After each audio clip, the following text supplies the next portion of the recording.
Awesome. Just starting immediately into a cough. Great. Great. Great, great, great, great, great. Great vegetables.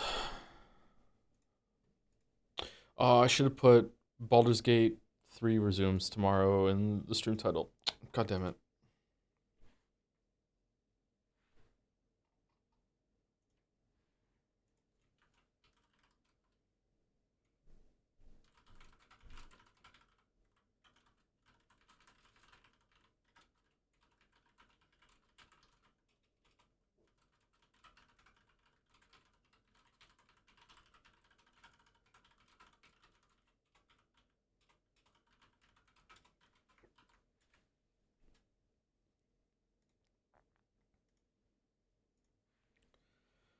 Okay, that's out.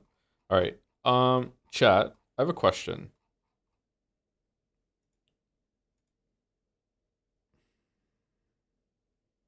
You don't want to be balls deep in your mattress? What the hell is Dragon's Den talking about? I have a question about Nintendo. First of all, when is Donkey Kong Jumble Jamboree coming up? Is it Bonanza? When's that coming out? Bonanza. Okay, so the Switch 2, the Switch 2 is coming out next week, right? Um I was recently at GameStop, just making sure that my investment is being used wisely, and I was told that they're actually gonna have like some copies or some packages that are going to be available that cannot be pre-ordered. I do not want to Switch 2. I don't want one. I have no interest in playing the new Mario Kart game right now. I will in the future, but I don't care right now. I have no interest in playing Donkey Kong Bonanza. I don't care. However, is Nintendo gonna release like just sleeper drop like Mario Odyssey 2 before Christmas this year? There's no way that after their new console is launched that they're not gonna have a really good like game. Well, actually, hold on, it's Nintendo. I'm worried that there's gonna be a game that I'm gonna want to play, especially for Game of Year nominations, uh, or for a video, because in the future I think I make those, and I'm not gonna be able to get a Switch 2. That's Mario Kart. No, like the Christmas season. The Christmas season, they're not gonna have a game that comes out to like have a resurgence of like um Switch 2 sales or anything like that. Metroid Prime 4. I don't think Metroid Prime 4 is going to get nominated. When's that coming out? It doesn't even have a release date yet. It's Pokemon. Oh, is there another Pokemon coming out this year? You have 4 kids. It's not going to go to waste if you get one. Lamaya. Do you think I'm going to let my kids play on the Switch 2 with the price of that? Like, and I'm not getting them all Switch 2 just yet. No way. It's Silk Song late this year. Hmm.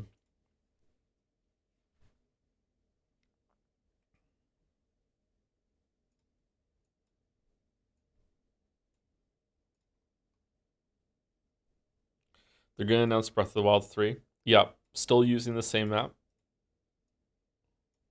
Maybe they can make the underground and the sky part worth a shit this time. Thoughts on the red green show? I don't know what that is. Thoughts on Silk Song confirmed to be releasing this year? Has it been? Where was that confirmed?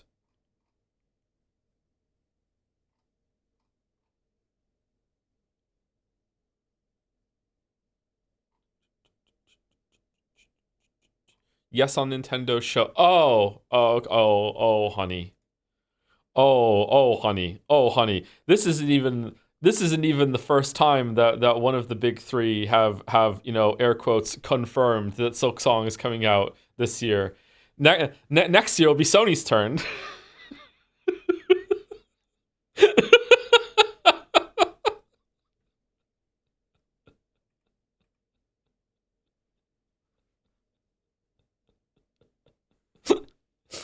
Anyway, I have a coffee brewing. I think I'm gonna go get it right now, actually. I did launch in administrator mode, didn't I? I hope I did, because otherwise I'm gonna be annoyed.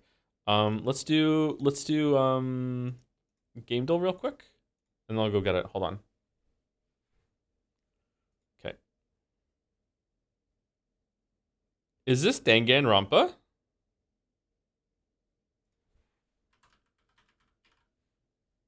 The first one.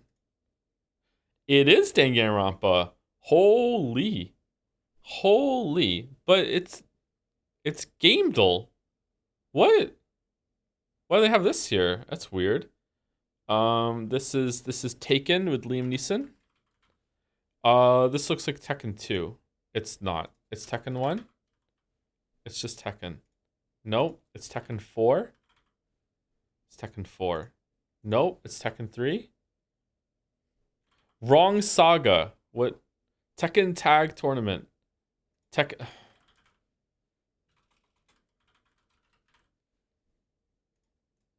Yay!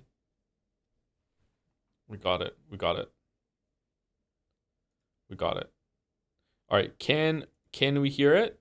All right, released 1979, easy, 435 million views. I don't really know music that came before the year 2000, to be honest. But yeah, okay, here we go.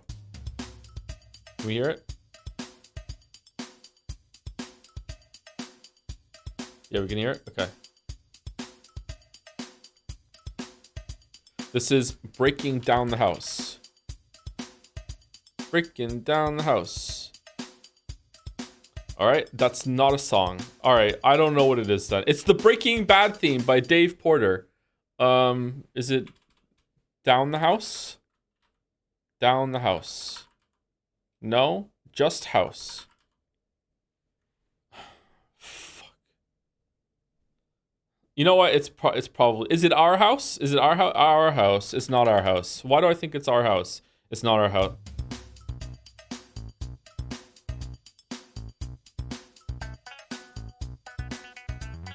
It's funky. Okay. That doesn't bode well for me.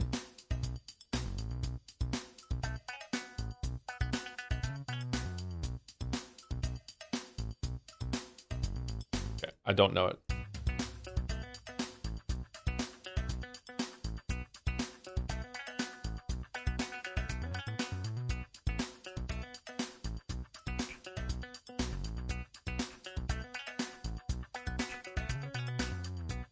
I'm not getting it. It sounds somewhat familiar, I guess. I don't know. I'm not getting it. I'm not getting it.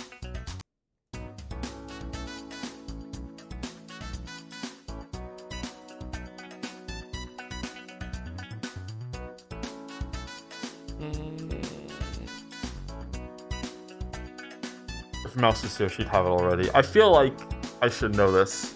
This sounds so familiar.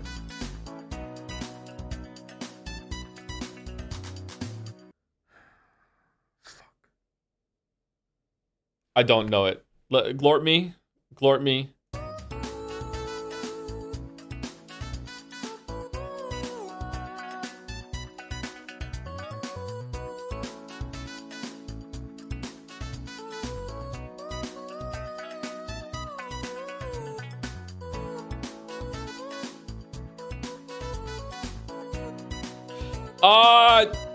No, fuck. Shit. I do know it, but I'm not gonna get it. Oh, that's so frustrating. Okay, maybe the clue. Keep going until you have plenty. I don't know the lyrics. Something you have enough. Did have enough? Enough? Don't stop, Michael. It's Michael Jackson? Really?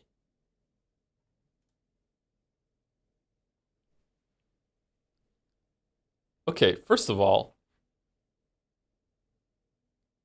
only 435 million views from Michael Jackson? This is sad, Matt. It is pretty sad, actually. It is pretty sad. Yeah. I should have known this one.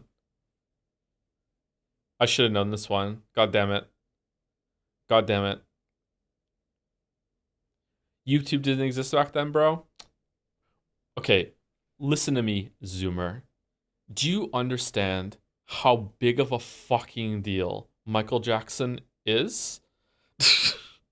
This is a very low amount of view. Was this put on YouTube like somewhat recently, or they're looking at a different one? Was it taken down or something like that?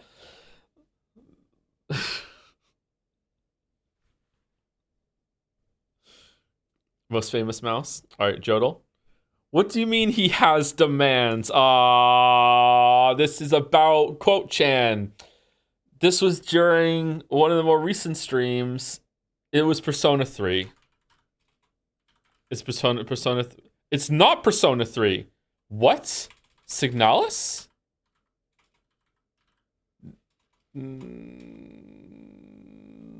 Life is Strange double exposure? No, it was after that.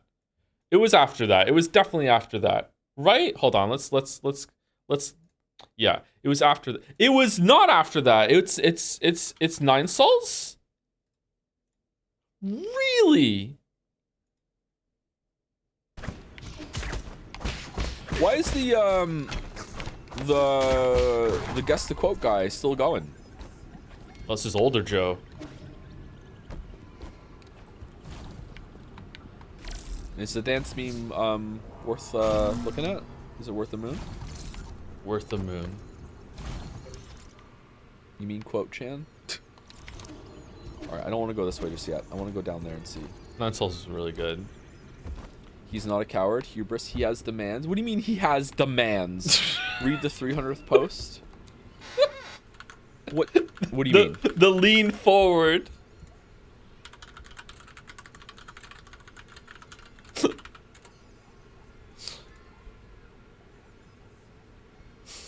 Google actually got me here.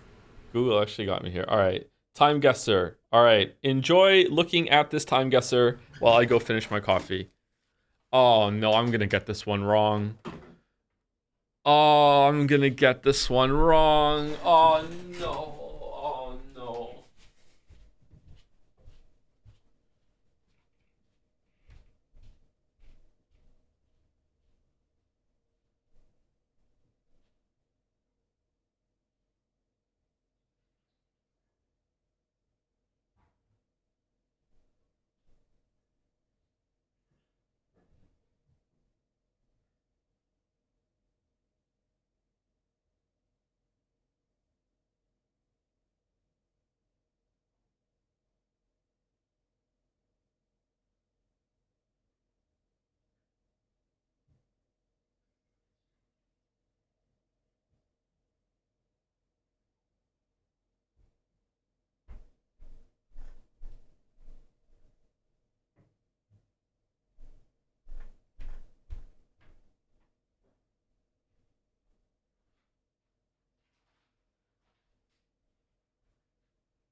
All right, here we go. Here we go. All right. So I don't think this is Obama voting for himself because he uses deep state operatives to do that for him. I don't know how he looks. He's leaning down, so it's gonna make him look a little older. He's pretty gray. I don't know. I'm leaning toward this being Obama voting for Trump in the Hillary versus Trump election in 2016. When did that happen? 2016. 20, I can't remember when that happened. I feel like it's probably that, but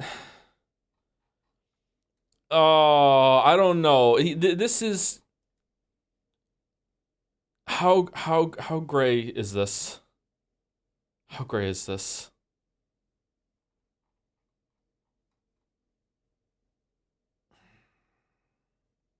I'm going I'm going 2016. I'm going 2016. I'm going 2016. I'm going 2016. Would he vote in DC or where is Obama from? What state is Obama from? I don't know what state Obama is from. I'm going DC. I'm going Washington. I'm going Washington. I'm going Washington. Here we go. Let's see what happens. Let's see what happens. God damn it. What? Where's this?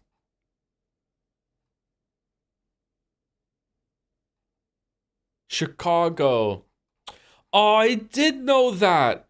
God damn it. I did know that US President Barack Obama casting his ballot for his second term during early voting in the 2012 election, making him the first US president to vote early. 2012. 2012. Oh, I wonder who he voted for. It's unsporting to vote for yourself, right? That's not right. That's you don't vote for yourself. No? Yeah, of course it's unsporting. Who else would you vote for? Well, if it's between two people, you vote for the other guy. It's unsporting. If it's now between more than two, I think you vote for the next person you think would do a good job if it wasn't you. It's unsporting to vote for yourself. I think it is unsporting. I think it's unsporting to vote for yourself. Imagine losing by one vote. Well, if someone loses by one vote, I don't even think that the result should go through, but that's just me. All right, I have no idea where this is. I feel like I have built this in Civilization at some point. That's not going to help me. Okay, this is a crazy old photograph. I did Time Guesser yesterday, and I did 1910. I got 38,000 points on Time Guesser yesterday. By the way, I did 1910, and it was 190 So I'm wrong. So I'm gonna be more bold today, and I'm going 1905. 1905. I have no idea where this is. I have no fucking clue.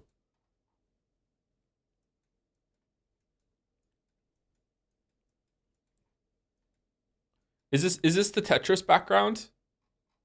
Is it in Russia? I have no idea where this is. I have no idea where this is.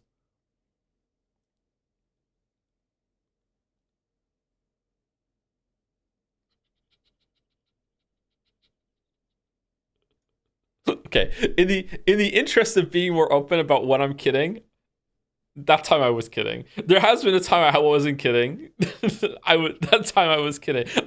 I'm not kidding about not knowing where it is. I don't know where it is, but the Tetris thing was a joke. Okay, that was a joke. I don't know where this is. I have no idea where this is. What are these hats? These hats look familiar.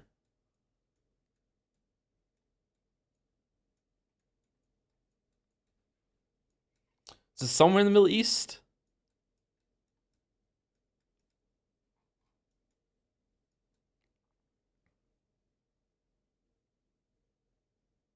Should we go Tehran? We've never guessed Tehran before.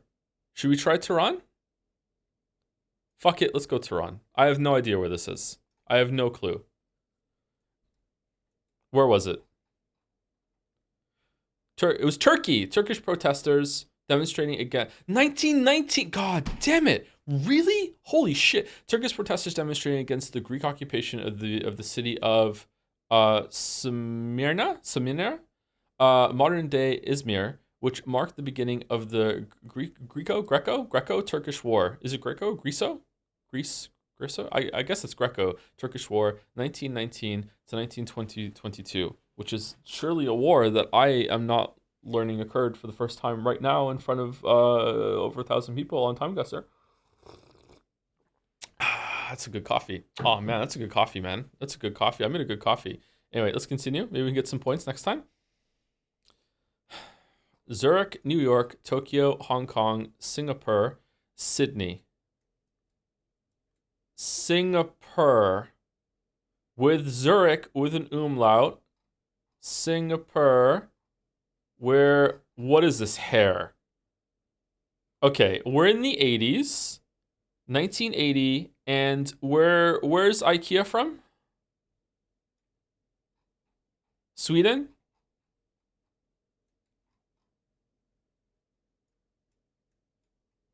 We're in Sweden. We're in Stockholm. Wait, hold on. Wouldn't they have their own time on here? Whoa, 1 second. Where's Zurich? Is Zurich in Germany? I don't know where Zurich is. I don't know where Zurich is. Where's Zurich? It is in Germany. Okay, all right, that's good. Where I don't see it.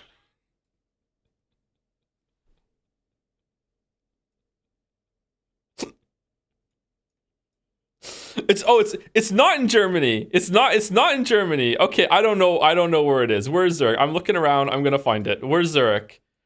It must be a big city if it's on here with New York, Tokyo, Hong Kong, Singapore, and Sydney. Maybe we're in Singapore. What's Singapore? I thought that was just like Singapore, but spelt wrong. They just ran out of letters or space or whatever. I don't know. I don't know.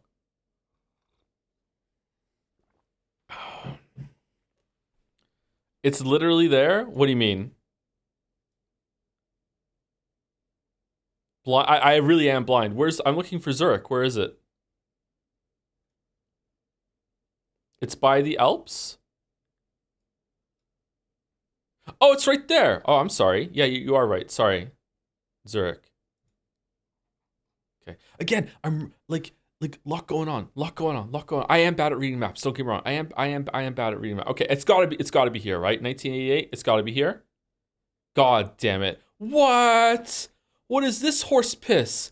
Basel, a view inside a company office in Basel, Switzerland during the early night. This is 1992?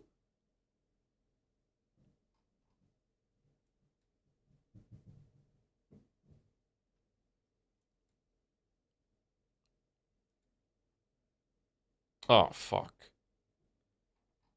Frank's Quality Fruit. Better Something.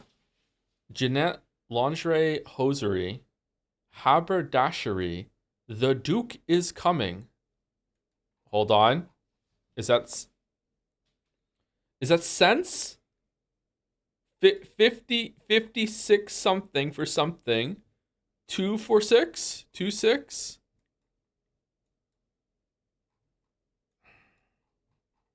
Taxi cab stand. What the fuck? Getting some flapper vibes. Pens hardware. Keys, cut, paints, crockery. Is that a C? What is that? Haberdashery. Frank's Fruit.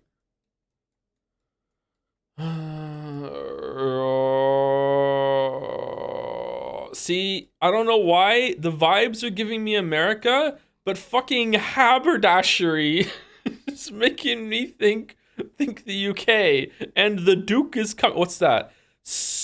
Storm of the Ben something? What's that? What kind of Wizard of Oz fucking poster is this shit?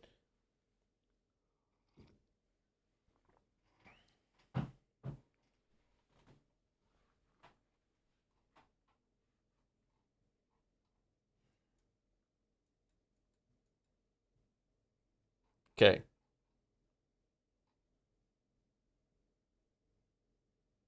Cambridge? Is that Cambridge? Cambridge? Cambridge? Cambridge Delig something?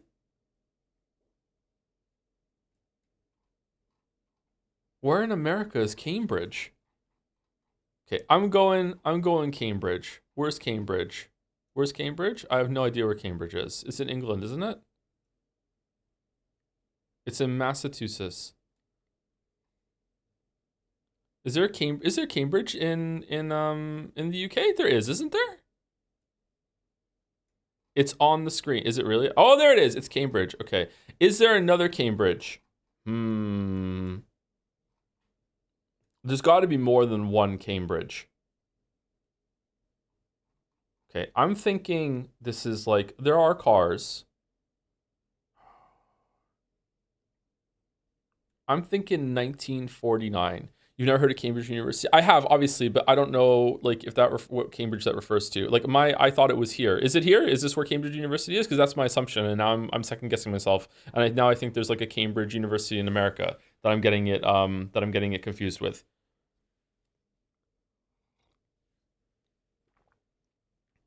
Joe, it's 1920. Do you think it's 1920s? These cars look older than 1920s cars to me. All right. I think it's wrong. Let's go. We're gonna go over to the fucking like Americas. Here we go. Here we go. Oh, fuck off. I immediately thought Australia when I saw this photograph. I didn't say anything. Fuck off, Australia. No, ban Australia. Fuck off. A street scene in King's Cross suburb in Sydney during the mid-30s. Okay, so this Cambridge thing is just like a local name of a company or something. What was the tell that this was Australia?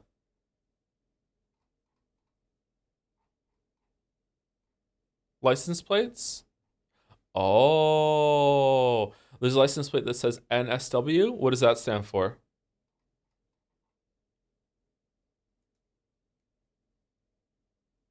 Departure from Tokyo.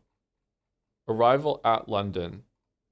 Well, I think we're probably in Paris. I didn't realize they built an airport around this thing. What the fuck?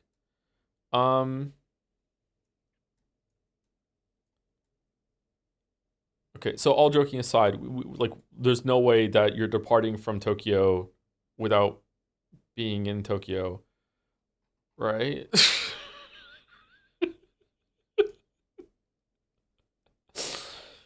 Right? All right. This dude has a watch on. I see no phones in sight. No phones. Well, hold on. Phone. Phone. There are phones. Okay. Phone. Mask. Mask. No masks. I know that in China that a lot of people just wear masks a lot just because. I think at least that carried over to people that came from China that lived in Toronto that I knew. Is that also true in Japan? Because this might not be a COVID sign if that's the case. Yeah, I'm not seeing a lot of masks. I can't tell how recent these phones are. It looks like a decent photograph. I think I'm gonna go 2017. Wait, we already had it. No, 2016 was my wrong guess with Obama. All right, I'm gonna say 2017. What? Okay, what the fuck does this mean?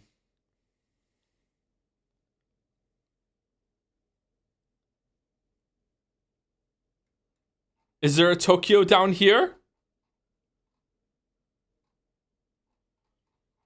A view inside the Terminal 21 shopping mall in Bangkok, Thailand, where each floor is decorated to represent a different city around the. Ah, it's a. Ah, you fucking. You motherfucker.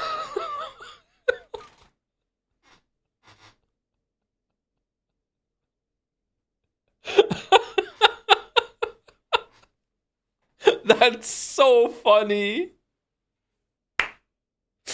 That's so funny. That's so fun. Looking at it now, I realized how stupid it was to think that that was real, given the layout of this place. But like, I don't know, like airports in Japan or whatever. Like maybe they're fucking like they're more free with how you can move around and shit. I have no fucking clue how this is like segmented off. God damn it. Oh god damn it. Not, yeah, it's not even Japan. Yeah. God damn it. God damn it.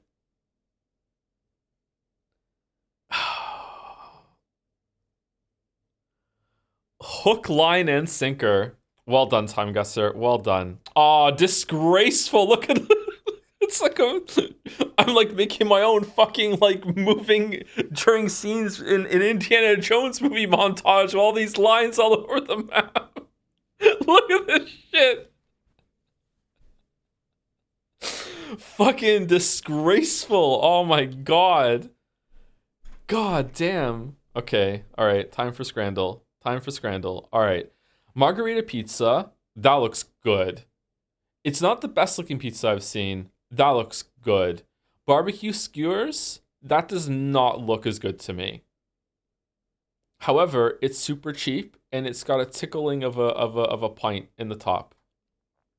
I don't know. I think Wright is going to take it because it's so cheap.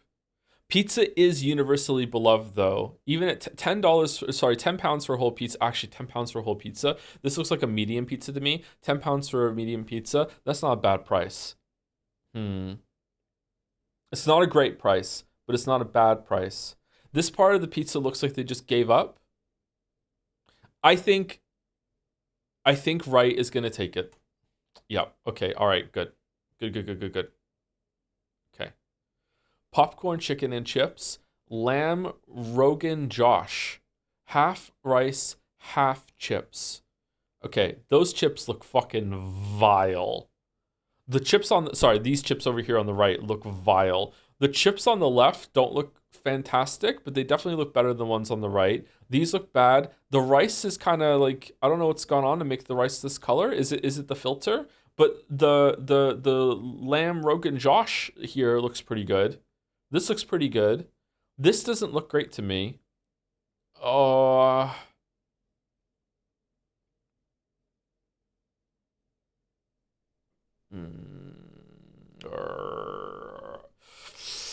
I'm going right. I'm going right. No, there is no pint buff. There is no pint buff because the pint is not included. I think I'm going right. I'm going right. Yeah. All right. Wow, that is really low for left. That's low for left. All right. Sausage, chops, and gravy, pie and mash. Okay. I think that pie and mash is chaos scrandle. I think that all the scrandle people on Twitter have just randomly decided that whenever there's pie and mash on the screen, they just flip a coin to see what happens. It is never like proper. Like it never makes sense when the pie and mash score comes in. I'm going left. Yep. Yep. Yep. Okay. All right. Oh man. Oh man. It's anyone's scran. Holy shit. This is anyone's scran. I would just destroy both of these. Loaded roast potatoes. Those look really good. With beef and gravy. Korean chicken and chips. That also looks really good. Left looks awful. You don't know what you're talking about. What are you talking about? Price is good too. Yeah, I know. Oh my god, it even has a watermark. Yeah. I think that what's going on down here, like how like the strands of meat or beef have like kind of like given way to some of the gravy, might make some people I don't really like this. I think it still looks great. These roast potatoes look incredible. Okay, roast potatoes are some like I feel like it's weird because they should be really easy to do, but a lot of people fuck them up, including myself. I feel like there's like some random chance to it that I haven't figured out yet. Roast potatoes, like, but a good roast potato is just incredible, and that looks like an incredible some roast potatoes on the left to me. But I feel like Wright is going to take it. I feel like Wright has more universal appeal. It has some sauce on it. It's got some green going on. Everything below it looks really, really good. Presentation is flawless, whereas the presentation on the left is like a little off. I personally would take left for myself for eating. I think Wright's going to win. Yep. Yeah. 72 for that? What are you talking about? That looks so good. Fuck. Bacon double cheeseburger versus chicken tikka dirty fries.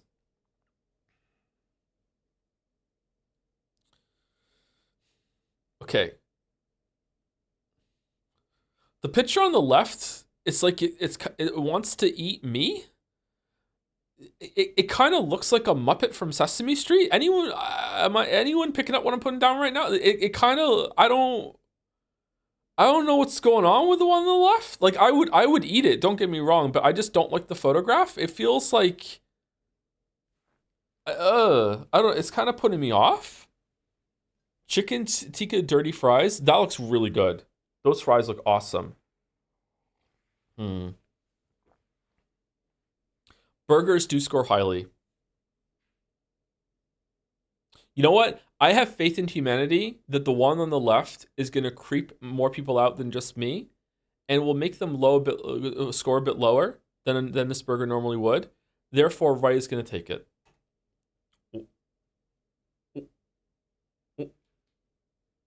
Okay. Hot dog, kebab. Okay, left is disgusting. Right, I don't eat kebabs, so I don't know. Does this look good? Is this what a kebab usually looks like? I don't know. I don't eat kebabs.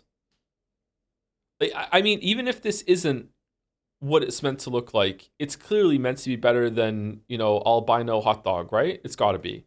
Yeah, 60. Oh, it is 66%. Wow. Oh, fuck.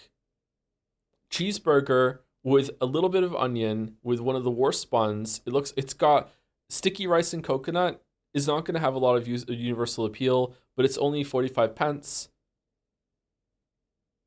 Hate to be wrong here. Yeah, okay. That's good. Okay, 3 more. Waffle with Nutella, jerk chicken. Okay, what a horrible photograph of the jerk chicken. Okay, is Nutella divisive? I don't know enough about Nutella. I don't have Nutella. I don't eat it. Is Nutella like Marmite?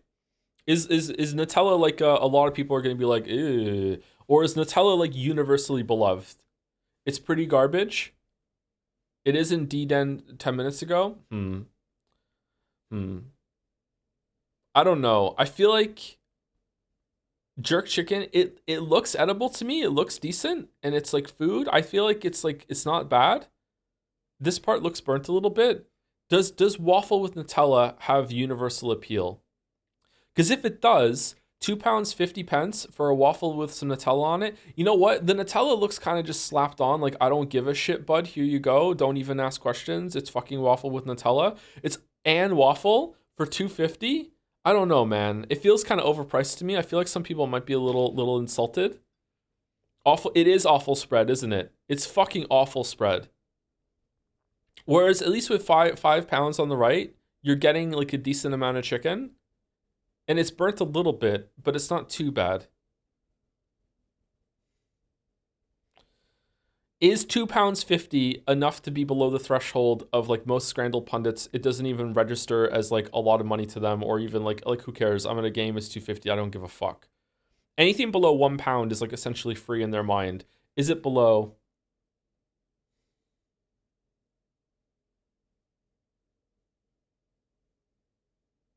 Is that including tax? It's the UK, so oh wait, it's not. Hold on. It's France. In the UK, tax is included in the price. So I don't know if they've done that translation or scranlation. I'm not sure if they've done that. You know what? You know what? I'm feeling the jerk chicken. And so far my instincts did not let me down this game. Well, it was a good run. Curry cheese chips, lamb and chicken tikka nans. It's got to be right. It's got to be right. Yeah, it's right. Yeah, that looks really good. Yeah. Okay. Can we at least get a 9 out of 10? Nope, we can't. Anyone's scran.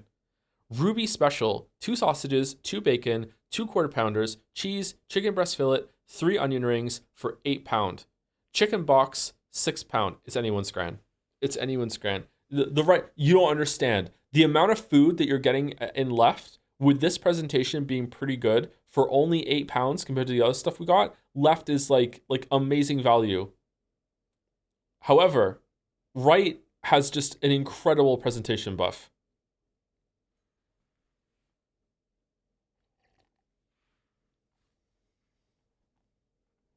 Maybe trying too hard, but maybe left is also trying too hard.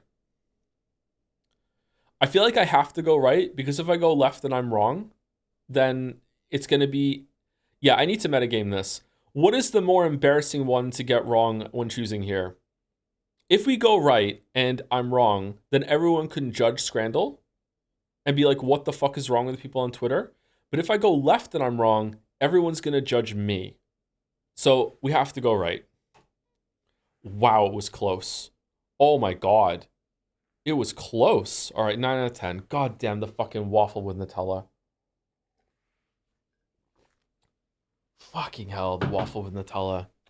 God damn it. Nutella is just chocolate sauce. It has nuts in it. A lot of people in the world don't like nuts. It's like the most common allergy there is. It's not peanuts though, isn't it? It's almonds. Not in it? What do you mean? There's no nuts in Nutella.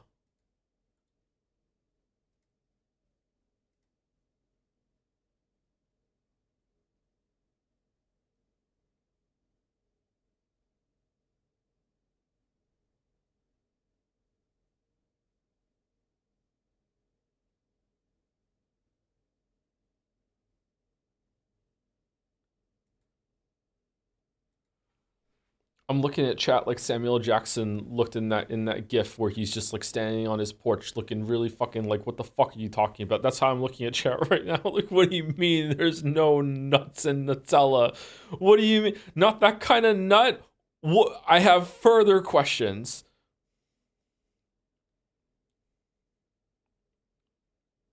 Game Master? What does that mean? Huh?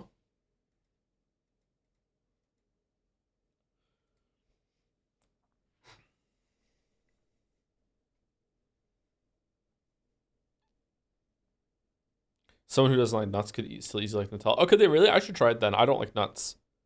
Although recently I've been enjoying some peanut flavors in one of the protein bars that I have. I think I was talking about talking about this with Mouse last night for some reason. Why were we talking about that?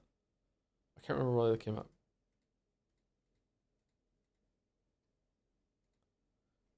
Is gluten free? You could. To be fair, apparently there's some museum show in Australia where people will be able to play silk song. What the fuck does this have to do with Nutella? And it's in September. I'm a bit hazy on the details, but apparently this is confirmation that it might come out this year. That said, people played it at PAX of 2019 last fall, and apparently they're serving nutless Nutella as the mid-game snack to all people who try. Oh, okay.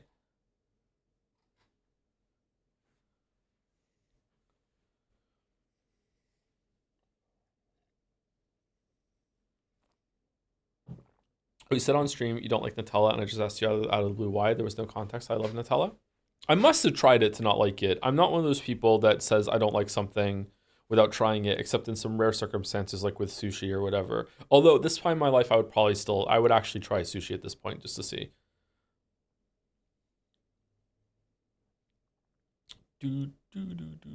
So I rescind my sushi comment.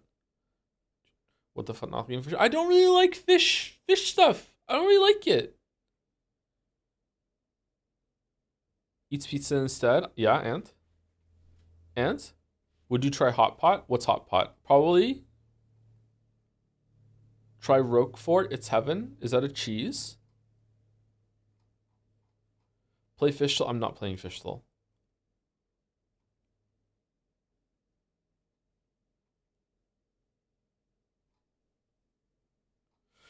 All right, so Mouse is not on the stream today, so I can speak freely when I couldn't yesterday. So here I go. All the things I want to say yesterday that I couldn't say yesterday. Here we go. So I really like episode 5. I think it's actually my favorite episode probably. And it's really tied the story together with a real wonderful bridge between episode 4 and episode 5. And I'm really excited to see where the story is going. And yeah, I just really hope that I enjoy episode 6 as much as I did episode 5.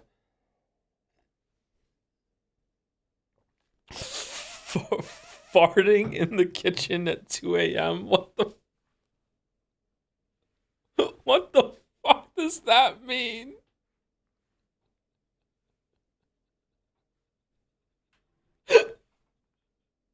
Thank you for being so brave. Who did I say thank you to at the end of stream yesterday? Was it Richard? No, it was Pink Hair 3D. Just in case, thank you again, Pink Hair 3D for the resub. Thank you, Richard M15 for the resub. Thank you, Chefin for the resub too. Could have been Umineko. There's no way Umineko. We're already with the Nekos. Here they are. What do you mean Umineko when the fucking cat girls cry? Like, come on, they're eating their fucking seagulls. I have a vor fetish with the fucking feathers in the fucking cat girl mouth. Like, no Umineko. Would be even worse. Fucking could have been Umineko. Yeah, fuck off. What are you talking about? Do you know? So, for anyone who doesn't know what I'm talking about, that is a transcript of a clip, apart from one part of it that someone slipped in. That is a transcript of a clip that's on the channel of when we were playing Steins Gate, okay? So, someone said this could have been Umineko when I was reading it, and I went off on this rant saying Umineko would have been even worse, and I was completely wrong. Do you know who clipped that? I don't know if it's still on the channel, but that was clipped by fellow YouTuber Racevic of all fucking people. I don't know why he was here, but like,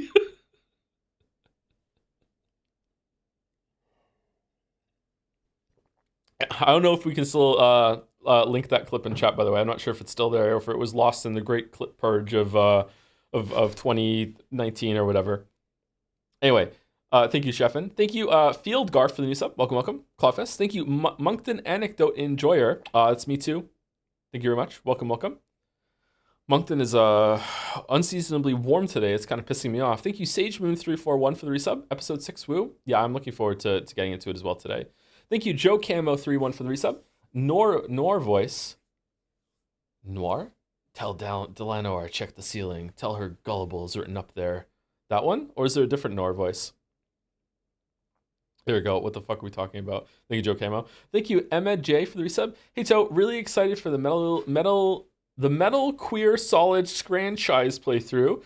Death Stranding 2 and Summer Gaze Fest streams coming up this June. Truly Hideo Kojima's Pride Month. Have you considered spending a stream? Playing some game demos during stream next fest coming up on June 9th would be a welcome break from the wokes and the weebs of Umineko and Baldur's Gate. Your streams have been a very welcome reprieve during a very stressful exam season. Okay, I was halfway through that before I realized it wasn't just going to be like one of those scrambled sentences that had no meaning. Holy shit. Anyway, thank you, Ahmed J. I don't know if we're going to do demos like that. If enough people want me to, I wouldn't mind checking that out. It sounds like it might be an interesting time, but it'd be a little hard to set up. Wait, streams Baldur's Gate? Tomorrow. At what temperature does it get too warm for you? Well, today it's not that warm. It's not very windy at all, but it's approaching 20 degrees Celsius. And I went out with my like winter hoodie on, so that's why it was too warm for me. But the sun was like no wind, and the sun was just really, really warm if you were standing in the sun today.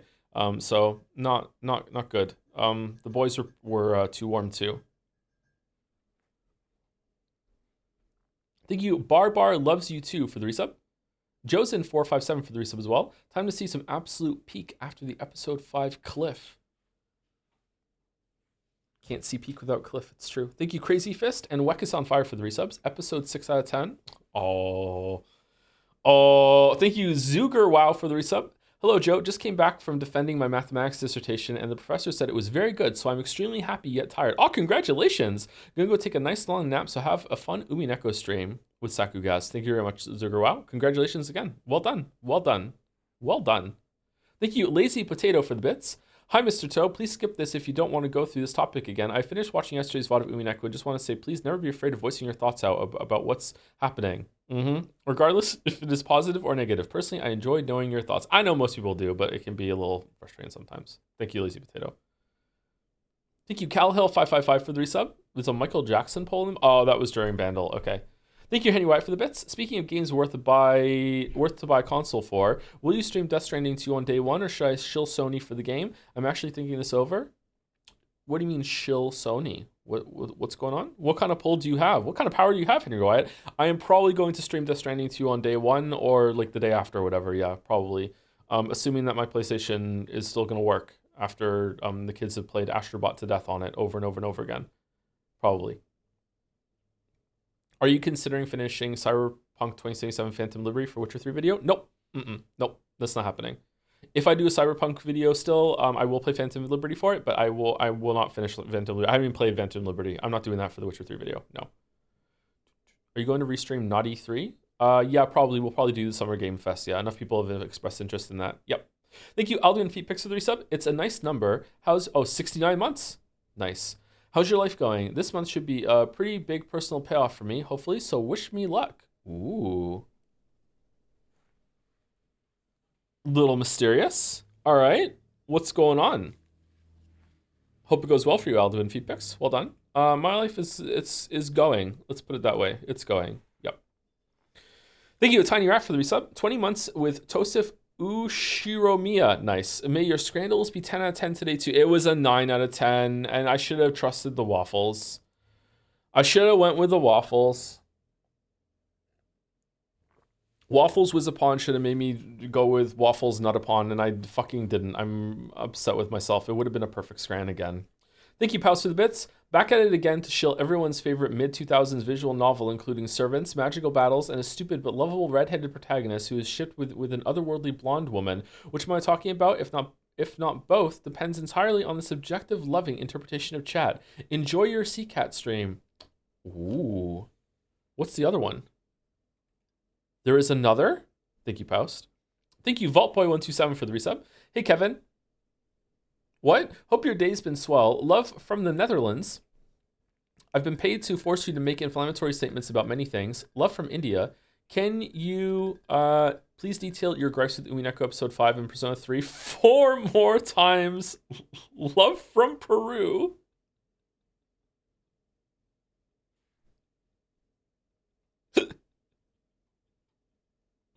All right. Thank you, Vault Boy. Thank you, Cameron7 for the resub. Definitely me, by the way, for the resub as well. Hey, Joe, just wanted to say that I really like your content, smiley face. The smile really makes it. Thank you very much. Definitely me, by the way. Thank you, Nath Balzana and Revrek for the resubs. You only hated episode 5 because Nanjo was barely in it. That's true. That's true. Also, like, hardly any George, Jessica, Maria as well. Yeah. I do like that the episodes have such varied feels and casts because of that. It's very, very flexible. Yeah. I wonder if Ryukishi was expecting people in the fandom to make their own versions of an episode. What if some of them have? What if anyone's done that? Thank you, Shoe Plastic, for the resub. And Bingo 90909 for the resub as well. Almost as many months as Umineko streams. 32-month resub. Yeah, that's true. How many are we up to? We've got to be coming close to 30, right? Charitable Coffee Maker used to say, just in my 4th year medical exam, got a practical next week, and 1 more year left before I can be called a medical doctor. But thank you for streaming Umineko and distracting me from my revision when I should have been studying. Can't wait for the second Witcher. Oh, thank you very much, and fucking congratulations. That's fucking respectable as hell. God damn, nice one. Next time you're here, can you chime in about fractures versus breaks of bones for no reason at all? Specifically in the most tiniest hairline fracture that there is. You know, need to get an MD to weigh in on this. Anyway, thank you, Paus, for the bits. It's a little VN called Fate Stay Night. It's a bit obscure and indie. Smiley face with a nose sticking out cheekily. Nice, nice. Thank you, Henry Wyatt, for some more bits. Stop with your Fate propaganda. Arches is the best VN, period. Arches? Archies? They're the same thing unless they're displaced. Ah, okay. Fake MD. I believed your story. There's no way a real MD would disagree with me. The armchair amateur who knows nothing about medical knowledge saying that tiny hairline fractures should not be considered the same as breaking of a bone. There's no way. There's no way. I wish you all the best with your last year, charitable coffee maker. Thank you, oh my god.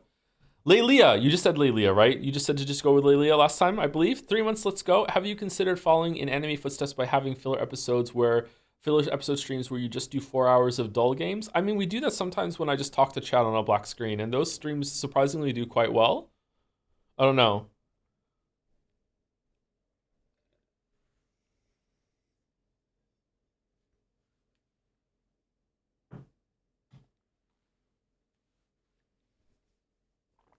Do. Black screen streams are always cream. Always cream. Always cream. Okay. There's a really good full-length Umineko forgery called Redaction of the Golden Witch. Oh, they do exist. That's cool. All right, I think I've caught up. I've said thank you to everyone. Thank you to June Daydreamer as well for the bits. You asked if Remember 11 by Uchikoshi is good last stream, and I think that if you read it, you would have a Twin Peaks Deadly Premonition moment about every single Uchikoshi game you've ever played. It would be awesome. Well, I mean, that's his own work though, right? So like he's allowed to explore those things over and over again, right? It would be interesting to see where he started with that though, huh?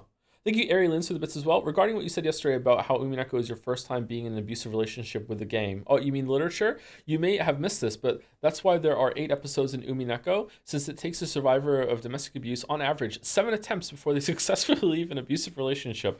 All a part of Ryukishi's plan. Don't worry about it. Did you know that Ryukishi was a social worker? Maybe that's why he was able to have this in his episode list. Yeah, he's pulling that experience.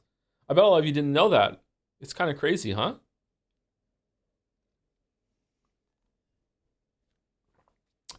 That was a wild bit comment there, Arielens. Thank you very much. Thank you, Pincerata, for the bits as well. I'm going to eat a Nutella sandwich to start off the stream. Hope you like the start of episode 6. I should try one. I should try it. Thank you, Pincerata. All right, here we go. I'm reading solo today, so wish me luck. By the time I fell asleep, I got about 7.5 hours of sleep. I've been awake since 8 something, so I haven't been awake too long. I've already gone out and did quite a long walk. I barely slept 2 nights before though, so I'm catching up on sleep. I've had a coffee. I've had some food. I should be okay. I should be all right. We should be okay to go. All right.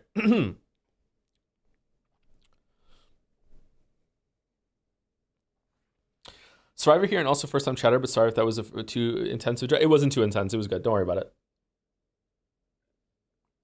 it. That was a clever joke. Your first time, you're not first time chatter. Your first time talking in chat without being first time. Yeah, I know you. Yeah, okay. All right, here we go. At one time, only Beato and her fellow witches had gathered in this smoking room to chat. Now, however, an unusually large number of people were present. Oh god, the light. I wonder what kind of game Battler's gonna show us. I don't care what it is, as long as it's fun enough to relieve my boredom and as I crush it. See, I told you the black screen games, they go hard. They go hard.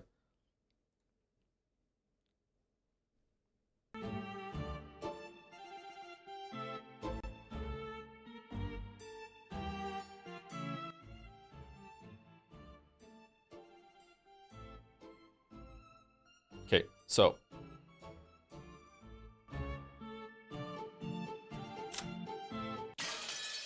smash. At one time, only Beato and her fellow witches had gathered in the smoking room to chat. Now, however, an unusually large number of people were present. Has it fucked up the thing again? The music? Already fixed this.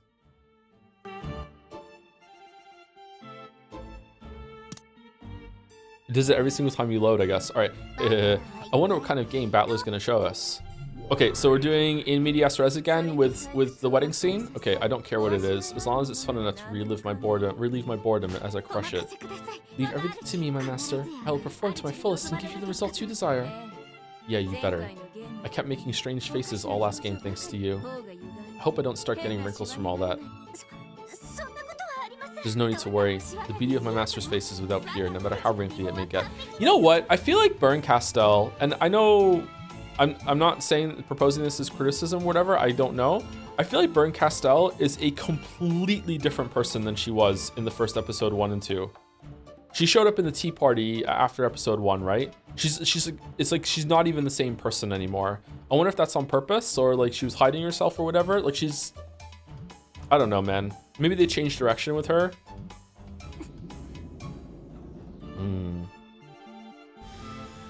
Oh god, the brightness. Ugh. It's rare to see Bern in such high spirits. Beato's game board really is something else. How sad it is that the master of this game board is no longer with us. The tiger dies and leaves behind its hide. Looks like Beato died and left behind her game. Not me though. Even though chess still exists, no one knows the name of the person who invented it. It was John Chess. What are you talking about? Oh, you're right. Yeah, poor game inventors. Couldn't think of it, Battler-san really has kept us waiting, hasn't he? Is he still setting up the 6th game? Gertrude, how have Lord Battler's preparations progressed?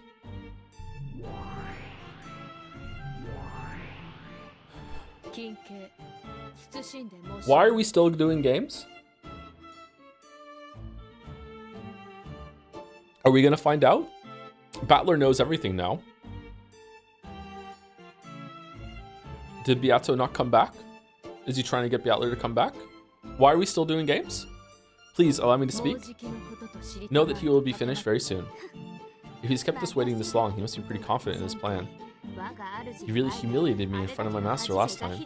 I'll defeat him no matter what it takes. And you in particular, make sure you don't screw up again. I will meet the challenge with all of my strength. The previous game master, Lambda Delta, had confirmed that Battler understood everything about Beato's game. However, in order to prove it, Battler would have to run this game by himself and carry it through to completion. Sorry, 1 second.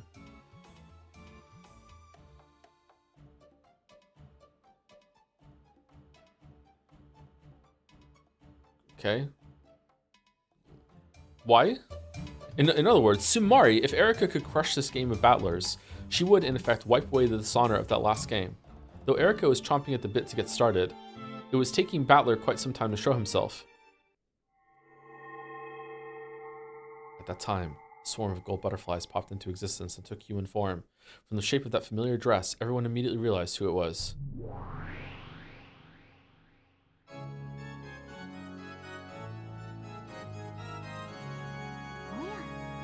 Ah, look, it's Beatrice-san, and I thought you died and disappeared last time. The one who died last time was Beatrice, the player.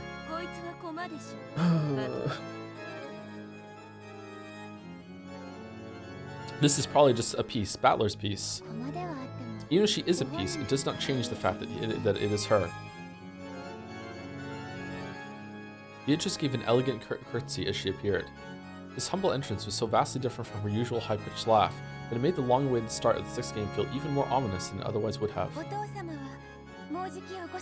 Father will be here very soon. I ask that you wait for just a short while longer. What? Father? The heck? Is that the new spin this time? Not only had Beato started talking in an unusually polite manner, she had also used the word father. Yeah, I know, I was here, presumably referring to Battler. For an instant, everyone was stunned into silence, but they quickly realized that this was setting up some kind of theme, and they grinned. Beato wasn't the type who could keep up with this kind of act for long. It would probably fall apart in a few seconds, leaving her cackling rudely at everyone. Erika, who was itching for a fight, went for Beato almost at once. I can't believe that incompetent Battler-san reached the truth of your game. I'm sure Father understands it quite deeply. He really is good at that sort of thing. Is this the same voice? Still, you're pretty lucky. If Battler hadn't become the game master, you wouldn't have revived again. You've really got the luck of the devil, don't you? The luck of the devil? Well, either way, I'm going to pay you back in full for last time. You're just one of Battler's delusions, so I'll erase every part of you and knock you down into the abyss of oblivion. Is there a bigger space here than usual? I too cannot allow you such an easy victory. Oh, I look forward to having a good clean fight. Watashi? By this point, everyone realized that something weird was going on. There was no doubt that the face, the dress, and the hair were all Beatrice's. However, her expression was different. Even though she had Beato's face, Beato would never show anyone an expression like that.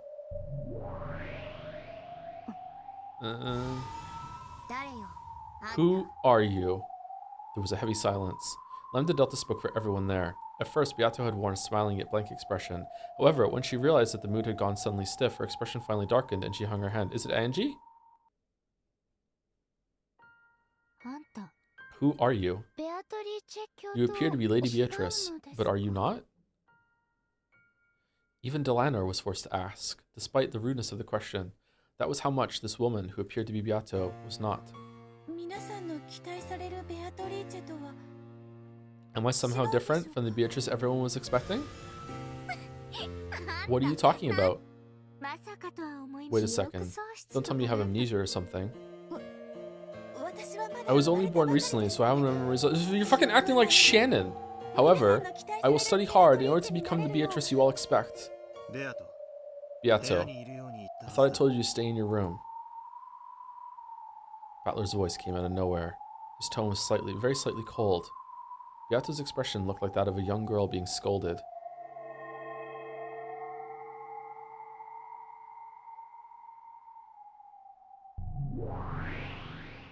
Oh, Daddy's home.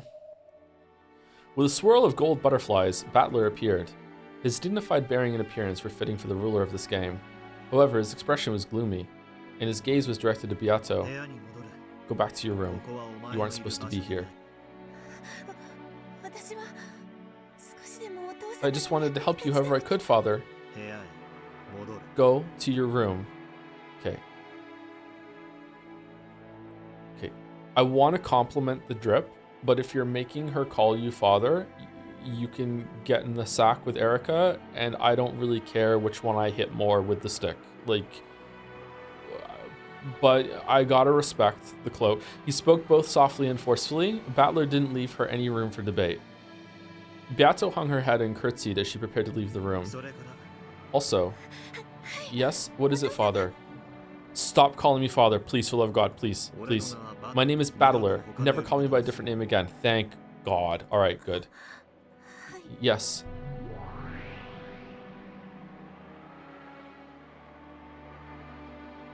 Why would she think to call you that? What is she seeing when she looks at you?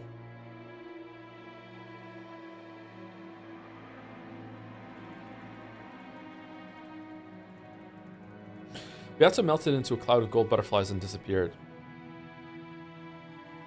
This was the first part of the tale with Battler as the game master. The witches had also assumed that he'd come forward with some flashy big developments, so this was all completely unexpected to them. Their mouths were still hanging open. This is a pretty weird take on it. Pardon me. Please forget what you saw just now.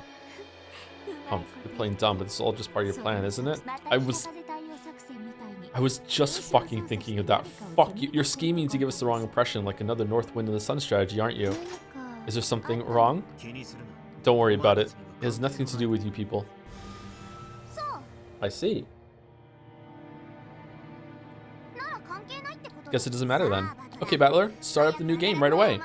You've kept us waiting so long, it's gotten totally boring. Sure, let's start the 6th game. Erica, and you too, Brent Castell. This will be my tale, proof that I've reached Beatrice's truth. Lambda Delta, please watch this game until the end as a former game master. Sure, looking forward to it. What's the title? Dawn, as in Dawn of the Golden Witch. Sure, if we're talking about a winter sun that goes below the horizon right away. Of course, my master. I'll drag it back down for you. At least your naming sense is good, Battler-san. I'll give you that much. I'm glad you like it. Then let's get started. The 6th game will now begin. Battler solemnly announced at the start of the game. This is gonna be a fucking disaster compared to his fired up attitude at the end of the previous game, where he and Erica had sworn to settle everything next time. He was extremely quiet now.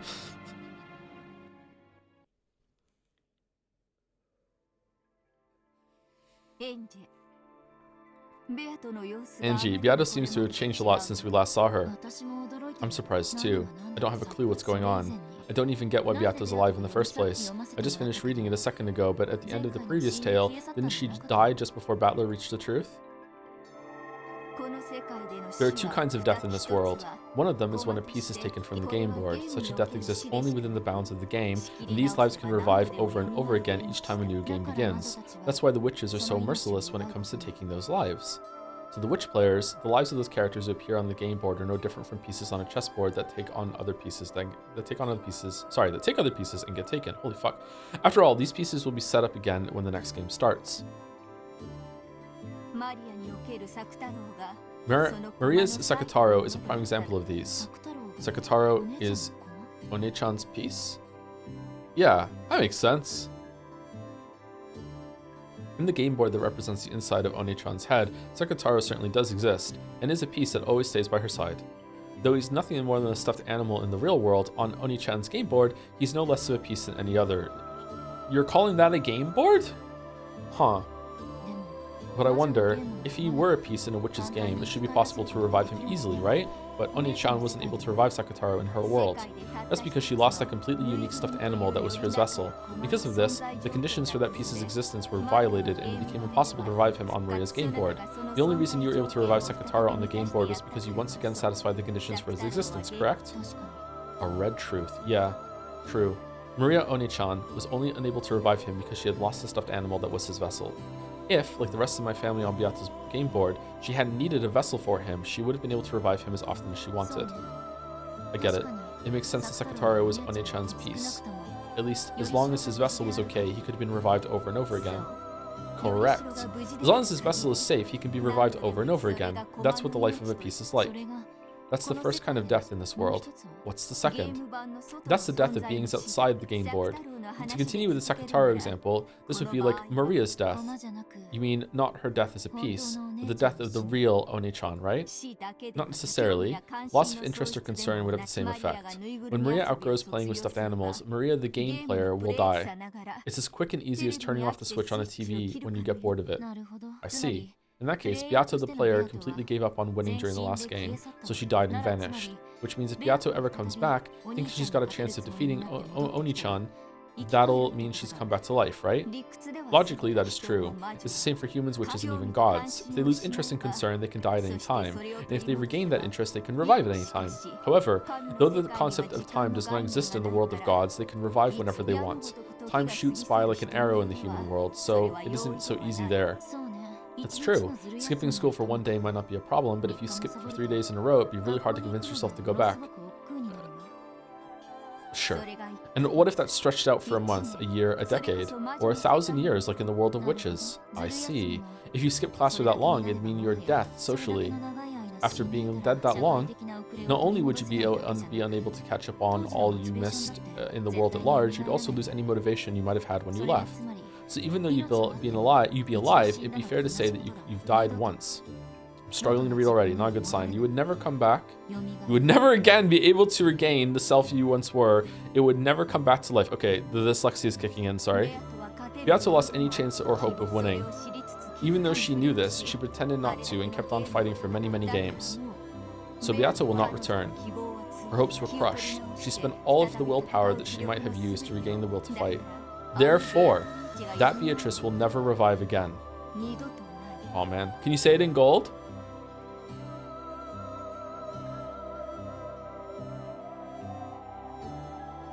That Beato who just sat around the whole time with empty eyes in the 5th game must have been her corpse. She managed to remain on the game board despite it all, but then even that corpse was wiped away. The corpse that moved. If Beato had been the game master at that time instead of Lambda Delta, the game board itself would have vanished at that moment and everything would have ended. I wonder when Battler is going to use the power of emotions and love to just overcome a red truth. Come to think of it, Beato started to lose the will to fight back near the end of the 4th game.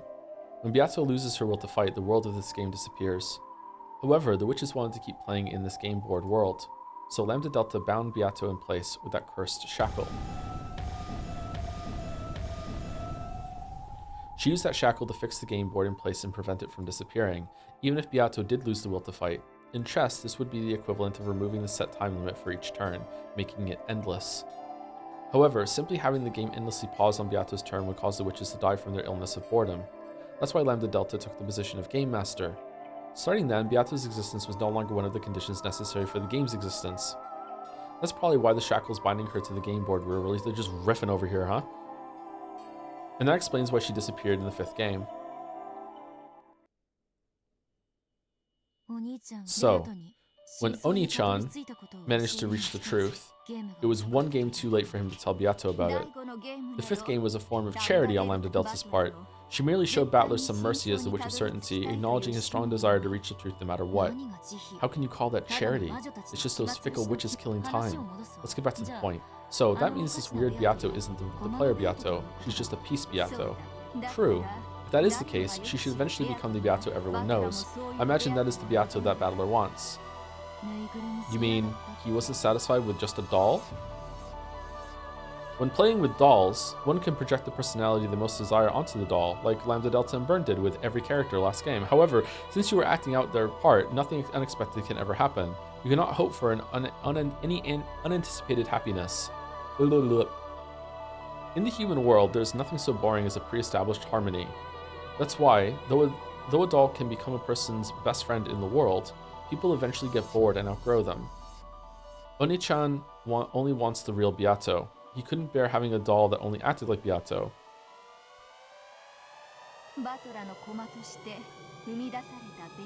Alright, done with coffee, sorry about that.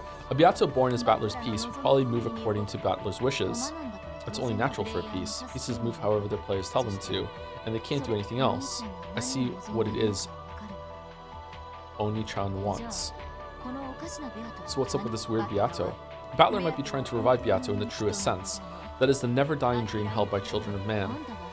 You just used the red to say that it wasn't possible. That Beato will never revive. However, that doesn't mean that it is impossible for Beato to be born again. Have you forgotten? I believe that Berncastle herself revealed Beato's true form at the end of the 1st game. Now I remember. She said something about how Beato exists as an incarnation of a rule. Information began to be accumulated based around that rule, and in the end, it took the form of the witch known as Beatrice. If that pattern isn't followed once more, the same Beatrice will be born again, and perhaps one could call that a resurrection. In other words, Samari, that weird Beato is Beato as an egg, or maybe a chick. That interpretation is probably accurate. In short, this Beato is a chick who might grow to become that Beato. And that means this pure and lovable kid will eventually grow into that screwed up crazy witch. In other words, Samari, that Beato is a baby version of the Beato we all know. So just like how no person is born evil, the newborn Beato isn't evil either. Even though she really is a different person, if you measure her by her root, or perhaps her soul, then maybe you really could call this a resurrection. However, this reality can't possibly be easy to accept. Though she may technically be Beato herself, she is also, without a doubt, a different person, and that way she acts would make anyone feel as though something's out of place. How entertaining. Hearing you read aloud is far from boring. Oh, thank you. I doubt you even really need someone to read aloud for you. It looks like you already know everything. I only reached that thought because I am engaged in a conversation with you. My thoughts are more numerous than the stars in the sky. I only appear to know everything to a child of man like you. However, without you here, I am nothing but a weak, sickly person without even the power to think. If you just said that in the first place, I would have agreed to read for you a lot more easily. My mood just happened to improve. Don't get an overswelled impression of yourself. Your life means less to me than a leaf one has lost after using it as a bookmark. Oh, please keep reading already. Is that pretty much what you're trying to say? Okay. Far from boring. You really do make an excellent Miko. Okay. I've never spoken to a leaf I've used as a bookmark. Featherine rocked back in her rocking chair and looked up at the ceiling, laughing as though the conversation itself was pleasant for her. Angie was slowly figuring out how to deal with this strange witch. This person was also bored.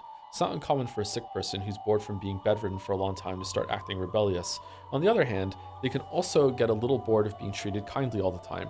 She may want to shown respect for her superiority, but it's probably more interesting for her when she's spoken to rudely. What a coincidence. That's exactly how I used to be. Anyway, from what we learned in the 4th game, there's no doubt that there's been some kind of antagonism between Beato and Oni-chan in the past. Learning about this Beato might give us a key to finding the truth. It does seem so. It has caught my interest as well. Let's read her tale too. Oh, sure, as you wish, my master. When Angie raised her hands like a conductor, the bookshelves and the bizarre study responded. Once again, several books floated out and began to swirl around Angie.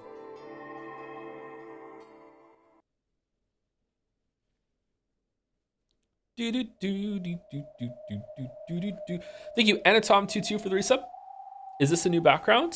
I don't know which one this came in on, but I think there has been a new background or two in episode 6 so far. Definitely one. Thank you, Anatom.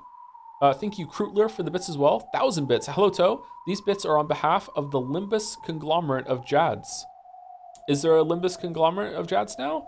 I don't know why I have trouble remembering what Limbus even is. Is Limbus the gotcha one? I think it is. Is Limbus Company? Or is Limbus the one that's like the board game? Yeah? Do people like it a lot? I feel like this game is incredibly controversial for some reason. Limbus Balls, Lameo. Aw, nice one. Nice one. Thank you, Tofers, for the resub. I'm behind on Umi streams, but I still love you. Aw, thank you. I still love you too, Tofers. Thank you very much. It's really bad. It's great. It's really bad. Kinzo's study is the room belonging to the master in the human world. So this study in the world of non-humans belonged to the master of the game board and was a place where he could look down upon the humans. Therefore, one could hardly be blamed for mistaking the imposing berobed man in the center of the study for Kinzo. Okay.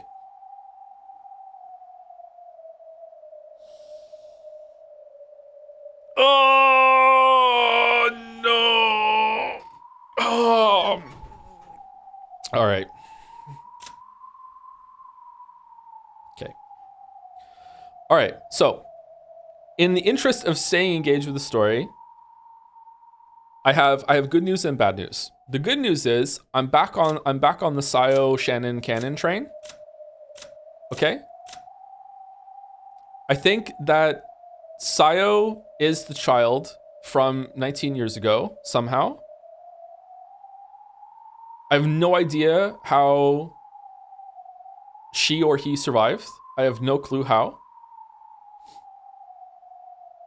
But that also means that episode 5 is even more horseshit than I previously thought. I also think from stuff that I'm barely remembering, I theorize now. I remember thinking that Shannon was his daughter or granddaughter, probably daughter with a mistress. So remember, I remember saying something like George is like dating his aunt or something like that. I think that's probably true, but Shannon isn't, because Shannon is like furniture of Sayo, maybe? I don't know. I'm still not really sure about the mechanism how that works. I think that Sayo is probably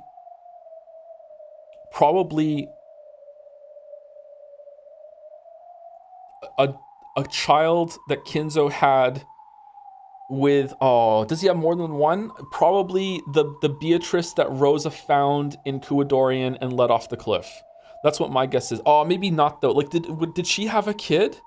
I think Kinzo, I haven't thought about this in a while, so sorry, it's kind of hazy. I think Kinzo has done some truly heinous, fucking vile shit when it comes to trying to resurrect through the power of like indoctrinating girls to be like another Beatrice, okay? So I feel like that's where the story is going, and I just got another clue, which is why I'm saying fuck off, is that, you know, mistaking for Kinzo. Oh wait, hold on. Would Sayo know that? Oh no, maybe I'm wrong. How would she know? Maybe she wouldn't know. Would she have been told?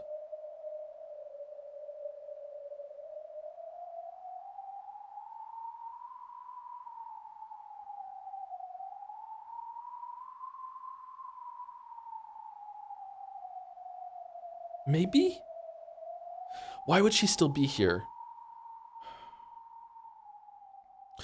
Okay, my read now is that so Kinzo lost his mistress, Beatrice. Beatrice was a real person, I'm guessing. Mistress that he loved more than his actual wife that he married for whatever fucking reason, I can't remember now. I think it was like a diplomatic kind of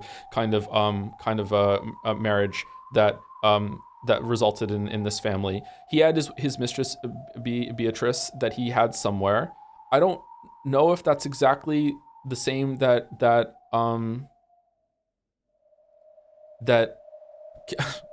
you really think the Kinzo that told Natsui to bear the one-winged eagle in her heart would do something so evil?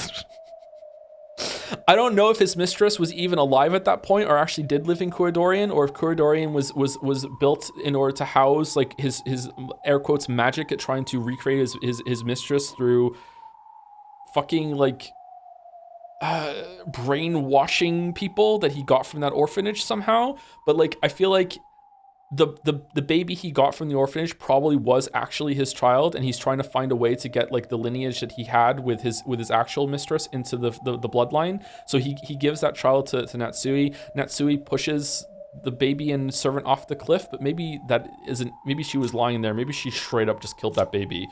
Then probably someone finds the baby lives somehow, which means that it has to be her, because she's the oldest servant, and she quit sometimes, right? Did she quit and take the baby somewhere else and look after the baby, get the baby set up, and then came back? Maybe he has something to do with it too, because he seemed awfully protective of the Beatrice that showed up in the other uniform in episode 2, 3. Sorry, it's kind of hazy. I feel like something like that, but then they come back to the orphanage, maybe? No, there's pieces I'm missing here.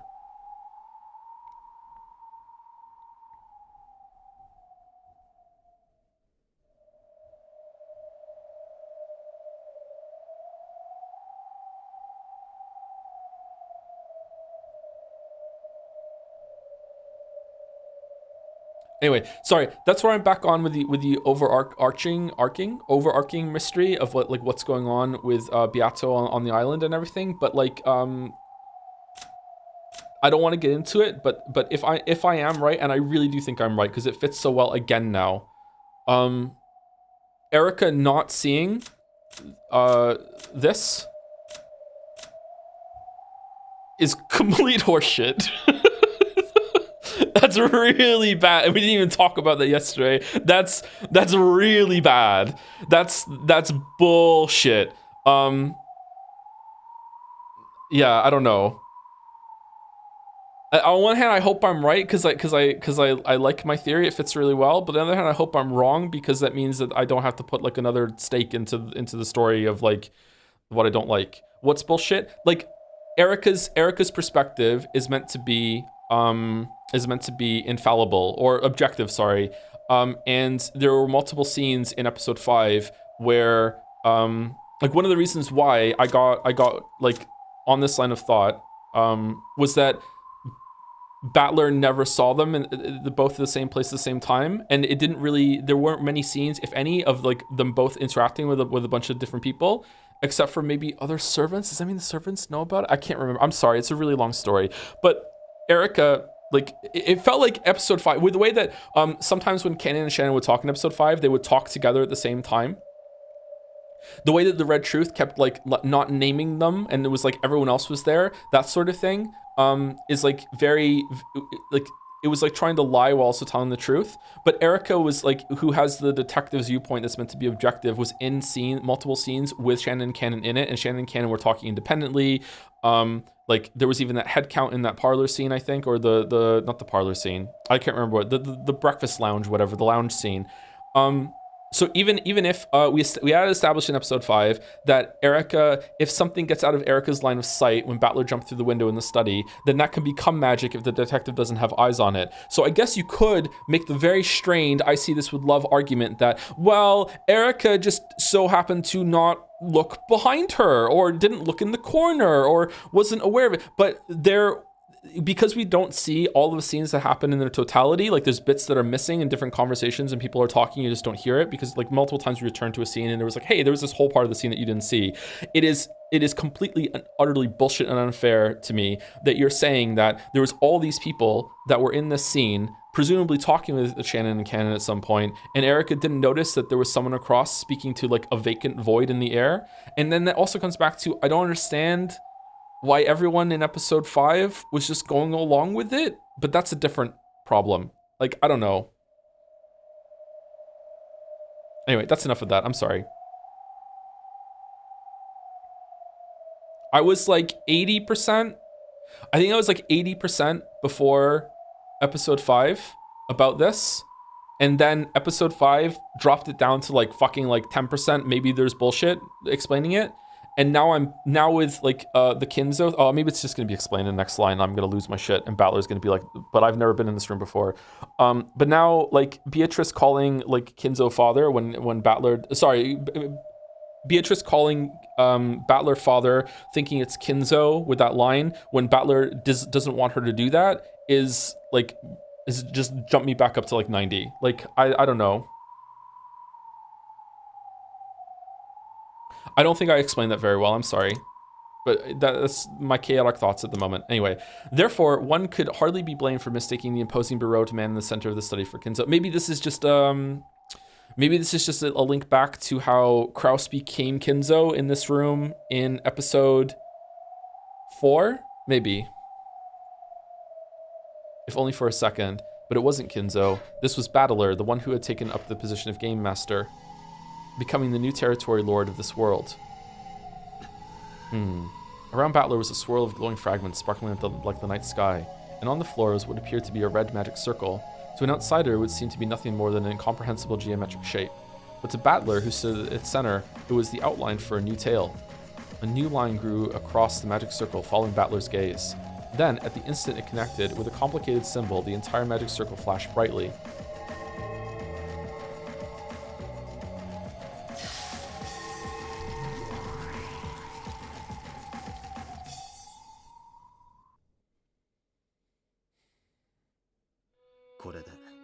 So, how does it look? It is splendid, Master. The 6th game is complete. As Battler wiped his forehead and finally relaxed, Genji, who was standing behind him and watching over his every move, nodded deeply in response. I always thought being a game master meant you can make the tale however you want, but this is seriously harder than I thought. You must write up multiple tales and make the inner and outer sides of the story match. Unless you're Lambda Delta. Though truly you have displayed such skill, it is hard to believe that this is your first time. I believe even Erika-sama will be satisfied with this game. Well, hopefully it matches that great detective's tastes. Still, I've got to honestly respect Beato now. I can hardly believe that she managed to make tales that complicated and do it so easily. Easily? Far from it. Beatrice-sama also worried, racking her brain over various contradictions each time she created a tale. She was constantly battling with logic errors. Logic errors? That is when two sides of the tale do not meet, creating a contradiction. When this happens, it becomes a fatal violation of the rules known as a logic error. And the game board will immediately collapse and destroy it. Nah, it doesn't. Nope. It is the greatest and worst form of error that the which side can make, and the one which must always be avoided. Oh no, Battler, what are you gonna do? Oh, for fuck's sake. So Beato got close to bumping into those many times in her games.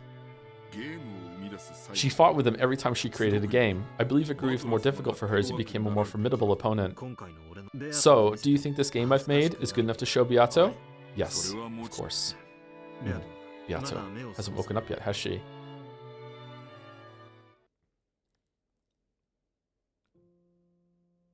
It's been a while since her body was formed as a personification of the rules. Is she still not awake? After remaining silent for a while longer, Genji answered. Okay, so this process that they're describing right now seems to very much imply that it's not true that when they make a game board, they don't just flip through the fragments to find like a story that could have happened here and then just go with it. Maybe they do that as a basis. It's like that's the foundation, or like the base of the alchemical potion, and they add more things onto that. Maybe it's both, but it's definitely not like wholesale. We just flip through all the fragments until we find one where the story that I want to tell happened, and then I put it in. Right? At least that's what this implies. Maybe this isn't true, but that's what it implies, or that's what it supports. She woke up 3 days ago. You were concentrating on the construction of the 6th game, so I decided to wait before telling you. My sincere apologies. Oh, really? Yeah, I'll bet she's still all drowsy after sleeping so long. I really want to show her my game. No, it's more than that. I have to show her. I need to tell her that I've understood everything. Battler's face broke into a smile. There was no trace in his expression of the hatred he had once felt towards Beato for murdering his family. Because she is family. Oh. Oh no. Oh no. Oh no. Oh no. I want to rescind my theory. No? No, no, no. Oh no.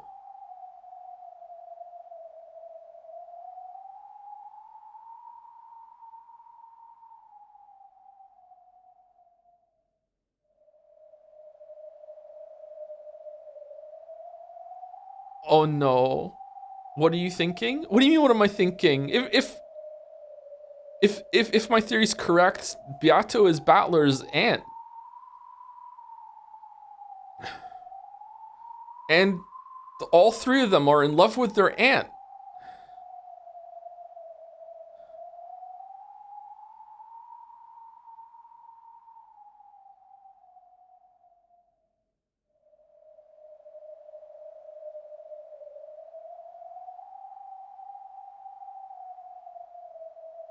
Wait.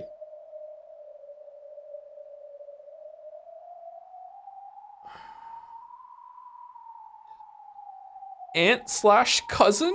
Oh. Oh. Oh. Oh.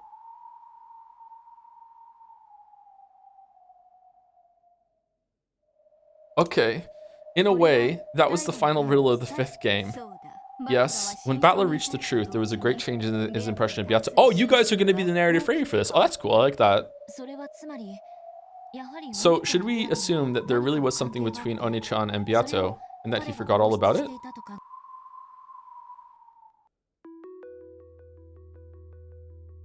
However, Battler suspected that this in the 4th game and asked Beato about it. According to the tale, this was denied by the Red Truth. 6 years ago, no person called Beatrice existed for Battler.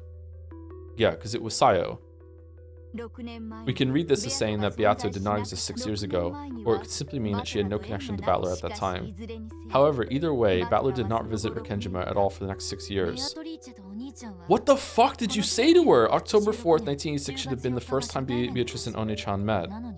If so, why was there already some kind of antagonism between them? I don't have a clue what that means. That sin of Ushirimiya Battler's, which Beato took Battler to task for in the 4th game, might give us a clue.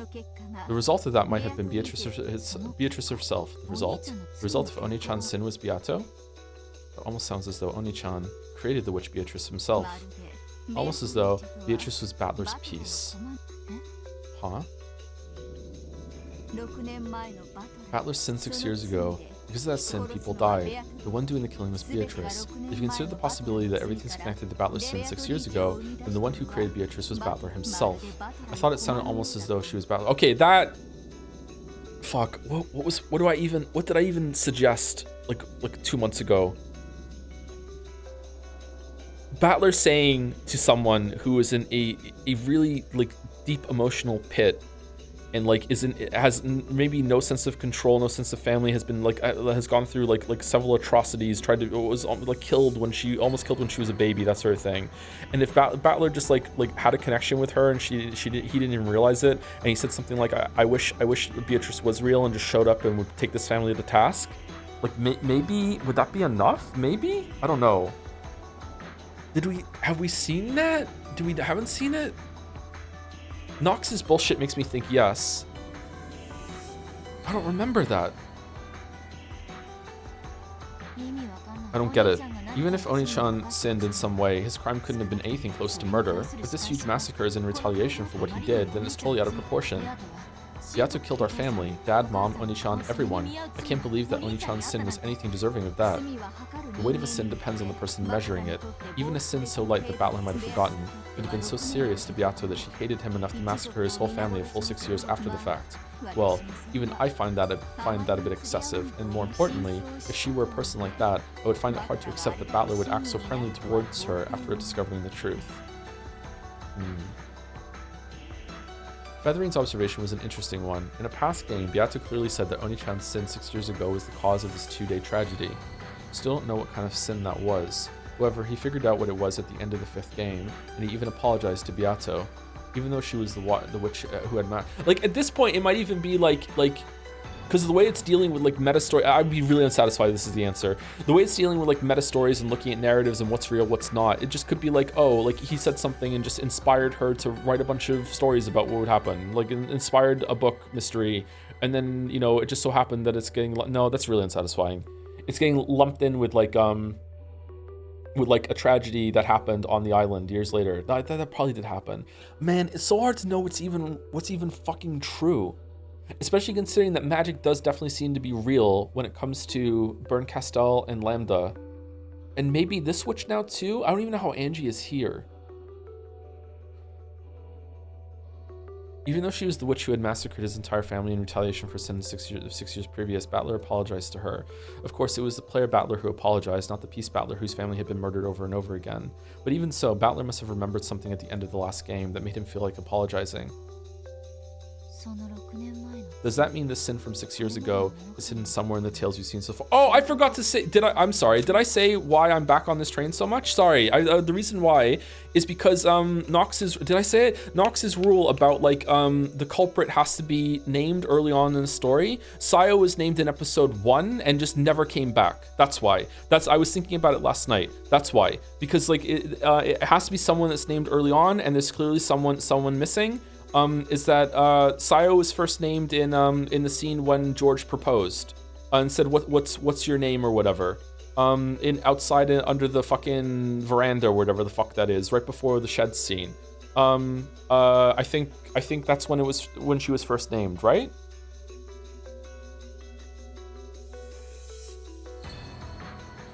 Beatrice is literally the culprit. Beatrice isn't real, my wee. Oh, maybe Beatrice is real. Okay. Anyway, does that mean this sin from 6 years ago is hidden somewhere in the tales we've seen so far? I've already formed a certain theory on that matter. Oh, let's hear it. I cannot tell you yet. I want to enjoy being the only one who knows the answer for a little while longer. Well then, I guess I'm done reading for you. Haha, well, we can't have that, can we? Have some patience and read a bit further. My theory is still nothing more than a guess. Once I'm certain of it, I'll tell you. Okay, my master. I actually do want to hear what comes next after all. Just what kind of connection do Oni-chan and Beatrice have with each other? Understanding that will probably give me a massive clue towards finding the truth of this world. After all, because he remembered that, he was able to reach the truth.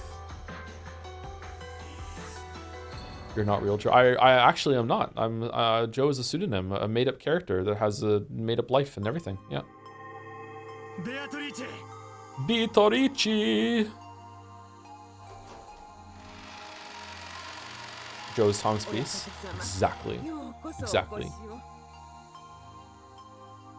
Thank you, Krutler, for 500 bits to say, hey, Toe, do not play Limbus Company. You'll hate it. Play Library of Runia instead.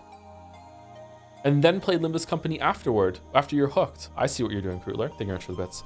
Welcome, Master. Beatrice Sama is waiting for you. This way, please. This place was a villa set aside for Beatrice's use. It was a sacred site for her only, built so that she could spend her days without being affected by the outside world. My heart began to race. I'm so glad she was able to revive, and that everything's okay. Beato is a personification of the rules. Is she? So even though she was destroyed once, it's possible for her to be reborn again. Battler quickly succeeded in reviving Beato's body, but he had trouble summoning her soul back.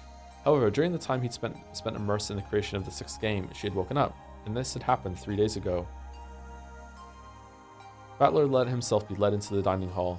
The dining hall had been set up for his and Beato's use.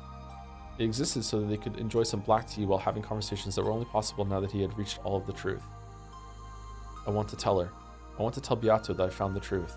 I want to go to... Battler couldn't hold back his excitement over this miracle he'd been granted, the miracle of Beato waiting for him in the dining hall to hear what he had to say. How is Beatrice? Same as usual? Is she doing well? Oh yeah, she's doing quite well. She's been waiting for you all this time, Master. Oh yes. So, she's in the dining hall. Is she eating something? That's okay. It doesn't matter either way. Oh, you'll be surprised. Beatrice. Uh-oh. When he swung open the doors to the dining hall, Battler was greeted by a wonderful sight. Though the food laid out on the table wasn't particularly sensational, it wasn't made by goat or anything, it was arranged beautifully, and a champagne bottle stood there waiting.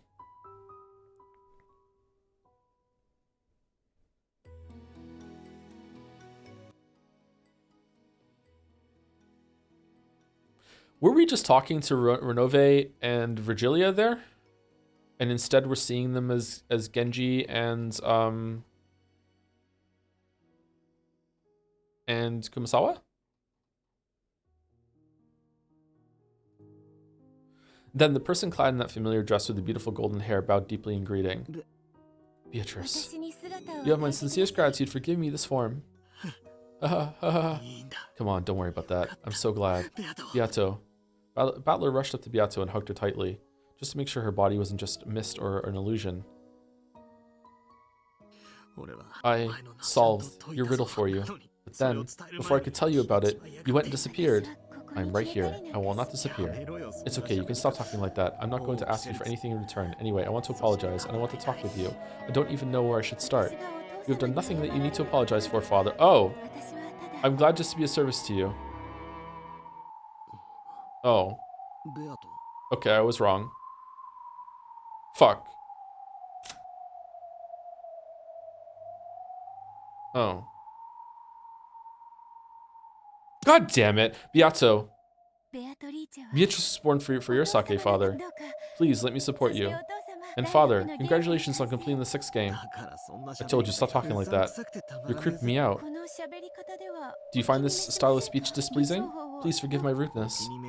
Well, I don't find it displeasing, but it's not like you. I guess I like the way you usually talk best. Beato smiled vaguely. To Battler, it probably looked as though they were both smiling at the unusual way she was talking. However, Beato's smile literally was vague and uncertain. After all, she didn't know how she was supposed to talk.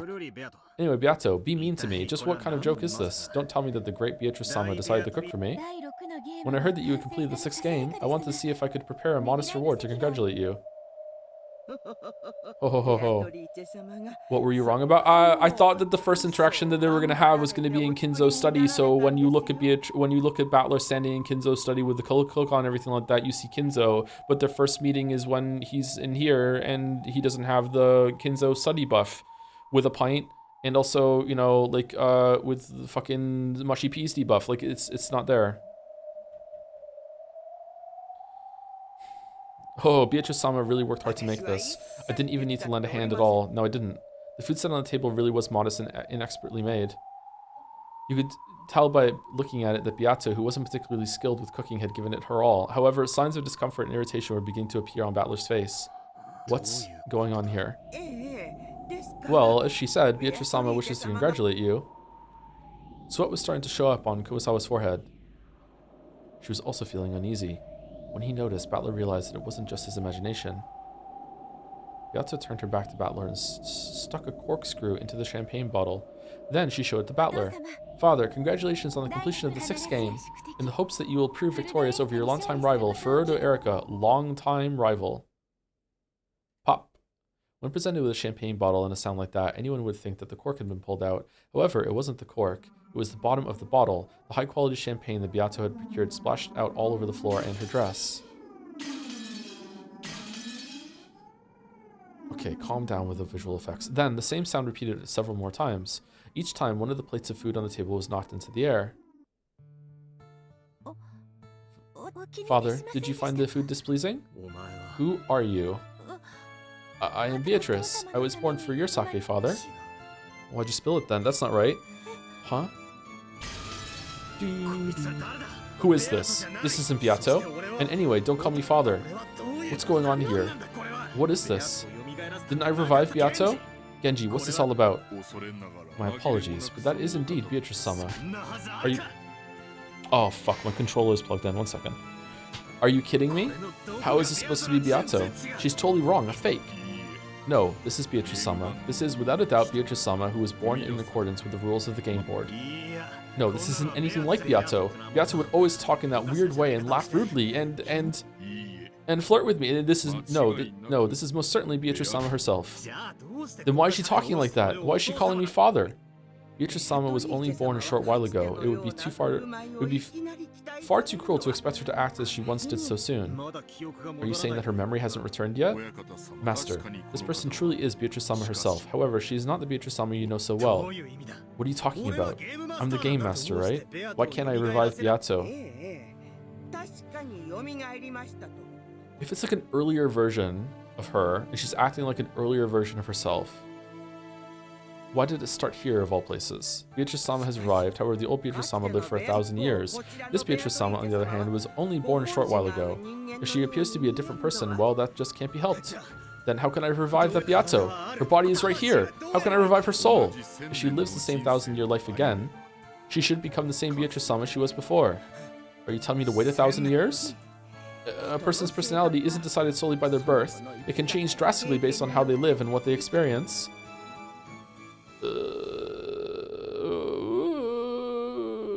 Don't do it, Battler. Do you understand? Even though she is the same Beato, she is not the same. Thank you, Ryukishi. I get it. Even if you had two of the exact same person, they could change enormously depending on their upbringing. Even though they might be both the same human to start with, their upbringing could change them so much that they effectively become two completely different people. Usually, we use the term person to refer to a person, not their personality.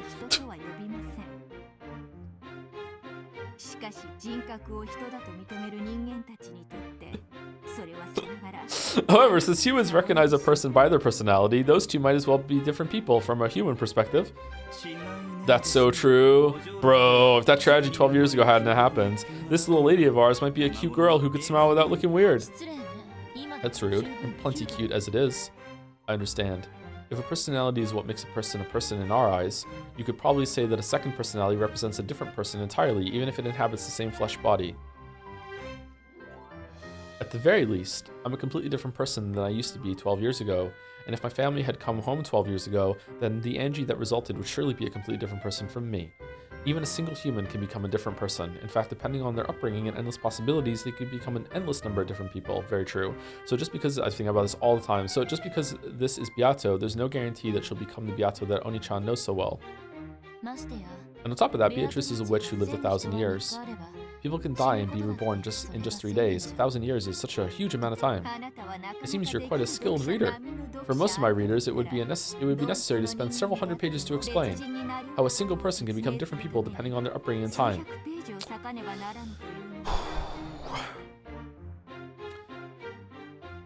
Man, Ryukishi was mad when he wrote this one, huh? Don't understand your readers. Don't underestimate your readers. We aren't just reading. We read and we think. If you make 100 people read it, about 90 will be able to. However, only 50 will actually understand what it means, and not even 20 will actually think beyond that. And all I ask is that they think it over a bit. Nothing more than that, giggle. However, it seems that you are one of those precious 20 readers. That's why I invited you here, child of man. It was seriously hard to like this Hachijo Toya person. However, though this forgery she had written was still in its first stages, it definitely felt as though it contained something very similar to the tales in those message bottles. Speaking metaphorically, one might call it a scent.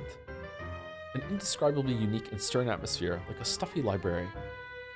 The Beatrice who wrote the message bottles and Hachijo Toya are different people. And yet, this is the same scent as that tale. I see. This is why some of those curious witch hunters are so intensely devoted to her. Their keen sense of smell is able to sniff out that familiar scent. Very well then. Please continue reading. There could be nothing more entertaining than watching your face as you glance over the words. That, and speaking with you. I guess it's true that writers are always starving for opinions on their works. However, sorry to disappoint you, I don't have time to read all the way through this thick manuscript. More importantly. And yet, you have plenty of time. Both the second hand and the pendulum on the ornate clock behind Hachijo had been moving the whole time. However, absolutely no time had passed for a while now. Only about 3 minutes had gone by since the time she had entered the room.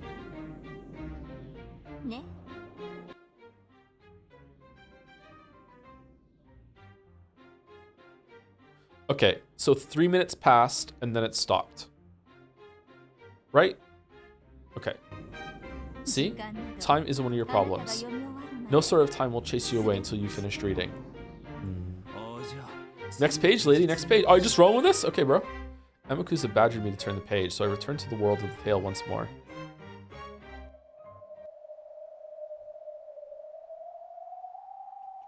Why does her tale have the same scent as Beatrice's, I wonder? Is it because she actually has reached the truth as she claims? Does this mean that anyone who knows the truth could create an endless number of message bottles? Is that how the Catbox world works? I see. I guess she might also be an endless witch. In fact, maybe anyone who knows the truth can become an endless witch. An endless tale created by the endless witches. The 2 days starting on October 4th, 1986, where my family is being toyed with endlessly. I have to end it. I have to find a hint of the truth from within the story and end this endless tale. The never-ending story. Ooh. Oh, Charlie Chan is here. Thank you very much for the resub, Charlie Chan. Always good to see you. 28 months of Charlie Chan with a Joms. Thank you, Charlie Chan. What do you think, Beato? How's this 6th game I've made? It sucks. Well, you're not the type to give me an honest compliment anyway. You'd probably say something more like, not bad for an incompetent fool like you. Cackle, cackle. Not bad for an incompetent fool like you. Now that I've seen what it's like to be a game master, it's pretty clear. I wasn't the only one who had it rough each and every game. Creating a game is far from easy. I certainly never expected us to recognize each other's efforts like this. Creating a game is far from easy. I certainly never expected us to recognize each other's efforts like this. All wrong. This isn't Beato. This is a bathtub. Sorry. Battler slammed hard on the desk, but the piece Beato showed no reaction. After all, Battler hadn't ordered her to react. It would be easy to revive the Beato as a piece. However, it would only move... according to Battler's wishes. Having a conversation with it was no different from talking to himself.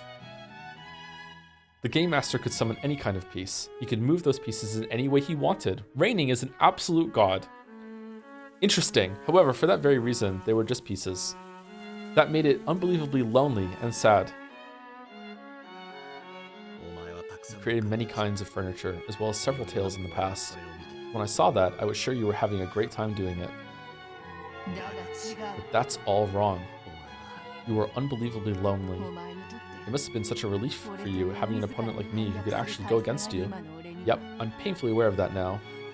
That weird, polite Beato really was you, wasn't she? The way you were 1,000 years ago. And yet, she's a different person. The way she looks just like you is what I really can't get over. I can't stand it. However, she isn't a piece, so she can go against my will.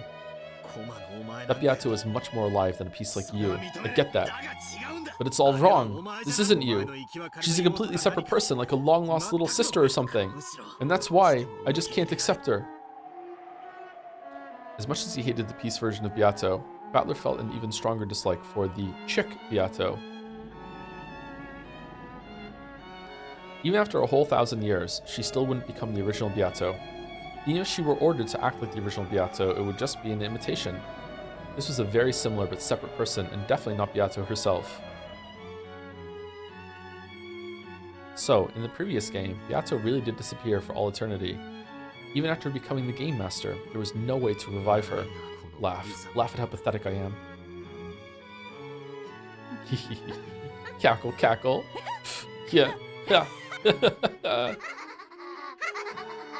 Just give it a rest already. You're just an illusion who won't laugh unless I order it, and who can't even continue to laugh unless I keep on ordering it. Just disappear. Smash. Okay, what are the reading assignments for the next chapter? True feelings.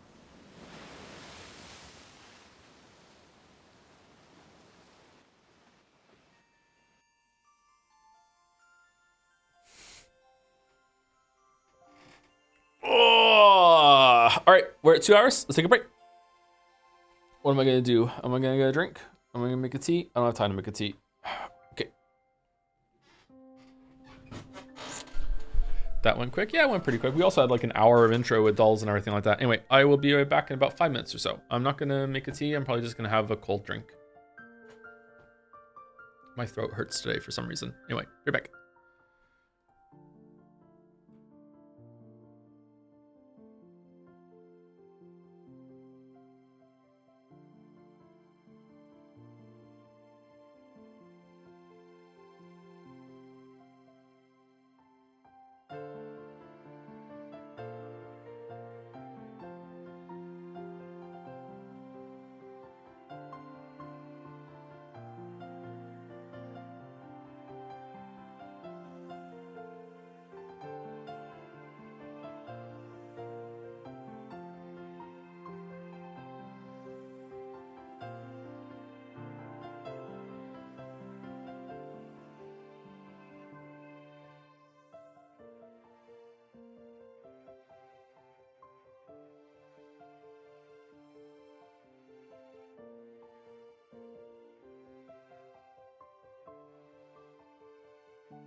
Alright, hello chat. Sorry, I was eating a protein bar.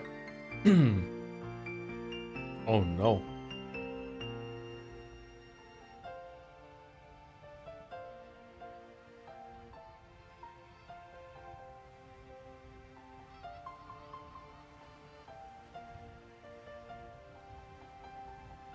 Hey Joe, I think you should really play Claire Obscure Expedition 33 because this is the year of threes, and not only does it have 33 in the title, it was made by 33 devs and sold 3.3 million copies in 33 days.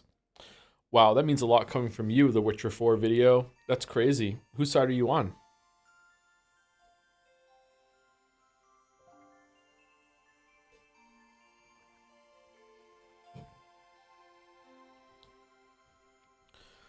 Alright, let's continue. On Rekenjima, this day, or rather this round, was the same as any other. The typhoon would be coming very soon. The sky was still overcast, but the clouds were moving quickly.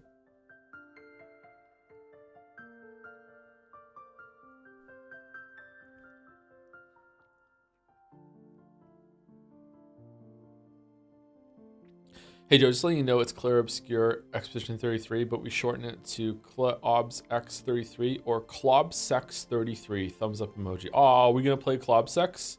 Nice. The only thing on Natsui's mind was the plan to cover up Kinzo's absence again this year. The only thing. Kraus appeared to have suffered a stomach ache from the stress and was sleeping in his room. Aww.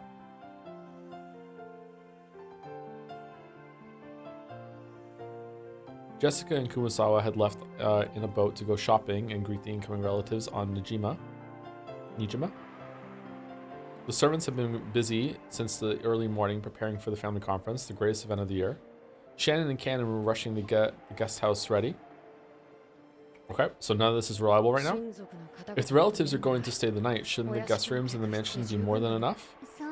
Good point. It's a pain to clean up this place too, after all. Even so, I like cleaning the guest house. Yeah, it's nice and quiet without Madam and all the annoying servants. Shannon smiled wryly as she performed a detailed examination of the guest room.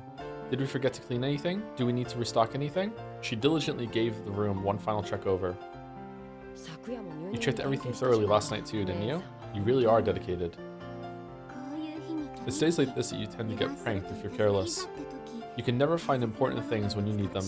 And things that were supposed to be closed turn out to be open. That's because you're too careless. You don't pay attention while you work. I guess that's why you're helping me check. Thanks. There's nothing to thank me for. If you were a bit more alert, I wouldn't have to help at all. Giggle. But you actually just want to be with me, right? You're such a kid. It's not it at all. It's all because you've been so ecstatic about George-sama lately. You're messing up so much, I can't let you out of my sight. Giggle. Cannon-kun, let's chat a bit. You can't do that now, we're working. You keep making fun of me and George-sama, but how's it going between you and Jessica-sama? Nothing's going on in particular. If you have time to talk about that, let's just finish this. Wah! Kennen had very obviously been trying to change the subject. Shannon then snuck up behind him and pushed him down onto the bed.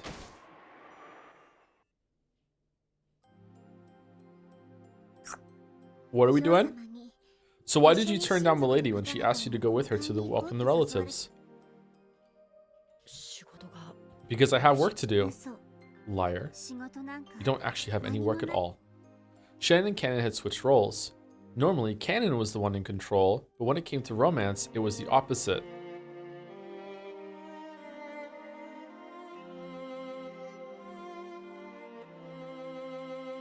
Kind of wavering a little bit. As Shannon had said, Jessica and Cannon were supposed to have been the ones to greet the relatives at the harbor on Nijima. However, Cannon had suddenly claimed that he had work to do, so Kumasawa had gone instead. Cannon didn't have any work to do.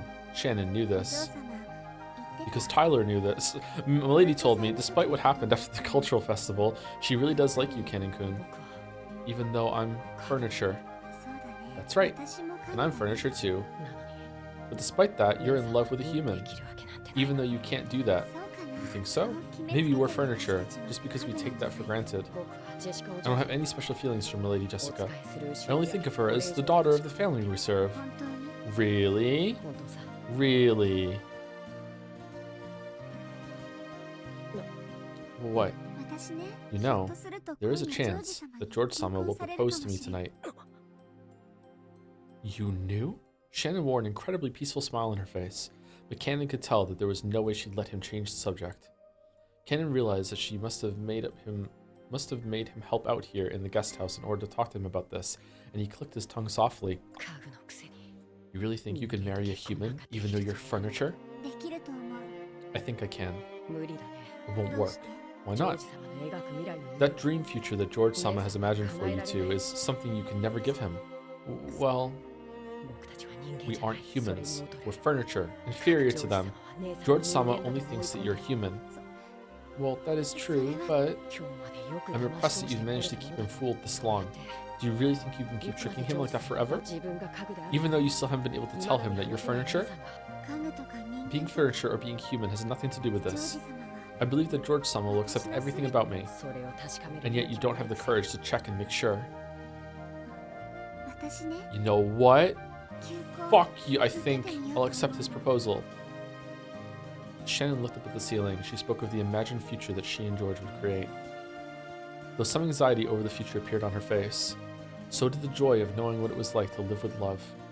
As Cannon watched this vivid dream he was being shown. So it's going to be a George and Shannon episode, huh? Alright. He knew that none of his words would reach Shannon anymore. Humph. You can just do what you want. Once you've said you'll do something, you can be incredibly stubborn. Yep. I want to live my life my own way. I'd like to stop being afraid over whose furniture and who's a human.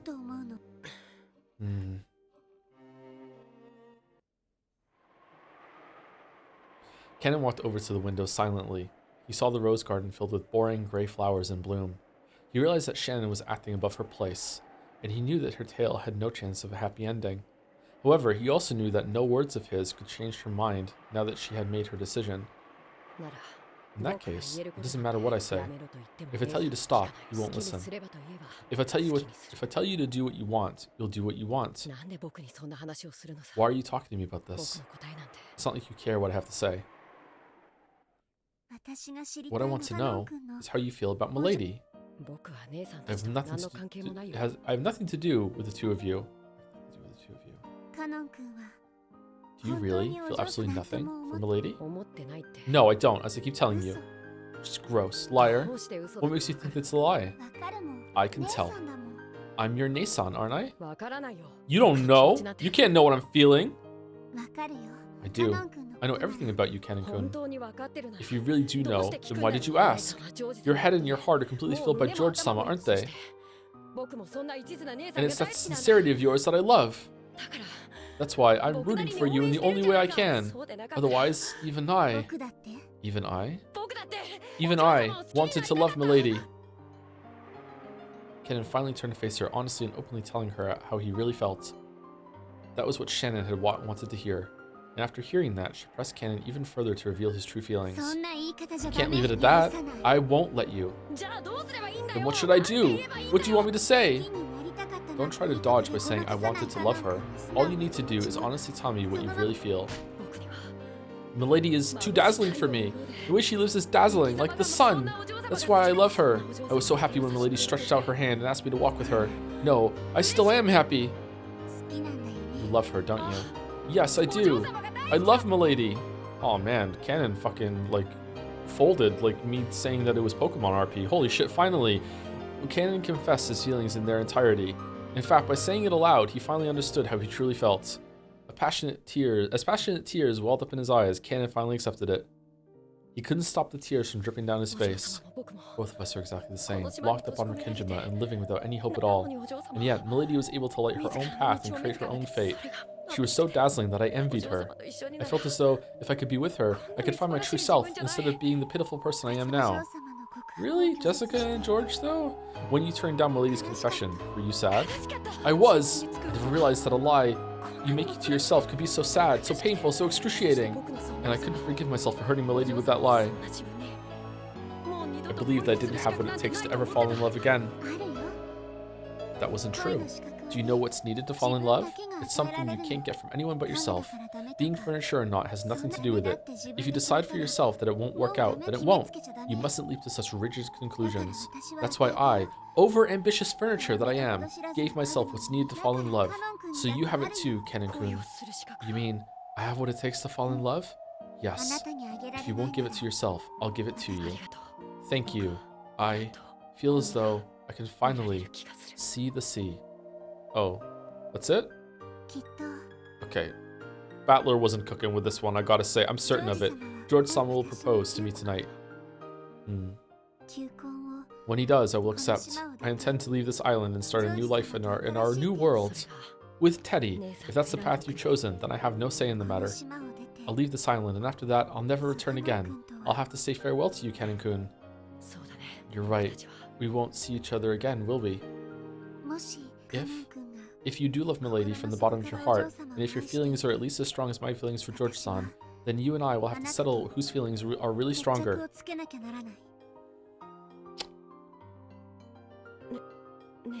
Nason. This way is best for both of us. Don't give up on your feelings for my sake. Even though my selfishness may keep you from your happiness. I realize that same thing about myself. I know that my happiness will bring you pain.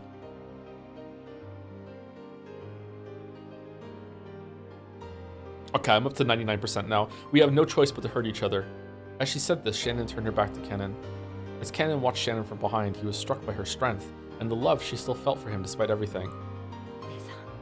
Nei-san, living with you made me happy. Me too. I wouldn't have lasted this long without you.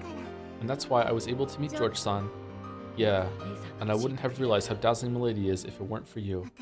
I won't abandon the way I feel. I'll focus on that feeling alone, ignoring everything else, and I won't look away when I trample over your heart. Me too. I won't use you as an excuse to hide the way I really feel. Whether my love bears fruit or yours does, we'll both support the victor. Yes, I promise. 99.5% now, and if I win, I will love Milady and treasure you. Thank you. But if I win, I'll forget you and this island and leave this place forever. Yes, whichever of us wins, that person will pursue their love with all they've got. Even if they know that love will be unrequited. Yes, after all, by now, we are not furniture.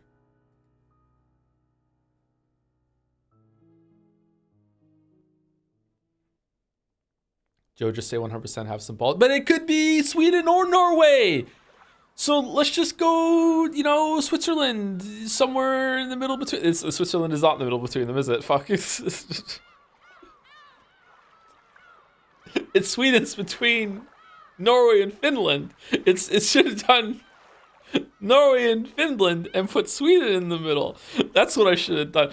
The boat carrying the relatives docked at the harbor. They left the boat one by one, making fun of Battler. Wow, making fun of himself in his own story, based. Goto wasn't the only one to greet them. Cannon was there too. It's been quite some time, everyone. Allow me to welcome you to Rokkenjima. I hope that your long journey went smoothly. Welcome to Rokkenjima. Okay, can we have a scene of Erika on the boat, partying with her party detective boat, solving some murder that just happened on the boat at the end? And then she's like, well, solved another murder. Gonna sleep well tonight? Go, attention everyone, I have now solved the murder. I will now go to bed, and I have absolutely no intention of falling overboard in the typhoon tonight. This line of thinking is only possible for Haruta Erika. What do you think, everyone? And then meanwhile, the next scene is that, no, she didn't fall in the typhoon. Everyone on the boat was so sick of her shit that they actually all conspired to break into her room, carried her out, and then they actually argued over who was going to be the one that got the privilege of throwing her overboard. I'm sorry, I made myself laugh.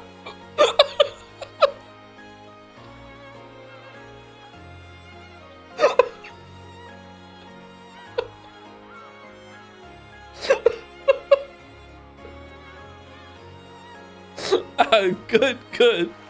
Go to compliment to Kennen in a whisper. Kennen ignored this, looking just a little sour, and continued to greet the incoming relatives. This is your first time meeting Goto-san and Kennen-kun, isn't it, Battler-kun? Ooh, it's my first time meeting Battler too. Giggle. Goto-san's a great chef. He's the only reason anyone ever want to come to this island. I'm most honored, Battler-sama. I do hope that you look forward to your meals during your stay. I can't wait. I'm counting on you. An exciting luncheon. Long time no see, Kennen-kun. You seem to be in high spirits today. That's great. You think so? Oh yes, your face is looking brighter today. Maybe it's your complexion, or maybe it is that your gaze looks a bit more gallant, or you forgot to take your makeup off. Ah, it must be a growing phase. That's how a boy becomes a man. You usually look as though you're about to pass out from anemia. You're a bit different today. You've got some spunk. A boy can change a lot in just 3 days. I guess that... 3 days again? I guess this means even Kennen-kun's getting a bit more manly. We aren't making fun of you, okay? We're all complimenting you, Giggle. Kennen had sworn to start changing the way he lived bit by bit. However, he had only meant to change within himself and hadn't expected that it would show on the outside. He was a bit shocked to hear that his expression had changed so much that people had apparently noticed as soon as he opened his mouth. No, maybe the real surprise was that his normal expression must have looked so incredibly sullen in comparison. Ooh, Goto led the way up to the guest house. Kennen brought up the rear, helping to carry some of Kumasawa's shopping or something. Does my face really look that bright today? Oh, it looks that way to me as well. Did something good happen? Even Kumasawa was saying it. Kennen, unable to see what his own face looked like, hung his head in embarrassment.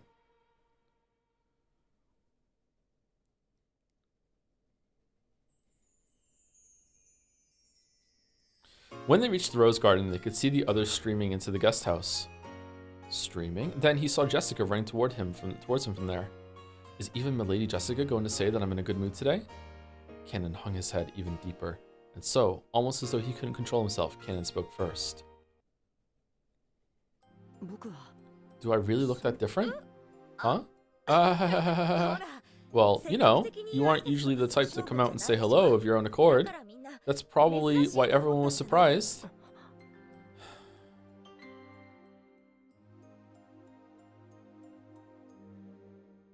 Do you know? How could you know? Oh, she's done. Is that fair?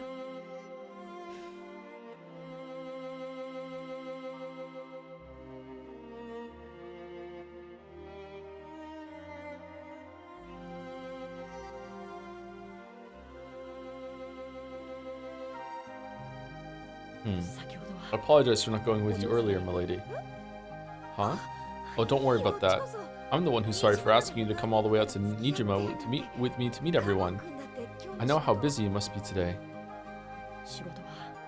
I didn't have anything in particular to do. You were just so dazzling that I couldn't bear to be with you. I was just weak.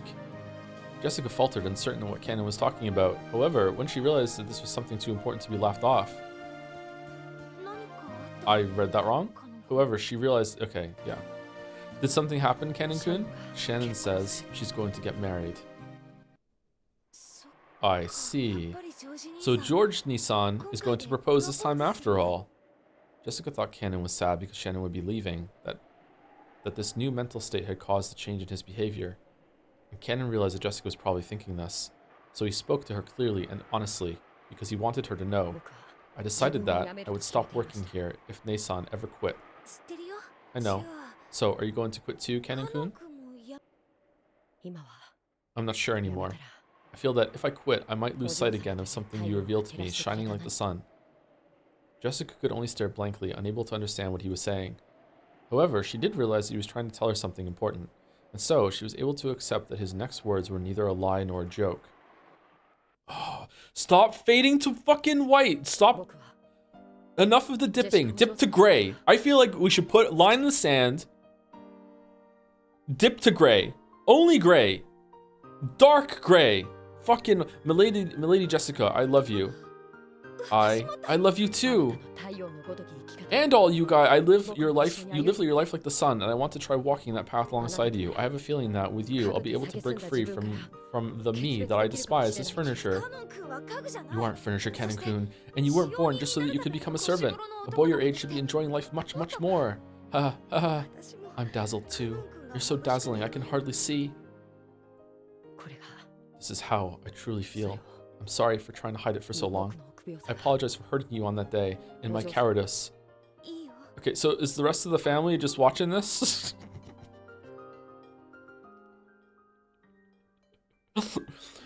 That's okay. Just hearing you say that makes me happy. So, since I want to always be with you, I plan to stop being furniture. I ask that you give me some time to do that. Please forgive this last bit of weakness.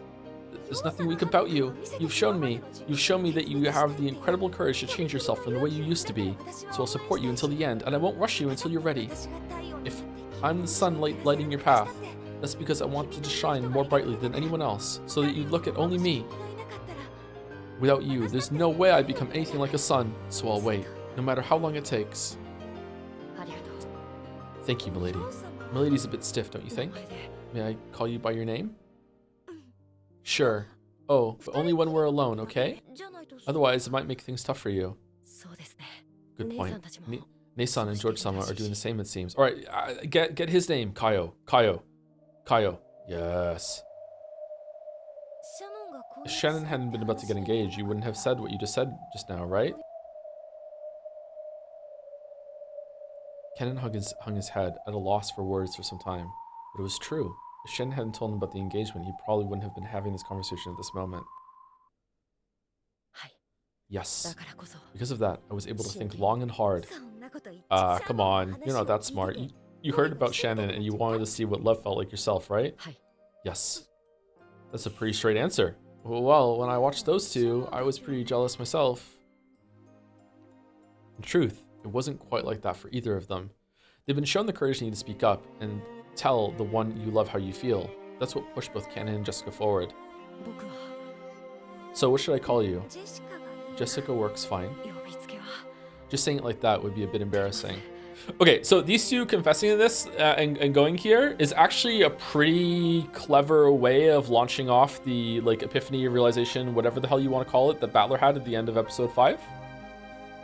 Is this going to be like a running trend through episode 6 of just like people just being more forward and honest with each other about like connections and stuff? Is it? I think it is, yeah. Like there was a whole thing about love at the end of episode 5, and like you have to admit it, and like there are people that don't admit that they love each other, or like it doesn't have to be romantic love either. In this case, it is, but it doesn't have to be romantic love. So yeah, that's the connection I'm making. Yeah. Just saying it like that would be a bit embarrassing. Then you can use san at least at first. Why not try it out? Come on, Jessica-san.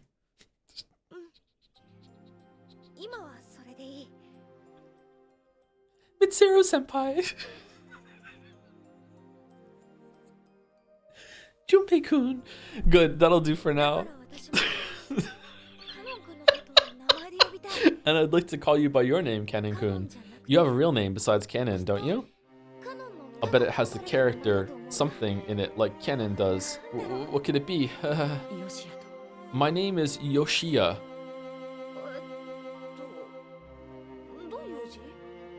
Fuck. Alright. Oh, how is it written? Jessica tried tracing out various characters on the palm of her hand.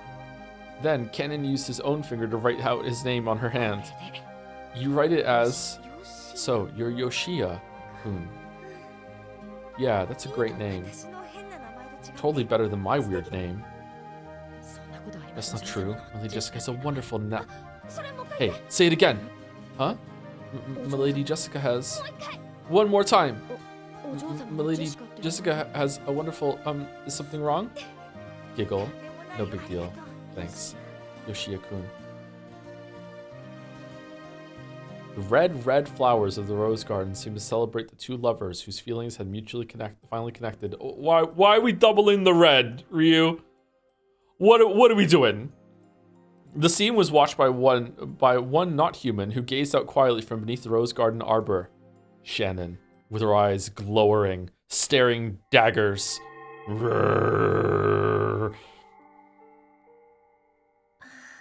Oh. Come to think of it, those two had never called each other by their names until now. Jessica hadn't known Kennen's true name. Kennen hadn't called Jessica by her name. When people call each other by name, they acknowledge the worth of the other's soul. Sure. That's why names are sacred. When you've been given permission to say someone's name, it means they've acknowledged your soul. Is that why Father wants me to call him by his name? No, that's probably wrong. When Father sees me, it reminds him of that other me, the past me, and I'm sure that me called Father by name. However, that probably doesn't mean Father would be happy to hear me call him by his name. After all, I am me, and not the Beatrice Father knows well.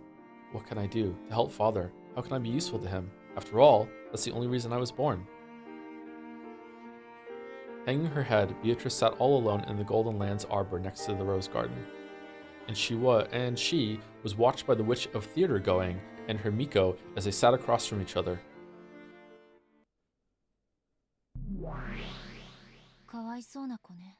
Poor kid. I never thought I'd see you feel compassion for Beato. It'd be too cruel to call us Beato and the form Beato the same person. They're completely different people. So when you busted through the window and like tried to like steadfastly make it so Battler would resist the witches and everything, you were just wrong, huh? That just... Damn. Alright, it may be that by the rules, this Beato is the Beato. However, saying that would be horribly unfair to her. Battler must be very depressed to have things end up this way after reviving his former rival. I sort of get Oni-chan's despair. She's a little stupid. Is that why we love her? But I can understand how this kid feels too. No person can become a replacement for another, not even a past version of that same person. Compared to the young boy and girl who had found new versions of themselves by calling each other by their true names, this witch looked very feeble. The witch knew that she was an illusion created in the image of the person she once was. And she also knew that it would only hurt Battler if she were to try and pretend to be that person. We haven't had a Sumari in a while. Can we get one? Nope. And despite all of that, this Beato wants to be useful to Battler. How admirable. Is that the purpose for the witch known as Beatrice? That is what she claims. She says she was created to be of service to Battler. So, a Beato who was born for One-chan's sake eventually commits a serial murder, and drags One-chan into a bizarre game that she calls eternal torture. I don't get it. I believe you also understand that one can become a different person over 1,000 years. At the very least, Beatrice was once a pure creature who was born for Battler's sake. It's also very clear that, in her current feeble state, she doesn't possess any of the courage or motivation needed to bring about such fearsome serial murders. Okay, I'm now Sumari. Come on. God damn. Okay, that's kind of a Sumari. It's Sumari light. That means the sinister witch we all know must have changed during the 1,000 years since her birth. It's basically a pseudo Sumari? A Sumari?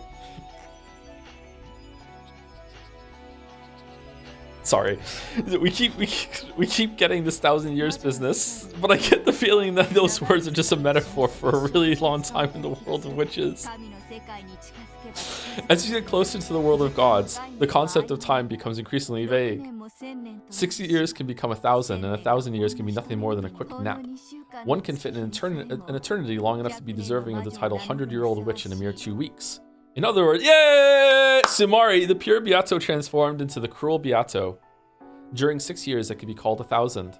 So, does that mean something bad happened during those 6 years that made her hate One-chan? That doesn't make sense. During those 6 years, One-chan not only stayed away from Rikenjima, he even stopped using the Ushirimiya name. He had nothing to do with that change. Her hatred has got to be totally misguided.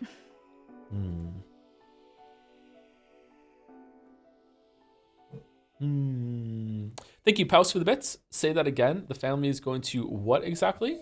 I can't remember when this was, 25 minutes ago.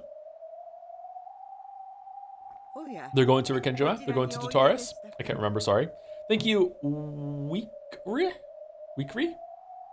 for the resub. For the past month, I've been fighting the urge to start Umineko literary analysis while I'm in therapy. Thanks, To. You're the best. That sounds like a fun time, actually. I think you could do that. Yep. I think there's definitely enough here to analyze, and the story is worth it, which is a rare compliment coming from me. But as I said yesterday, I don't think the mystery is really worth it, but hopefully I'm proven wrong by the time we get to episode 8. I think it is worth it, actually.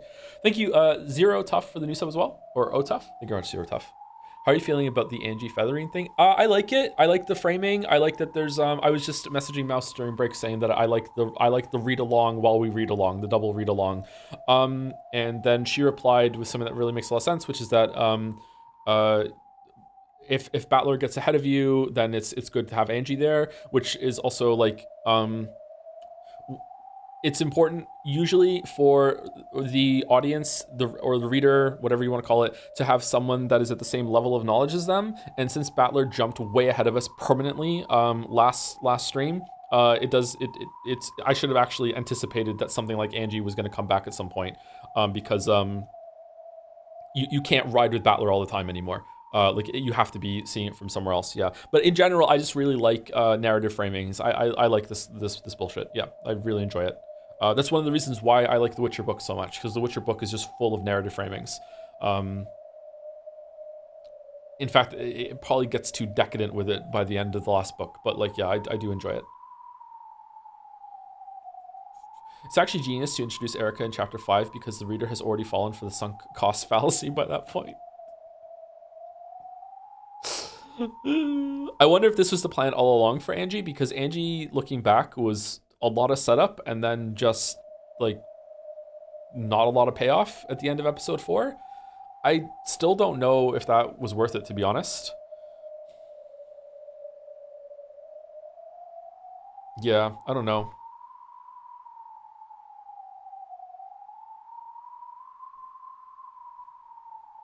I was thinking Angie was kind of a waste of time. I think she still might be, actually. Or like, okay, not a total waste of time. I like her character, but if we're looking at things that we can cut out of the story, episode 4 has a lot. Episode 5 has a lot too. I don't know. Anyway, I'm sorry. We're getting distracted. Let's keep reading. Oh, this is where you were. Shall I make you some black tea? Kumasawa-san, there's something I'd like to know. Oh, very well. What is it? My name is Beatrice, isn't it? Yes, that is correct. You are Beatrice-sama, milady. However, the Beatrice that father talks about isn't me. Well, I think father wanted me to be that person. I think that might be why. He was disappointed because no matter how much I look like her, I am a different person. Oh, for fuck's sake. Oh, wow. The fucking parallel. Oh, man.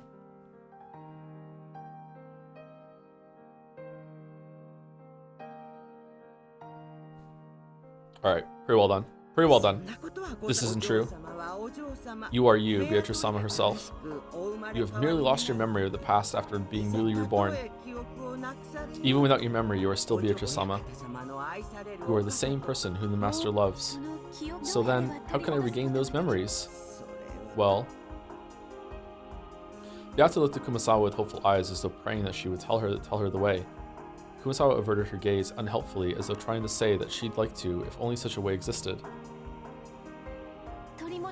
Like, honestly, is this even the present scene, or is this just like the Kurodorian part where Rosa came in and found this Beatrice? These scenes could be like the exact same thing at the exact same time. That probably is what it's representing. Like goddamn, if I can't regain those memories, can't you at least tell me what kind of person the Beatrice's father loved was? That much I can tell you, but I was born for Father Sake, so I want to become the golden witch Beatrice that father desires. But Beatrice-sama, I cannot use magic. However, if the witch father desires could use it, then I will learn. I want to become the witch he desires. That's the only way I can repay father for creating me. That's admirable.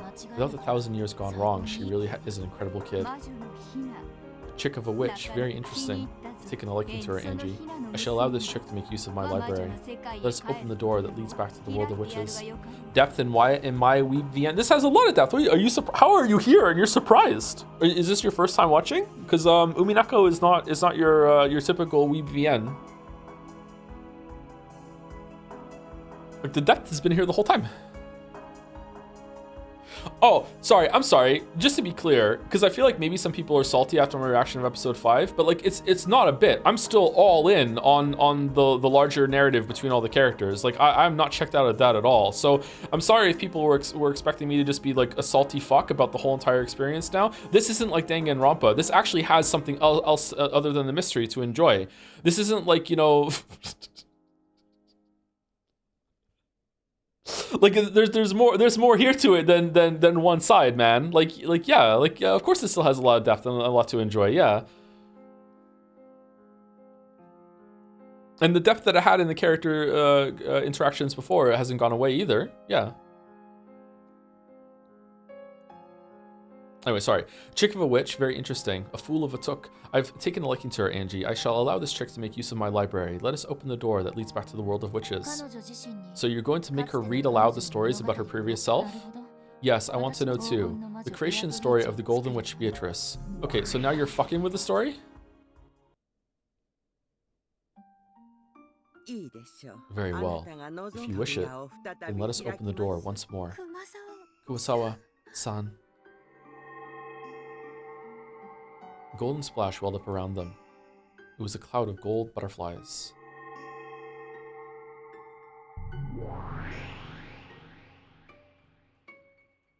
With a flash of gold, the form of the old lady transformed into that of a witch in a dress. You must choose the path that you are to walk down. Let us call it a path of roses. The beautifully blooming roses may encourage you, and their thorns may torment you. But even so, it is a path that you've walked down before. You may pass through the same 1,000 years. You may pass through a different 1,000 years. If you wish, you may even return back the way you came. I'll move on forward. I don't want to spend 1,000 years in this garden drinking tea. I, Beatrice, was born for Father Sake. So I want to live for Father Sake. Please tell me about the Golden Witch. Okay, so is this representative at some point that Kumasawa was complicit with what Kinzo was doing with the first round of trying to recreate Beatrice with a brainwashed girl? If that's even what if that's even right. I don't know for sure if that's right. So this is representative of magic, but in reality, this is Kumasawa explaining to a young girl what original Beatrice was like and why Kinzo loved her, and this is what she would do, and this is what you could be like too. Did she like grow to regret that, or is it more? Was there magic with the first Beatrice? I don't think so. The Great Witch spread her arms, communicating the others' unbending determination to the brilliant heavens. At that moment, a brilliant light covered the two of them, and before they knew it, they were in a strange study.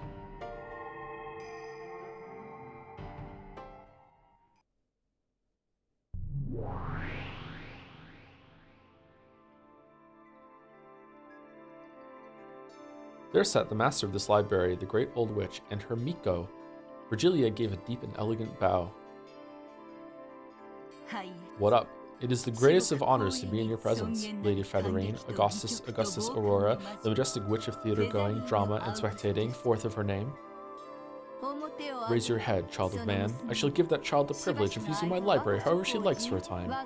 Angie, my Miko, you will see to her needs. Sure, as you wish, my master. You know, you could just say, let me read your story. Miko of the Witch of Theater-going, I leave Beatrice in your care. Pleased to meet you. The Beatrice you're trying to become was suffering from something in her own way. At the very least, you've been released from that for the time being. Will you really go on a journey to regain those shackles? Yes, I want to become the Golden Witch.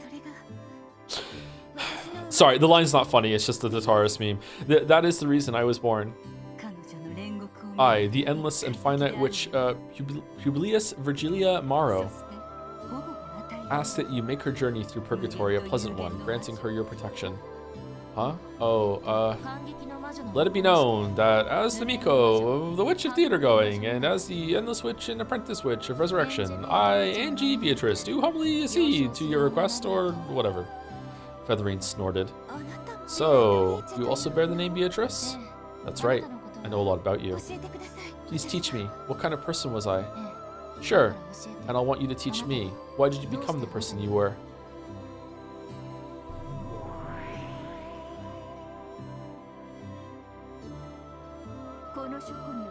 In this library, the fragments showing the tales of all your games up until now are stored as books. By reading them, you should be able to learn everything that has happened before now. Strap in. They're not paced very well. By reading them, can I become a Golden Witch? To become a Golden Witch, one must solve the epitaph of the gold. And this trial cannot be skipped, not even by Beatrice herself. I'll do my best. So please, let me read the books in this library. As admirable as ever. Why are you so set on ending up like that again? I do not know what I was like then. However, if that me can be of use to Father, I want to become it. Angie sighed, resignedly. No words would stop this girl's feelings of respect. Angie was the Miko of the Witch of Theater-going. She could do nothing but watch over the stage. That's right. They weren't actually interfering with the play. This was just a bit of directing to shine the spotlight onto the tale of Beato's past. Even this was nothing more than the Witch of Theater-going watching a play.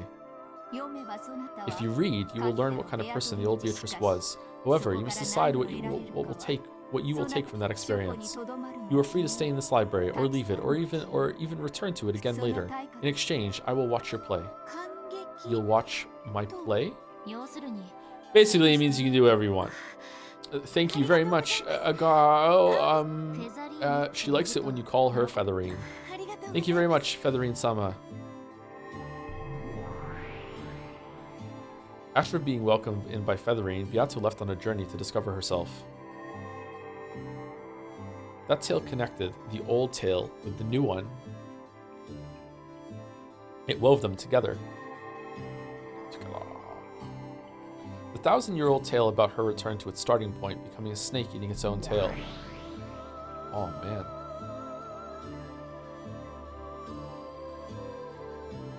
The ring of that snake began slowly, bit by bit, to turn into the shape of a small island floating on the sea. And that was Rikenjima. 1,000 years of the witch born on this island were tied to the island.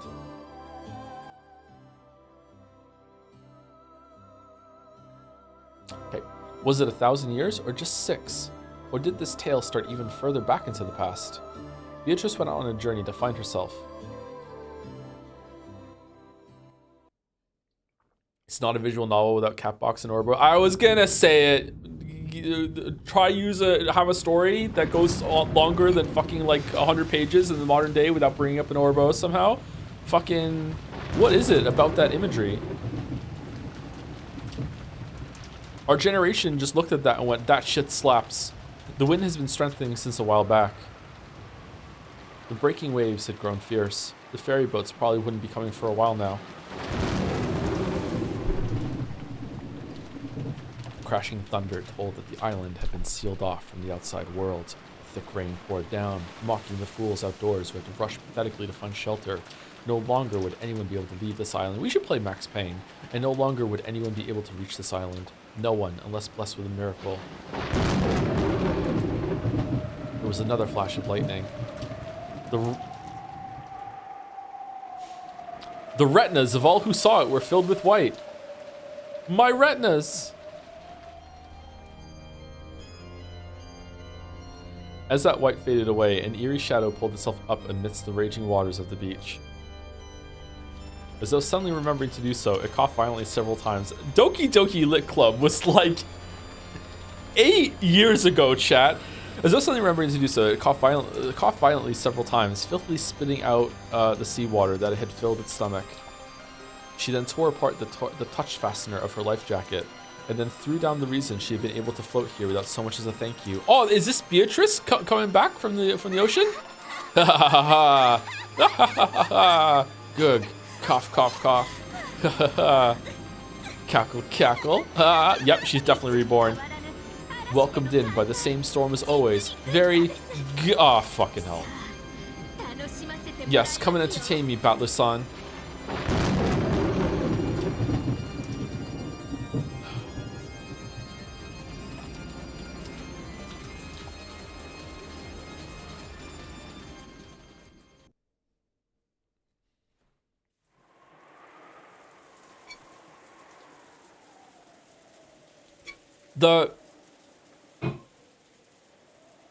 The sequence there of putting that with the supernatural storm representing like the magic coming to life, and then having it appear like a resurrection, magic coming out of the ocean, and then after the Beatrice thing before, and then and then it's just Erica. That was really good. That was really good. This is what I like. Ryukishi. This is what I'm talking about when it comes to like wit. You have to be witty to be able to write. Like that's not funny, like haha funny, but like it is funny. It's like funny didn't laugh. It's very funny, very didn't laugh. You know what I mean? I don't know how else to explain it. It's just really well done. Yeah. News of the drifter for Oda Erica quickly spread across for Kinjima. Erica had been welcomed in politely, and it was decided that she would be treated as a guest until the typhoon passed. In the dining hall, Goda's wonderful dinner had ended, and everyone was relaxing, enjoying some after-dinner coffee and cheese. Apparently, Battler was a bit relieved that Erica had come and turned into a good scapegoat. It drove away some of the attention he'd been getting piled on him for finally coming back after 6 years. In fact, she turned out to be very talkative. I'm not even mad, but you still look mad? What do you mean? What are you talking about? When the conversation turned into about Battler? When the conversation turned into a sophisticated discussion of the mystery genre, even the adults were drawn in. She was apparently so well versed that even Nanjo, who had a vast knowledge of the subject, was impressed. Okay, what are we doing with Nanjo? Nanjo has had a lot of mystery connoisseur development recently. What are we doing with Nanjo? Whoa, good point. A strange family in a western mansion on an isolated island during a storm. Now that we have a detective stopping by to take shelter from the rain, we've all got the major factors lined up. Have no fear. No matter how difficult the crime, I will solve it. That's a detective's job. How reassuring. It almost sounds as though you want a bizarre crime to occur. I hope I don't have to play the part of the victim. Dear, you mustn't say such things. Well, the history of the human mystery genre is only about a century old. Its tricks and ideas are limited to a few recycled patterns, so there's nothing left to show. No matter what kind of impossible crimes or closed-room murders might occur, it will be nothing more than one of the same classes of tricks dressed up to look like something new. The only reason mysteries still make for popular books today is because self-proclaimed fans, those who work off pieced-together knowledge and who have hardly read any of the classics, mistakenly think that a classic trick they didn't know about through lack of proper study is actually something new and surprising. Everyone couldn't help but gape at this imposing claim. If an aged critic had said it, that would have been one thing. But to think that a young person like this could say it so boldly. Mystery is a genre that ended a half-century ago.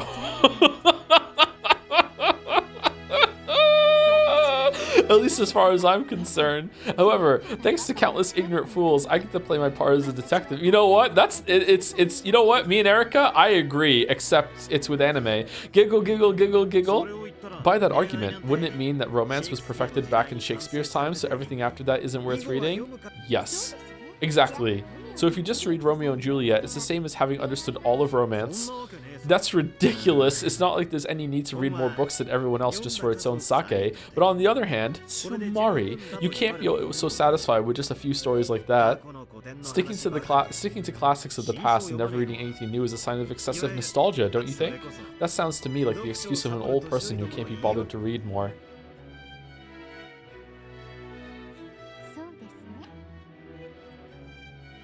I kind of hate when people say that there's no such thing as a new idea, or there's no new ideas ever, it's just recycled old ideas, because it's really hard to argue, but I just instinctively know that people have just been saying that forever. It's such a frustrating conversation. I see. I guess I'll need to read at least as much as you, or else I'd probably lose in an argument. Me? Haha, I don't read books.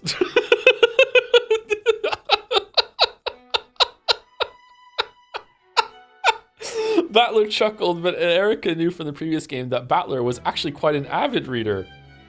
So his words felt like more of a challenge. Hold on. So you are dumb. Okay, so you are remembering stuff from the last loop. Okay, so like Shannon and Cannon do. Maybe sometimes. This depends. But also, like that was Burncastle controlling Battler. Okay, whatever. So his words felt like more of a challenge. Like it might still be true, but you don't know for sure. If you're so confident in your reasoning abilities, you must be really good at quizzes and puzzles, right? Oh, right, Maria. Didn't you bring a quiz book or something? Ooh, brought it. Realizing that Erica's arrogant statement had made the atmosphere a little more tense, George smoothly changed the subject. By now, it was more than clear that she wasn't the cute guest she had appeared to be. Maria pulled a book out of her bag that had quizzes and puzzles written on it and started reading them to everyone. It looked like it might turn into a peaceful quiz party, but of course, that isn't what happened. This is gonna be good. As a credit to all her big talk, Erica managed an impressive ratio of correct and immediate answers. She took complete control, and her bragging began to escalate more and more. George slightly regretted the choice he'd made when changing the subject.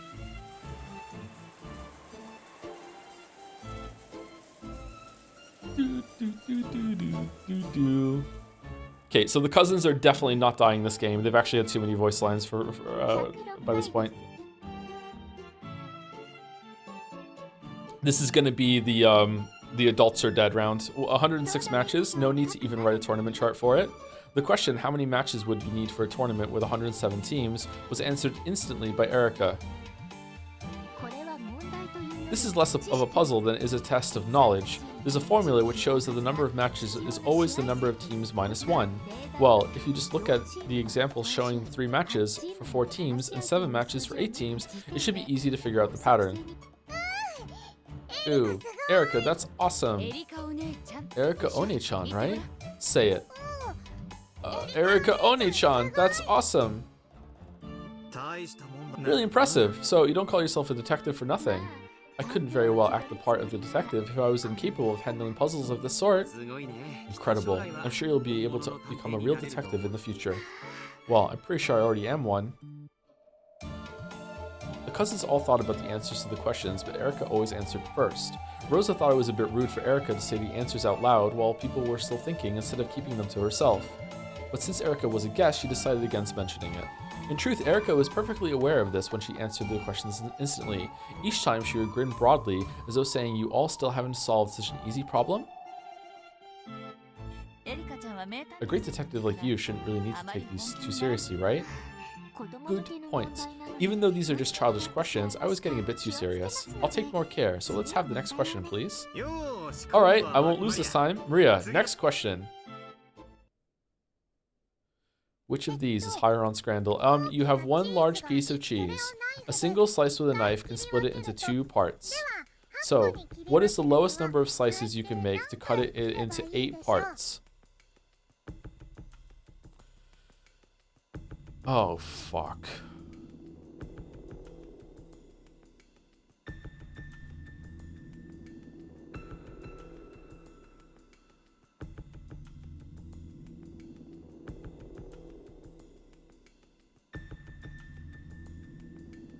Three?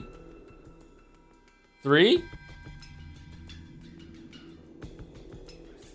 Three.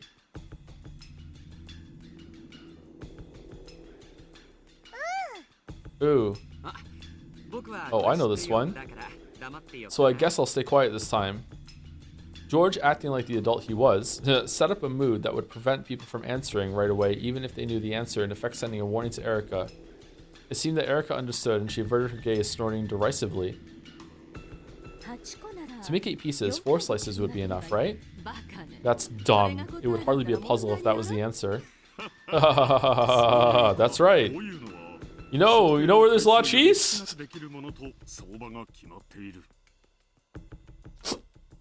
I know where we can practice it. These are usually set a smaller number than you'd expect as the answer. But still, how exactly could it be done? Oh, got it. You can only do it because it's cheese. True. If you try to do it with a birthday cake, there'd be a huge fight. That's right. You might be able to do this with cheese, but you'd never cut a cake like this. All of you know the answer? Damn it, am I the only one who doesn't? Oh, I've got it. Yeah, you gotta think 3-dimensionally. Wait, even Jessica? I don't get it. What should I do? I know the answer. It's written right here. Aw, man, she's so smart. You didn't know the answer until you looked, right? Giggle. Get it, Battler-kun? I see. I understand it as well. This is something you can do because it is cheese. Even Dr. Nanjo gets it? Could it be? Am I the only one who doesn't get it? I'm sure even your brain could be as flexible as cheese if you cooked it a little, Battler-san. Giggle, giggle. This isn't something like use 0 slices with a knife and break it apart with your hands, right? Of course not. It's impossible to cut this cheese with anything other than a knife. Say it in red! Think of the cheese in 3 dimensions. If that's hard, it might help to draw a picture on a paper napkin. So we have one large piece of cheese, right? Then we use a knife to make 8 pieces. Can the knife only cut it in a straight line? Yes, that's right. The knife only cuts in straight lines. Well, why? You can put a knife in and wiggle it around. Oh, but here's a hint. You can only cut in a straight line, but you're free to cut it wherever you want. Try thinking of a bunch of ways to stick it in. You should probably try to think out of the box a bit. Show us what you've got, Battler-kun. You have a large piece of cheese. How many times must you cut it with a knife to make 8 pieces? You could obviously do it in 4 cuts. Could it be done in even fewer cuts than that? Our hints so far point to it being possible specifically because it's cheese. If it was a birthday cake, you really wouldn't be allowed to do this.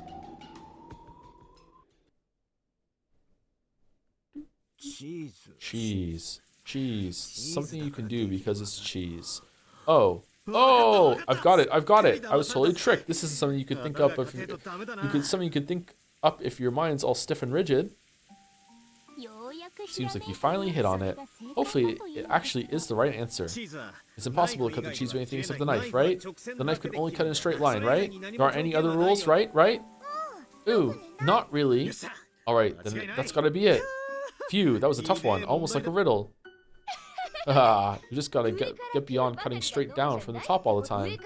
You make 2 cuts from the top to get 4 pieces. If you keep it like that and cut across the side, splitting it into the upper and lower halves, you get 4 times 4 times 2 equals 8 pieces. It's an answer you can't reach unless you think 3-dimensionally. In other words, Sumari, the correct answer is 3. Huh? Really? I thought the correct answer was 1. Whoa, what kind of magic did you use? There's no way in the world you can manage it with 1. Giggle. This isn't a riddle, it's just a normal math problem. Huh? Oh, really? I thought of the 3-cut method right away, but I figured that was too easy, so I tried to twist it too far. I've never, ever been more a character. Ever. In the history of everything. Fucking hell. Thank you. Reservation at Dorsia? Reservation at Dorsia? I think that's it for the resub. After it became clear you enjoyed the themes in Umineko, the house in Fata Morgana should have been the #1 VN rec in chat. And yet, these weebs are talking about fate. Never been more disappointed in fellow weebs in my life. I don't know y'all. Fata Morgana has been vetoed as the next VN. That's why. We have to have a couple before that one, apparently. For no reason at all. I think that's probably why. But you guys can have Weeb Civil War as they're calling in chat. Sure, go for it. Thank you very much. Reservation at Dorsia. Battler's answer is smaller than the one in the book. Is Battler right? Yes, he is. Battler-san is right. The correct answer is 1 slice. Battler was happy that someone had confirmed his answer. However, at some point, Erica's face had lost its cheeriness. To think that a human other than myself would give the answer 1, and that it be you of all people. Your answer was 1 too, Erica? I guess you were also thinking out of the box. After all, it would be truly foolish to simply assume you knew what shape it was after hearing that it was a piece of cheese. That's impossible. Oni-chan got it wrong, didn't he? How could you cut into 8? Didn't they say it was a wheel? Or is she absolutely right that it was yeah? How could you cut into 8 pieces with less than 3 slices? How foolish, child of man. Giggle, giggle. It says to cut it into 8 pieces, but nowhere does it say they have to be of equal size. It's still impossible. Do you cut it with something other than a knife? The rules say that only the knife can cut it, and that the knife can only cut in a straight line. However, to turn it around, the rules do not say anything besides that. In fact, the shape of the cheese is never specified. So if it's some weird already shaped cheese that has like 8 fucking diamonds in a row, and if you just cut down the fucking middle of it, then there's only a sliver left of cheese left that it just fucking just breaks apart or whatever afterwards. Like, yeah, you could totally fucking like do. I see. When you all heard a large piece of cheese, you thought of a flat cylinder like a camembert or something. I was thinking about sliced cheese, like the kind you might put on your toast for breakfast. Because, you know, full blocks of cheese you cut with a knife aren't something I come across that often. The shape of the cheese isn't specified in the rules, a mistake by the one who made the book. I imagine that there's a picture of a flat cylinder of cheese there in Maria-san's book. Ooh, there is, right here. Then that means that's the shape of the cheese that we're cutting! My cheese. As Erica had guessed, the book Maria held an illustration of a piece of cheese just like Erica had described it. With cheese of the shape, 3 slices really would be the correct answer. You could cut a plus pattern, cross pattern for the top to make 4 pieces, then cut it from the side to double that and make 8 pieces. However, since the illustration hadn't been shown, the interpretation of the cheese had been left to the answer. That's true, pretty true. That's right. At the moment the problem was stated, no one said anything about how the cheese was shaped or how flexible it was. Exactly. It seems that Battler-san was the more flexible one when it comes to both brains and cheese. I don't get it. How does making it sliced cheese let you cut it into 8 parts with a single knife slice? Why not try it with that paper napkin? Pretend it's sliced cheese. Okay. I have never in my life, ever, have I come across a cheese slice that has been so malleable that you could fold it and it wouldn't break. But I guess he also is like, you can't, just because it won't break when you do that, it means it's something that you can fold. Skill issue? Honestly, maybe it is a skill issue. Yeah, maybe, really. Yeah, most of the time the cheese slices have been like in the fridge for a bit and they're cold and they're a bit more brittle, right? If they've been sitting out, or maybe if they've been heated up a little bit, maybe you can fold them. I don't know. It said you can't break it. What is breaking if not? Objection, in order to fold the cheese, there would be micro fractures in the surface of the cheese. And as we know from our resident MD, soon to be, Fractures are the same as break. Therefore, it did break. It's like this. You fold it accordion style. How many times do you need to fold it to make 8 sections? 6 times. To fold it accordion style, you alternate between upward and downward folds. Once you've done this 6 times, it looks like the side of an accordion. With normal cheese, it'd break if you tried to fold it like this. But the rules say that this cheese can't break unless you use a knife, right?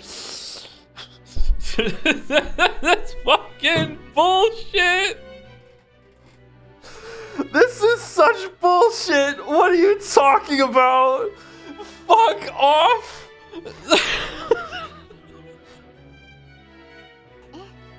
Yes, no problems there. After all, this is magic cheese that can only be cut by a knife. After folding it, if you start at the top and make a cut right down the middle, this is 1, 2, 3, 4, 5, 6. This is 7 cut. You're right. It would make 8 parts. Wait a second. The parts aren't all equal this way, right? Who cares? As the questioner said, all the questioner said was to cut into 8 pieces. They didn't say anything about them being equal. Well, if you change the way you fold it, it is possible to make them all equal sizes, but I wouldn't want to confuse you stiff-headed people with the explanation. Oh. For a while, everyone was stunned. Battler had reached a far better answer than the 3 by thinking of the problem as a riddle. Erica and... Oh yeah, this is... Sorry. This is Battler's game. He wanted to make him look smart. And this is what he thought of. The stupid fucking cheese cutting.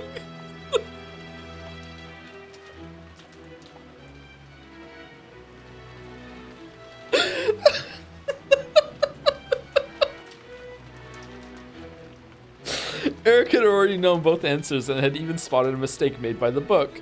The others could do... It's not a mistake by the book. It's not a mistake. The book provided a picture. If anything, it's Maria's fault for not specifying. The others could do nothing but stare at those two in surprise. Incredible. Man, you guys should get married. So we were the stiff-headed ones? What an utter defeat.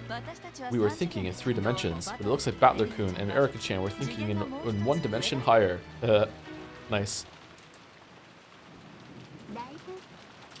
It seems the game with the witch has toughened you up quite a lot.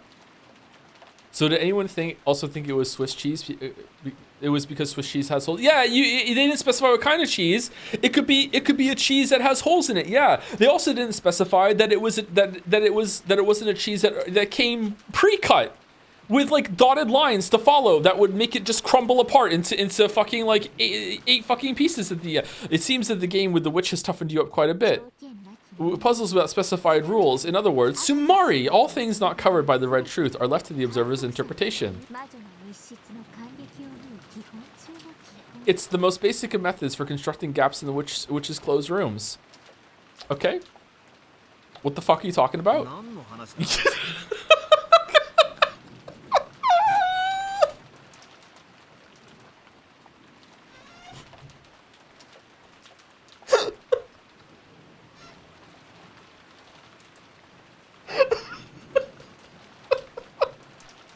What are you talking about? Is that a quote for some novel?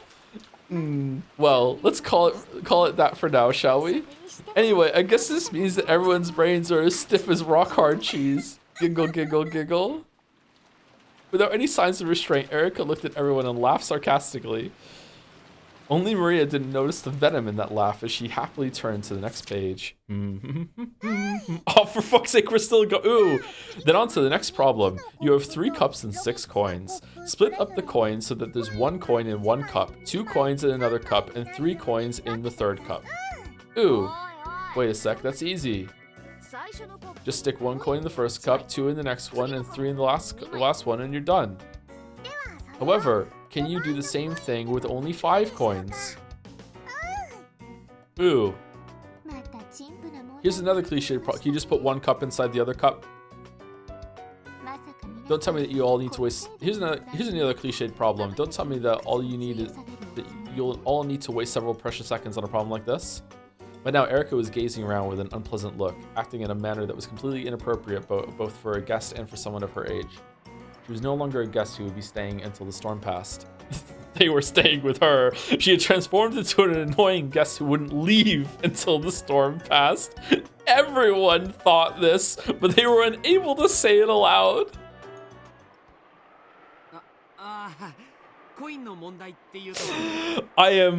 I so desperately want battlers have like anti-spider measures in this game. Oh, please, for the love of God, no. Just like she tries to do something and he's like, no, Red Truth, no. You will act like a fucking normal person, motherfucker. Sit the fuck down. No. Oh, all right. Speaking of problems with coins, I've heard that picking up coins is a good way of judging someone's skill with chopsticks. Shut the fuck up, George. Chopsticks? Yes, chopsticks, that's right. Chopsticks are the most elegant utensil on the planet. Oh, she's also a weeb? Poking things and chopping them up with forks and knives is so barbaric. Chopsticks are the best. For me, using chopsticks is truly an art. Jessica was about to say, aren't chopsticks just sticks? But stopped herself just in time. She realized that it'd be best to let George take control for now. I have a coin here, so would you like to challenge me? I'm pretty good at chopsticks. That's right, we trained George very well with those. Trained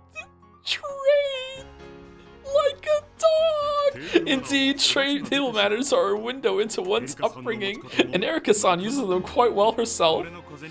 I'll lend you some coins too. It'll probably be more fun with more of them. Jessica, watch closely and learn. Damn it. Alright, let's go. Let's see who can move the most coins over to their plate. Bring it on. Chopsticks, chopsticks, ha ha. This time, George had steered the conversation into a good direction. Everyone else understood, and they helped to egg on this chopstick fight and change the subject. They were fully aware by now that Erika was extremely proud of her intelligence, and apparently she had the bad habit of using that to look down on other people. She spun her chopsticks around with the deft hand of a juggler, staring at the coins scattered on the table like a dog who had been told to stay after having a meal placed in front of it.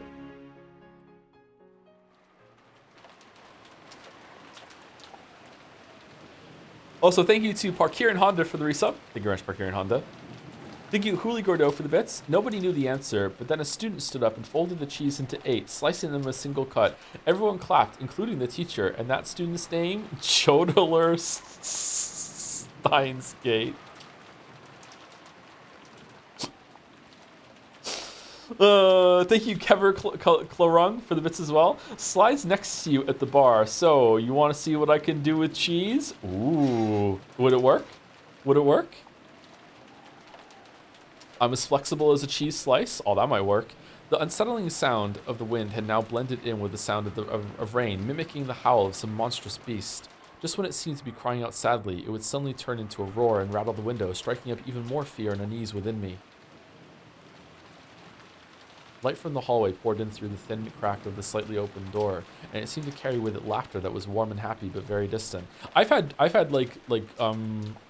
dreams that have stayed with me, and I've woken up into rooms like this where I feel like I've lost all sense of self, and I just can't get out because I'm really confused. I can't find the door.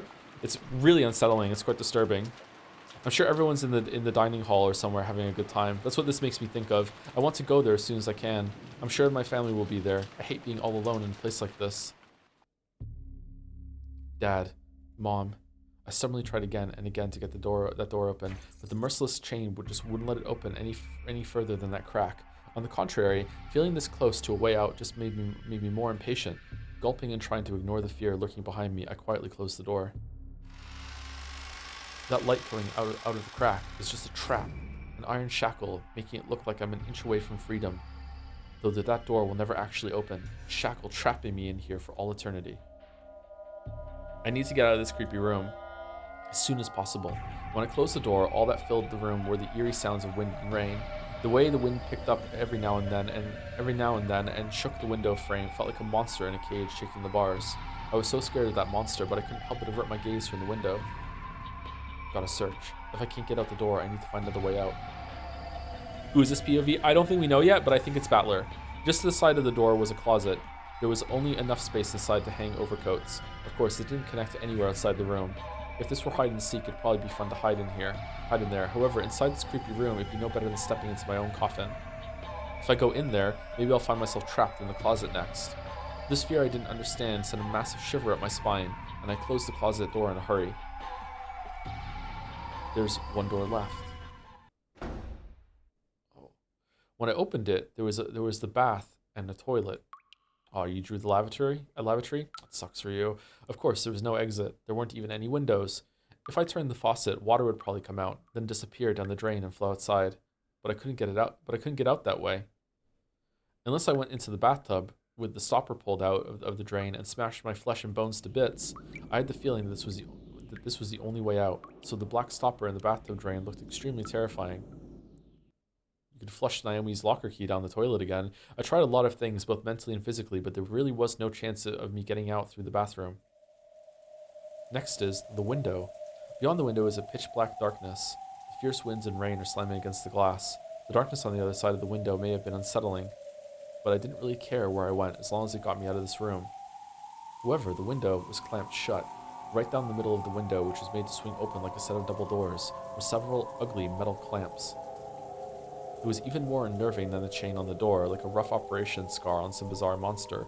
The wind and rain slammed against the window frame, shaking it and making it creak loudly. However, unlike the door, this wouldn't open even a crack. I've had enough. Give it a rest already. What the hell's going on with this room? I've had enough of this creepy room. Enough, enough, enough, enough.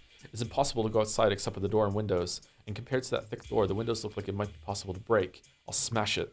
If I swing a chair at it, the glass will probably break. I might even be able to smash the wooden grid that runs through these lattice windows. All I need to do is make a gap large enough to slip out of. I grabbed the fancy-looking antique chair and headed back to the window. Ah, smash it! Over and over. The glass smashed with a violent sound and the frame groaned and creaked. Smash it, over and over. If I can just break through the window grid. Damn it, what the hell? Even though the glass had been smashed apart, even though the cold rain that blew in tormented me, I just couldn't get that grid to break. They weren't iron bars, it was just a slender wooden mesh. Even though it's fragile, but not that fragile. The truest that's ever been used, enough to make that creaking sound. Why doesn't it break? No, wait, maybe it's almost broken.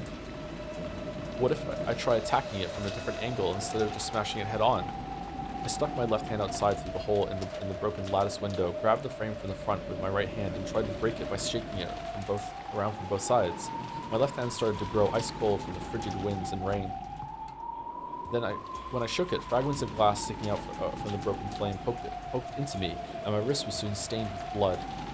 But if I can just get out of here, this much pain is no big deal. But I can't get out. I'm stuck. It won't open. I can't break it. The more violently I shook the frame, the more the glass fragments tore into my left wrist, causing me intense pain. Wait. What's... Huh? Ow. Ow, ow, ow, ow, ow, ow.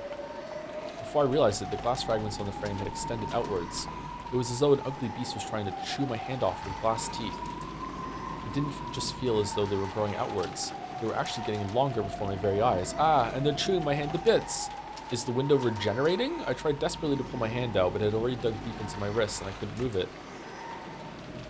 Are we making a gale? I put all my strength into it, but it just hurt more and more, and the glass didn't even budge. What the hell? Damn it, let go, let go, let go! I hit the glass with my right fist over and over, but that just hurt my right fist and did nothing to release my other hand. Just then, my left hand, which was still exposed to the rain outside, brushed against something slimy. Oh, well, what? It couldn't have been a leaf blown about by the winds or anything like that. I mean, it felt just like the touch of someone's rain-soaked hand. Then, it closed tightly around my left hand. Waffles was upon? When I felt the 5 fingers, I knew that some person out in the darkness was touching my left hand. And, yes, I know who it is. It's the witch. The terrifying witch who rules over Rakenja's night. The 2 hands soaked in the freezing rain gently caressed my left hand. However, though I could tell what was happening by touch, I couldn't see anything out there in the darkness. Then, I felt about my fingers and twisted my ring finger upwards. Ow, ow, ow, ow, it's gonna break. Yeah!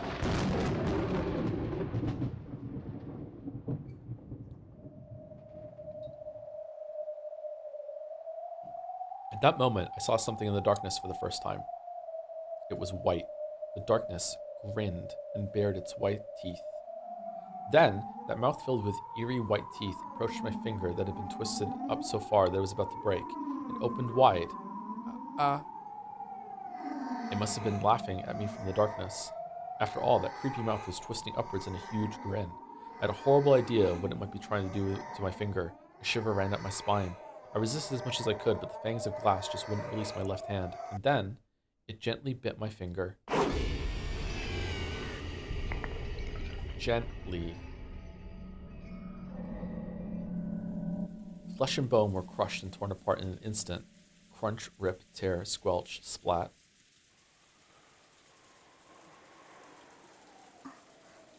Did you hear something just now? I think I heard it too. It sounded like a clunk. It's probably just the wind hitting a window. This is a beat up old mansion after all. Yeah, it's pretty creepy. When I was a brat 6 years ago, I remember spending a lot of nights all scared that the witch really was walking around the mansion. Ooh, she exists! Beatrice exists! What's at the other end of this hallway?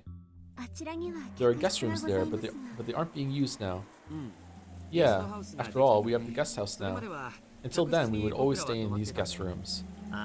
Yeah, I remember too. When I saw the guest house today, I was surprised at how beautiful it was. Well, that's because it was just built. I wish I could move my own room over there. Shannon, Erica's... Really? This mansion rocks. What the fuck are you talking about? This mansion's cool as shit. Shannon, Erica-san's room is in the guest house too, right? Yes. We have prepared a room for her in the guest house. And since the guest house is a good distance away from the mansion, no matter what kind of trouble happens, you can't hear what's going on in one from the other. Are you still in detective mode? Sounds like you'll be all bummed when we all wake up tomorrow and manage to say good morning to each other. Giggle. True. At least one of us had better be gone by tomorrow morning, right? Allow me to guide you all to the guest house. Thank you, Janos for the bits. Let's go with Janus or Janus. Didn't expect the Gale cameo. I knew he was the Silver Wizard of Waterdeep, but I didn't know he was the Golden Witch of Rekenjaba. He's, you know, when he was resurrected, he went through some changes, for sure. The adults are apparently about to begin a conversation that they didn't want the kids to hear. The real family conference is about to start. As the kids and Erica followed Shannon on their way to the guest house, they passed through the entrance hall. Looks like it's pouring down at its hardest right now. Should we watch TV in the parlor until it dies down a bit? Mama said to go back to the guest house. We have to go or she'll get mad. Ooh. I think we'll be able to relax a lot more over there. Better than getting to see and hear our parents get all pissed at us. Giggle, giggle. Looks like everything's falling into place. All right, so this is another episode in a row where there wasn't a letter delivered via Maria early on in the first night. Was there any in the questions that were like that? I can't remember. Oh, was it 4? Was 4 like that? I can't remember now. Erica giggled, an openly indiscreet look on her face. I'll go get some umbrellas for everyone. Please wait here. Oh, wait a second. It's been bugging me for a while. Who's the woman in that portrait? Oh, here we go. Well, to be honest, I already know that it's Beato's portrait. Still, we only just walked past it in the last game, which is no fun. Erica whispered to herself, but of course no one heard her.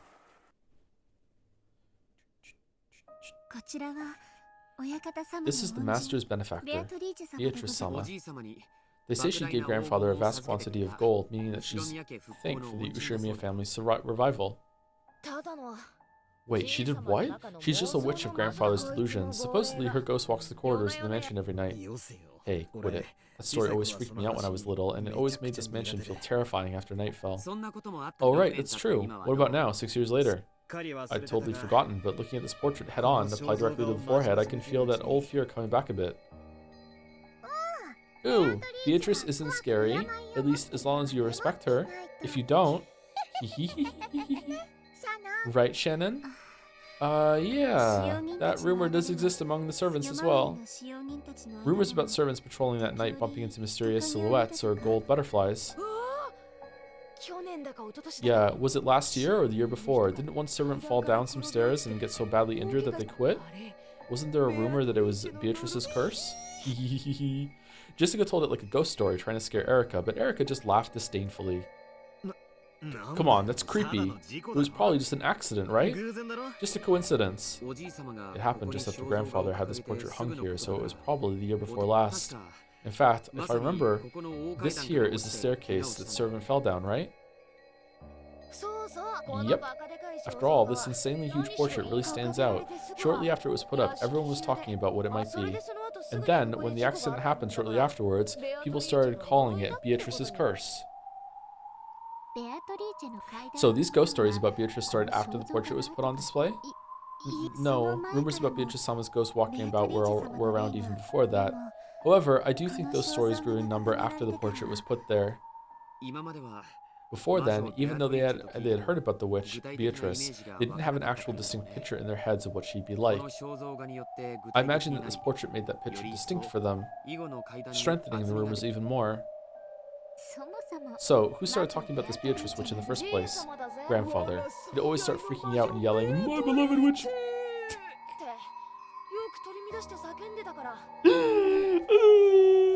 Good joke. My beloved witch, Beatrice. Though until we saw that portrait, we had no idea what she looked like. It's no surprise that you get one or two ghost stories with a creepy portrait like this hanging around. You always find ghost stories cropping up around things like a portrait of Beethoven in the music room or the statue of the school founder. True. Play it again? Alright. Where is it?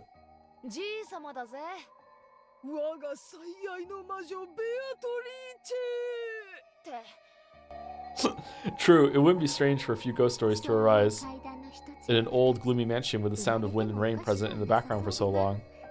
Well, it's nothing more than a ghost story or a delusion, a fairy tale, worth less than the useless drivel of a half-sleeping nitwit. Erica looked up at the portrait and smiled at it hostilely, as though she felt that the smile was disrespectful to Beato. Maria's face soured. Ooh, Beatrice exists. If you say things like that, you'll definitely feel the curse of the witch. Oh, how frightening. Please, curse me if you can, Beatrice. Giggle, giggle. So, if you find you mysteriously dead next morning, we'll know it's the curtain raising on a witch's murder case? But you're a detective, right? Wouldn't killing the detective off in the beginning be a bit too radical? Hey, there's no Knox rule against it! That would be troubling. That would get in the way of the crime scene inspection. You don't do those! I see, after all, even the Knox rules don't prohibit the detective being... Fucking hell. Fucking hell. Fuck you. I have just what you need. It's a charm that'll protect you from Beatrice's curse. A charm? You have a charm for something like that? After fishing around in her bag, Maria pulled out a string of beads attached to a medal that had a scorpion drawn on it. It looked like a cheap prize from an arcade or something. What are these? Ooh, they're magic repelling charms. Their effect is very weak, but if you use them, you'll definitely be able to avoid Beatrice's curse all night long. Man, so what I'm learning from this is Battler likes episode 1 the most. I've heard that spider webs are also useful for repelling magic. Yeah, what the fuck was that about? Ooh, that's probably because Beato is the incarnation of a butterfly. Huh? Wasn't it the evil spirits of Akujikishima that were weak against that? Kurosawa-san knows a lot more about that sort of thing. Witches and evil spirits? This is getting a bit interesting. Would you mind telling me about it in a bit more detail when we get to the guest house? Here are our umbrellas for everyone. It's still raining very hard outside, so please take care. Shannon handed out the umbrellas she had brought. Everyone headed toward the exit.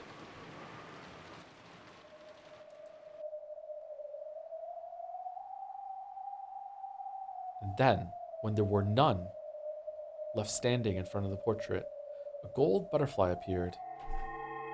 It expanded out into a golden splash, becoming a human form. In the hall, empty now that the children had left, Beato stood alone and silent, looking up at her own portrait. I'm that hot? Without a doubt, the figure depicted there was like her as an image in a mirror. Was as like her as an image in a mirror. Okay, sorry, my bad. However, it felt as though its eyes and expression were just a little different from hers. From her perspective, while the person in his portrait was almost infinitely close to herself, it was just as surely a different person entirely. Who are you? Please tell me what kind of person you are. Yato had already finished reading the fragments from Featherine's library, which showed the tales of all the games so far. Wow, that was fast. However, the witch called Beatrice, who had been depicted in them, had been so vastly different from her. At the very end, it had looked as though that witch and Battler had connected just a little bit as rivals, but for the most part, Beatrice had just bullied and bullied Battler in nearly all of the tales. Even though this was about her, she had no idea why Beatrice had tormented Battler. Oh, wow, so she doesn't get it. Oh, shit. Huh. She had no idea why Beatrice had tormented Battler so much when she had supposedly been born for Battler's sake. All she had learned from Featherine's library, well, just reread it, was that the former Beato was a completely different person who defied understanding. What happened to you? I am an egg of you, a chick. Your wings should have existed for father's sake. Just when did you have one of those torn off and end up so drastically different? One wing. She had listened to the conversation Battler and the others had just been having. Beatrice can't handle scorpion charms. Beatrice can't deal with spider webs. She wouldn't have wanted to touch either of those by choice, but it wasn't as though anything terrible would happen if she did. Was being perfectly fine when around those proof that she wasn't Beatrice? Even though this involved her own self, she didn't understand it all. So she quietly gazed into her own eyes on the portrait. It felt as though the truth hid behind those eyes. Beato slowly approached the portrait, and then she lightly touched it. Ba, ba, ba, ba, ba, ba.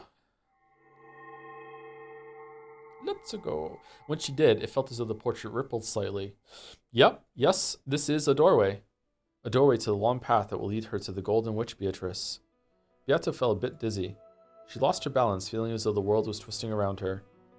Then, when she couldn't tell which way was up or down, she was swallowed downwards. Plunk. With a soft, watery sound, Beato was sucked into the portrait. Oh, water level? I actually like the water levels.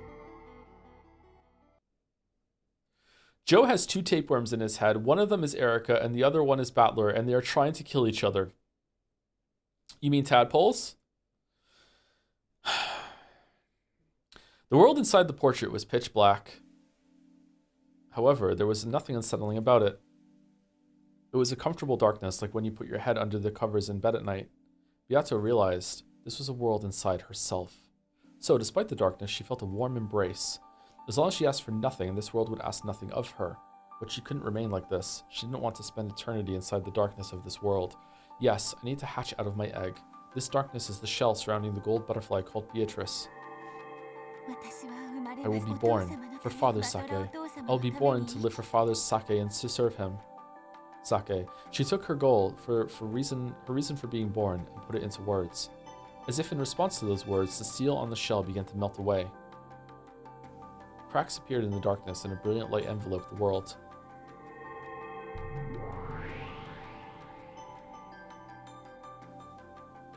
And then Battler looked around and said, "Look, in my story, I wrote her that she came back, so it'll work now, right?" Apologies, Master. You're not Alan fucking Wake. It doesn't work that way, but it was an impressive story. Oh, shit. And so, Beatrice was born. Huh? Oh? There I stood, along with another me. For a second, I thought that the me in front of me was the real Beatrice, the one I wanted to be more like. However, she was looking back at me with the same bewildered eyes, so I realized that wasn't quite it. That's right. I wasn't the only one born from that egg. She was also born. Is she my twin? No, it feels a bit different. How can I put it? Both of us are lacking something and immature. Yes, both of us are chicks. Okay, so I'm guessing that this is a translation issue, but we are also fragments of the true Beatrice. It felt as though we could become the real Beatrice together. No one explained this to us. However, we naturally understood. I decided to talk to this other me. Unless I get to know her and become one with her, I won't be able to become the Beatrice father desires. In other words, Sumari, the thing that father wants from me and was so heartbroken to find missing, must be something that she has. Hello? Konnichiwa? The Beatrice with her hair down looked at me dubiously several times, then finally spoke. Why is your face the same as my own? The true Beatrice also spoke in that manner. It looks like she really does have something that I lack. Well, I don't know why either. I am the Golden Witch, Beatrice. And you are? I am also Beatrice. I was born for the purpose of serving Ushimiya Battler. I am the Golden Witch and the ruler of Rekenjiba's Night. I know of Ushimiya Battler, but I have trouble imagining why I should have to serve a brat like him. I realized that the thought I'd had a second ago must have been true. Together, we really can become the true Beatrice. Though the person in front of me does have the part that makes her a witch, which I lack, she does not possess the mission to live for Ushimiya Battler's sake. She has what I do not, and I'm sure I have something she does not. We must be two, and yet one single person. I think we're something like twins. No, that is not so. You are my little sister. I have been here since long before you were born. Huh? Is that so? Whoa. I was born later. So does that mean the mission to live for Ushimiya Battler's sake was born later on? However, I don't think my whole existence is something quite as faint and intangible as a mission. I have enough of a personality to think and act as I'm doing now. So the Witch Beato and I are separate people, with both of us possessing something that the other lacks. In that sense, maybe it's fitting for us to call ourselves sisters, as she says. I want to know about you. I also wish to know. I understand that you are also me. Why is it that you speak that way, and why must you serve Battler? Until we grow to understand this, it seems both of us will remain immature. I want to become a complete Beatrice. Until you were born, I was complete. However, now that you have appeared, I believe that accepting you is my fate. I also wish to know about you. The Witch Beato's tone was very slightly arrogant, which fitted her self-proclaimed status as the older sister. However, since we both realized that we were the same person, there was no need for her to be a bully. She probably realized that, after meeting me, her current form was no longer her real self. Where are we? Is this the hall of the mansion? Oh. Beato gasped. Her portrait wasn't there. Did that mean that this was at least 2 years in the past? Precisely. This is the hall of the Ushimiya mansion. What are we doing? The night is my time, and the nighttime mansion is mine as well. That fool Kinzo is still so desperate to catch me or revive me. How truly ironic. Here I am, openly ruling the mansion every night. Cackle, cackle. So, what do you do here? I mostly just walk around and, like, you just open windows and rattle some doors, and then, you know, when the servants wake up, they have to do some shit. Mwah! Behold my evilness. One time I was bold enough to make one trip down the stair. Oh, I haven't done that. I have lost my body, and due to the effects of that hateful shrine, I have no magical energy. However, my power is reviving bit by bit every day. I can't wait to eventually undergo a spectacular resurrection and have a good laugh at Kinzo. I can't wait to tell him that I've succeeded in escaping from his cage. Simply put, I'm a ghost killing time by wandering about at night after night, with nothing to look forward to besides teaching that old man a lesson. May I join you? Of course. After all, you are a part of me. How could the left hand refuse the company of the right? Whoa.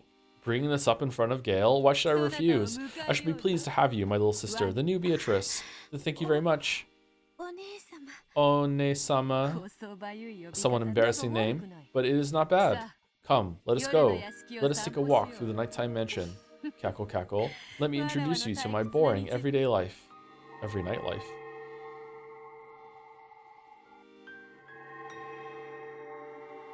And is this how you do it? Yes, rattle the window as hard as you can. My god. The disturbance. You're a natural at this. Thank you very much, One-sama. The two Beatrice changed their forms into two gold butterflies, flitting silently into the depths of the shadowy mansion. Now for the true test. Turn all the lights off in this hallway. Whoa. Sorry, I'm sorry. I'm sorry.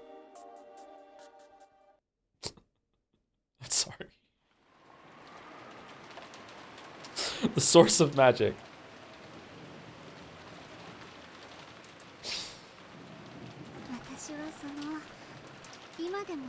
Alright, is Mel still here? How long do we have left reading? And is this a good time to take a quick break and then we come back and finish? Or what? Oh, Mouse is here. Okay, good. Hey, Mouse. How's it going?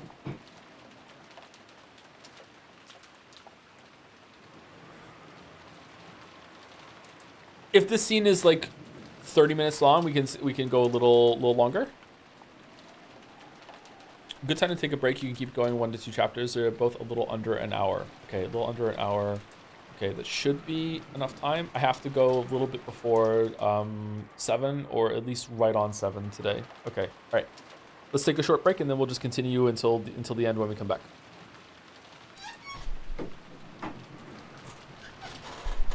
I mostly like to pour industrial grade oil onto each of the windowsills in case someone tries to climb them. And you know what? That industrial grade oil is also has a warranty that it would last on any surface, even if in a typhoon or anything like that.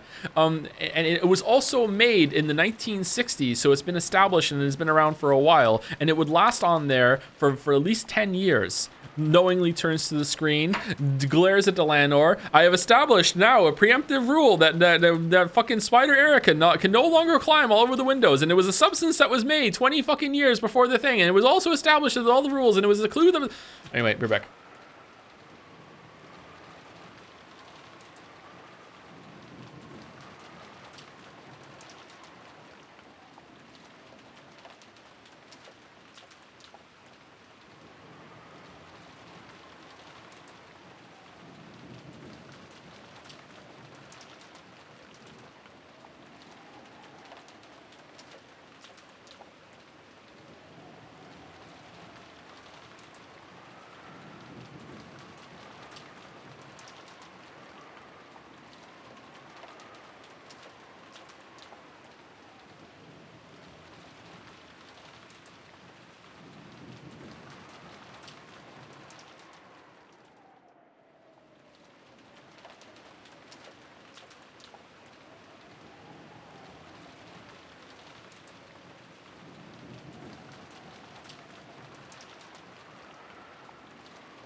I don't hear it at all. I don't know what the hell you guys are talking about. It doesn't sound like someone messily eating egg salad sandwiches at all. It just sounds like rain.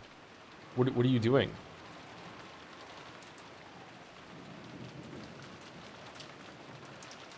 Imagine missing a cheese. So true.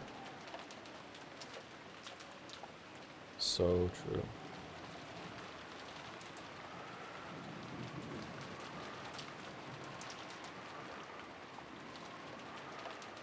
Well, you also can't hear the difference between an 8 and a 30-year-old, so what the fuck does that mean? But like, imagine 100 of them, like 200 yards away. Still mad at episode 4.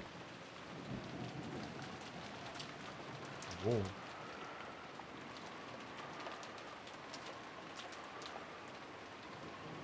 Joe, if you had to be in a long car ride with either Lambda or Burn, who would you choose? Probably Lamb.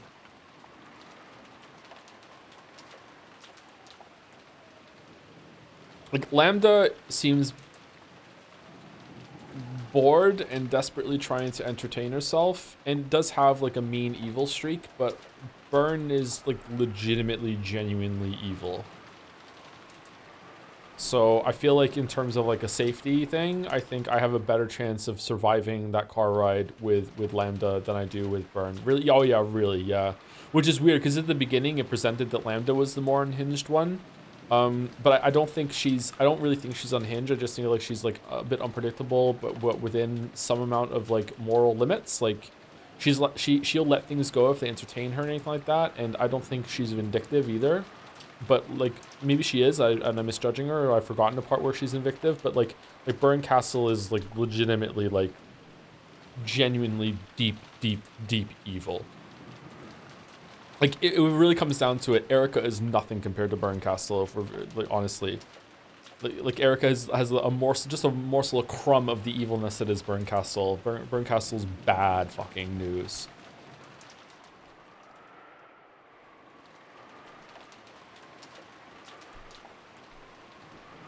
Lambda would play I Spy with you. Yeah, and probably get angry when you're bad at it.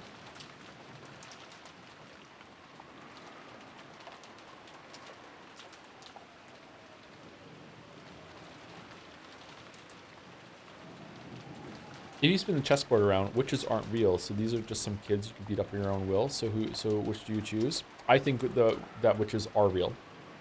I don't think all witches are real, but I think witches are real.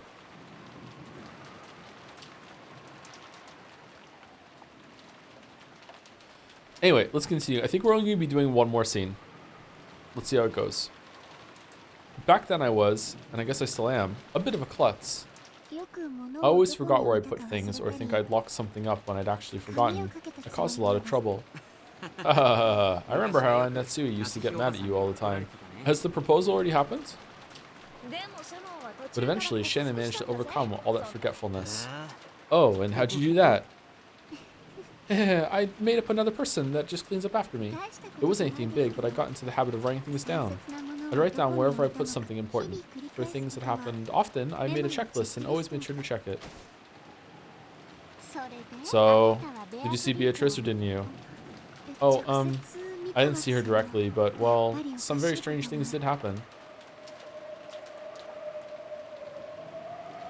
She was talking about a certain summer night. Shannon had been doing the nightly rounds. From her perspective, it was a ghost story. From the witch's perspective, it was just the story of a little summer's night prank. From Erica's perspective, a waste of fucking time.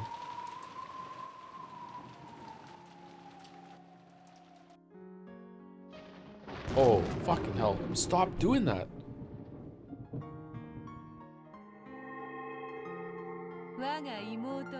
Little sister, do you understand the anti-magic toxin that humans possess? Is it bad for your eyes to go through that?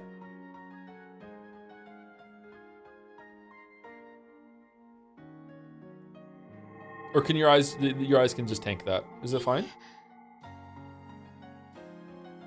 Probably not. I guess it depends on how dark the room is when you suddenly have a bright light shined on you. No. What is it, One-sama? Well, The time of witches is long since past. Those vile humans who claim to rule over everything came to deny our existence and possess a powerful toxin. Is that toxin harmful to us? It is extremely dangerous. If we were exposed to it, our forms would probably evaporate in an instant. However, one thing we do have in our favor is the fact that our existence is still extremely weak. Because of that, the toxin does not affect us greatly. At worst, it can only transform us into mist for a time. However, we'd rather avoid it if we can, right? Correct. Yes, I see that you are indeed me. You catch on quickly. The older sister appeared to be haughty at first, but perhaps because she was so happy to have met her double and little sister, she was more than willing to teach her anything she wanted to know. Great. All right. Awesome. So in Battler's story, he duplicated his wife. Okay, great. Awesome. Good job, Battler. He's the same old Battler still. The first thing she taught us was that they were witches, a different type of being than humans. Beato had thought her inability to use magic meant she wasn't a witch, but apparently she was still a witch nonetheless. And she learned that witches like her were bound by various limitations, unlike humans. The greatest of those restrictions was the anti-magic toxin possessed by humans. So, in other words, Sumari, did I say it right? We mustn't enter a human's field of vision. Correct. And also you did say it right. You can think of it as though human eyes radiate the toxin. If they see you, it is the same as your body being burnt. And though the effect is weaker, being heard or sensed can also result in contact with the toxin. So even just getting close to humans is dangerous to us. Wasn't Father a human? Why am I not burnt by Father's toxin? If we stock up magical power and have it acknowledged by humans, that toxin can be reduced drastically. In other words, Sumari, by having our existence acknowledged by humans, we make them lose their toxin, making it possible for us to appear before them once more. I see. Simply put, as we are now, we can only exist when humans aren't around. We are still very lacking in magical power, which makes us inferior to even a stray cat hiding from humans in the shadows. Also, you could have said Sumari there instead of simply put. The main goal of the older sister was to gain a large supply of magical power and be revived as a great witch strong enough to have no fear of the anti-magic toxin. For that purpose, she had wandered around the mansion night after night, striving to regain her magical power and reduce the anti-magic power of the humans. The powerful previous Beatrice, whom she had read about in Featherine's library, had appeared openly in front of humans and had even toyed with them at will. According to her big sister, such a level of power was most impressive. To think that a witch could appear openly before humans and use magic at will. A witch like that would be so great that even I can hardly imagine it. Is that what we will eventually become? Yes. She was like a witch from a picture book, appearing openly before the humans of the mansion and summoning magic and underlings at will. How inspiring. If that is our future, it means that all of our hard work will have been worth the effort. That's right. Anyway, Onisama, how is that goal connected to going around and locking windows like this?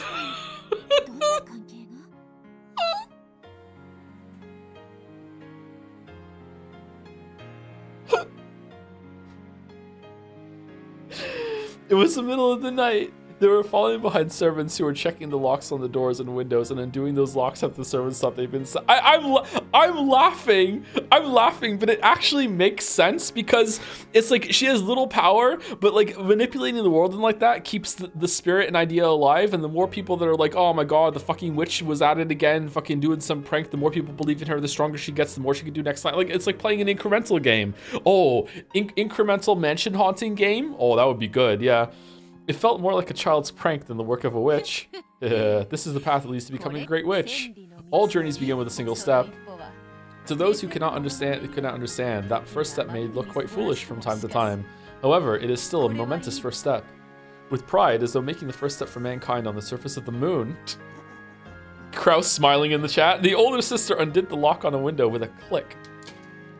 Whoa! Do you not understand, little sister? Can you not see why a little thing like this is so momentous? No, Onisama, I don't really understand. The older sister closed her eyes lightly, smiled, and opened the unlocked window with a crack.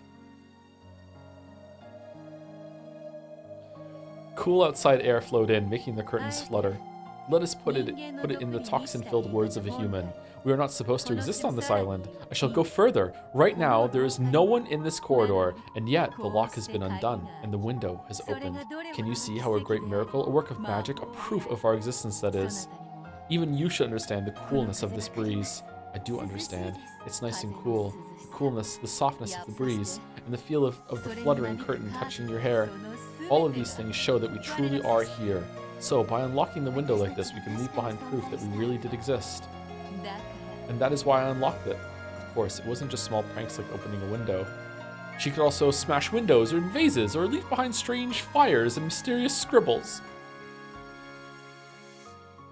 In fact, one time she actually did play a large-scale prank in the kitchen, piling up kitchenware with an eerie manner and leaving behind a bizarre scribble which scared the servants considerably. I love the recontextualization of like stupid ghost bullshit as the ghost's first steps of like gaining ground and like, oh, as you believe in me, the stronger I get. It's really good. I really like it. It's very funny. In like a good way, like humorous, funny, like it makes sense. I really like it. It was a complete success. She'd really managed to scare the servants and had succeeded in making them acknowledge the existence of magic, weakening the anti-magic toxin. However, she usually chose to make her presence known by unlocking windows. The act of unlocking symbolized her release from the limitations imposed by the human's toxin. One day, we will become a single witch and rule over all of Rekenjima. When that time comes, we will gain complete freedom and will be capable of stretching our wings as we please. Wings. Interesting.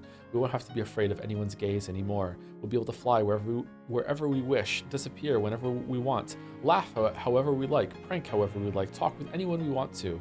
Humans might ask things of us from time to time. They might fight with us or play with us too. What wonderful things for us frail creatures who cannot appear before anyone to look forward to.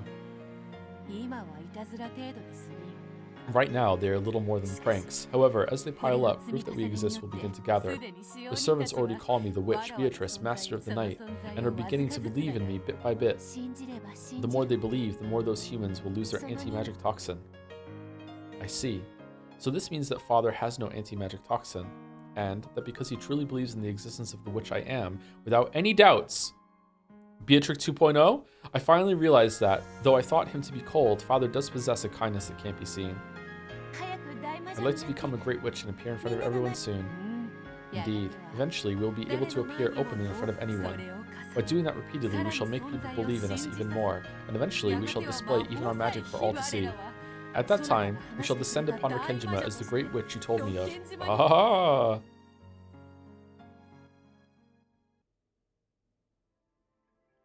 The logic of the witch side is quite interesting. It keeps me entertained. It does sound credible in a way. When humans are frightened to hear that they've entered a ghost hotspot, they're likely to start yelling, "Ghost! Ghost!" at the drop of a hat. It's true, actually. That's right.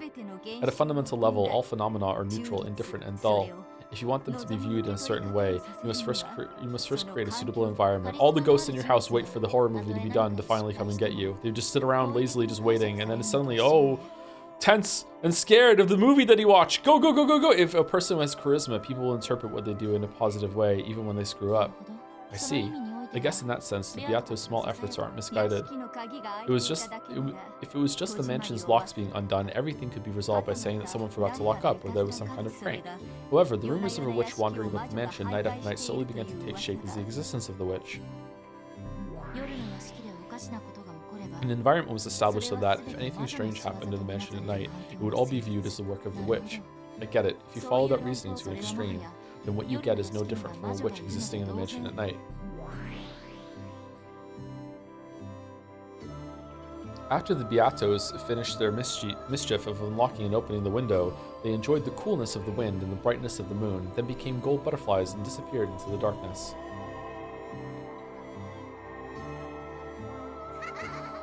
There was no way of knowing whether the window they had opened had actually been opened by them. The servants might have forgotten to lock up, or one of the family might have opened it after the servants had locked up and forgotten to shut it again, or maybe someone had played a prank. In the same way that none of those possibilities could be denied, it was also impossible to deny the possibility that a witch really had opened a window to enjoy the night breeze.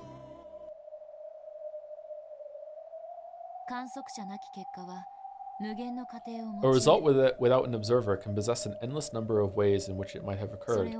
Humans who can't grasp anything more than a single possibility are unable to imagine anything. However, people who believe in the possibility of a witch can imagine that it was a witch's prank. When that happens, the scene of the Beatrice's prank that we have just seen is etched into the fragments as a fact.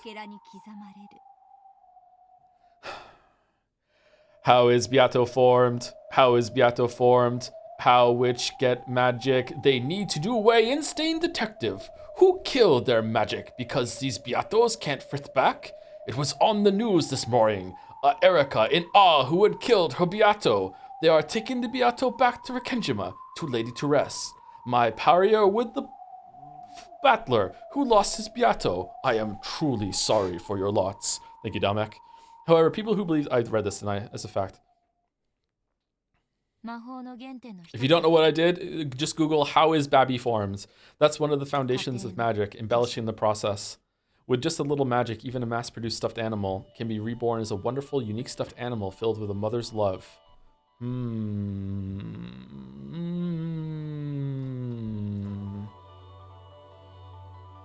If you doubt it, it'll be burnt by the anti-magic toxin. If you believe it, that magic will become the truth. Not all magic is bad. Maria Oni-chan was right. Good magic exists too. It may be necessary for a child of man to possess the power to repel evil magic. However, refusing to burn away and defile love-filled magic is part of how love in the human world works. Well, good magic is the only kind I can forgive. For all other kinds, the best remedy is to deny them and burn them away. So I don't know how many different kinds of magic there are going to be at the end of this, but there's definitely magic as like a coping mechanism. There's also magic in just the general like magical thinking that everyone does, even if they don't admit it. There's also like magic in thinking the best of someone or having the best intentions. Then there's like actual literal magic, which I don't know how that plays into it at all. And love also, like love without love, it can't be seen as a different way too. There's also like an interpretation, or sometimes it feels like it's kind of saying that some amount of magical thinking is only human. And if you don't have it, like, are you human? You're just like Erica at that point. Although Erica has some magical thinking too, so maybe not. I don't know.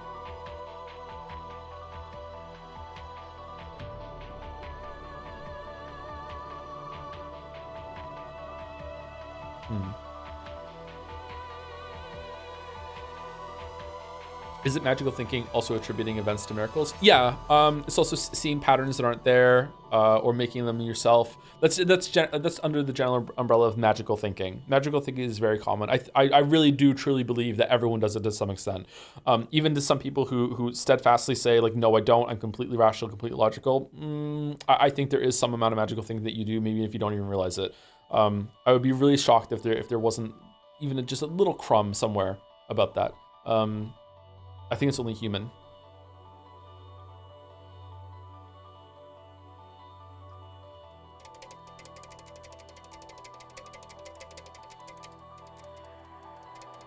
I don't know how explicit the VN is going to be in differentiating those different kinds, or if it is going to at all.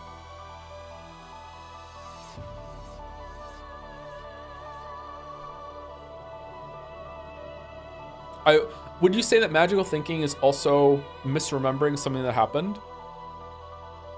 Like assuming that someone felt something the same way, like assuming that your childhood went a certain way, remembering that, you know, this is the events that made who I am, but really it happened a different way in actuality.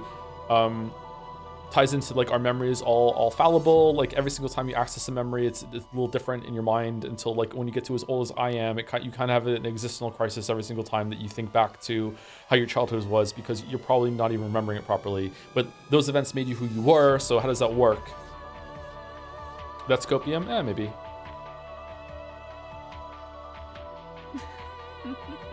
A typical answer for a child of man.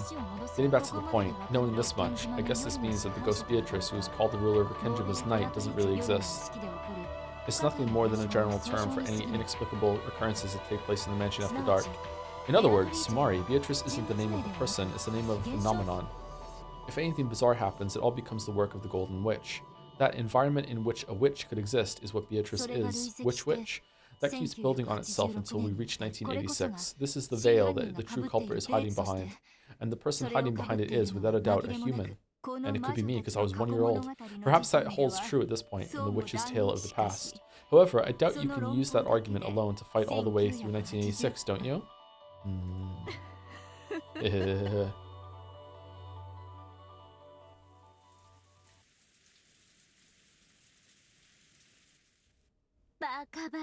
Ridiculous. Wasn't that obviously because someone forgot to lock up? Well, you may say that, but this isn't just something that happened once or twice.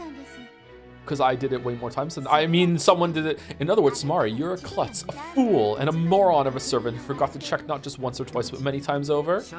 Shannon isn't the only one. That same window was always opened, even when other servants did the rounds. Yeah, Mom even asked me if I'd ever left the window open in the hall at night. I had absolutely nothing to do with it, but she still got pissed. Sheesh. I'm sure Beatrice wanted to gaze at the moon. Ooh. It is a bit creepy to have that happen over and over at the same window. And that time when the kitchenware was piled up in the kitchen with a creepy magic circle scribbled there sounds even more freaky. Yes, they said it was an eerie magic circle drawn with something like blood. Ever since then, people have been scared to patrol the kitchen. About the case of the eerie magic circle in the kitchen. Who witnessed that? Are you gonna go in and look at the magic circle but not look at the broken dishes? You fucking idiot. Sorry, I'm cool. I'm so cool. I'm so over it. Episode 5 was so good. Well, it wasn't me. I think I heard about it from a servant kid who quit. I wasn't on duty that day. So it's basically like this, just like those exaggerated stories you hear about haunted locations all over the world, you servants like to have a little fun telling ghost stories about the nighttime mansion, right? You talk as though the witch exists and infect others with that belief. So all of the eerie things that are supposedly done by Beatrice are baseless rumors, which are either the result of coincidence or an accident or something that someone fabricated for fun. Is that what you're trying to say? Exactly. Of course, there's no way Beatrice exists. Ooh, Beatrice exists. I'm glad you understand so well, Battle-san. There's probably some person by that name, or else multiple persons of a fixed or unfixed number, who do things and attribute it to that name. However, this delusion of a golden witch Beatrice that we're all thinking of is completely impossible. Ooh, ooh, ooh, ooh, Beatrice exists. I've met her. Oh, could you tell me about that in detail? You met Beatrice? And did she show you magic or something? Ooh, I see her all the time. Every time I come to Rikenjima, and she always shows me fun magic. Denying the existence of the witch would always have the immediate effect of infuriating Maria. However, Erica, who didn't know this trick to avoiding Maria's fury, plunged into it head on. But no matter how Maria tried to sell the idea of Beatrice's existence, she stood no chance of defeating the ruthlessly intelligent Erica in an argument. George and Jessica hardly tried to calm Maria down, but there could be no quelling her anger at this point. Good. So, she shows you magic? Could you explain in detail what kind of magic? She would always use magic to give me candy as a present. Beato can create candy with magic. Are you sure she didn't just take it out of her pocket? No, she didn't. It was magic. It was incredible. Tons of candies poured out of an empty cup. Wow, that's some awesome magic. That's right, that really would be magic.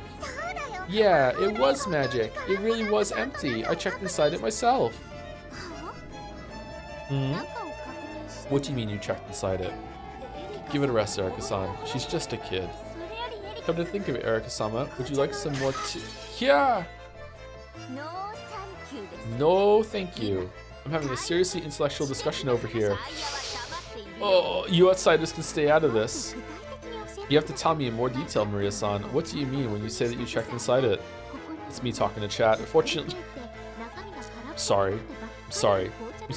Fortunately, we have right here with us a teacup that's just been overturned and emptied. Come on, be my guest and reenact what happened then, okay? Let's see it, if you would. Let's see it.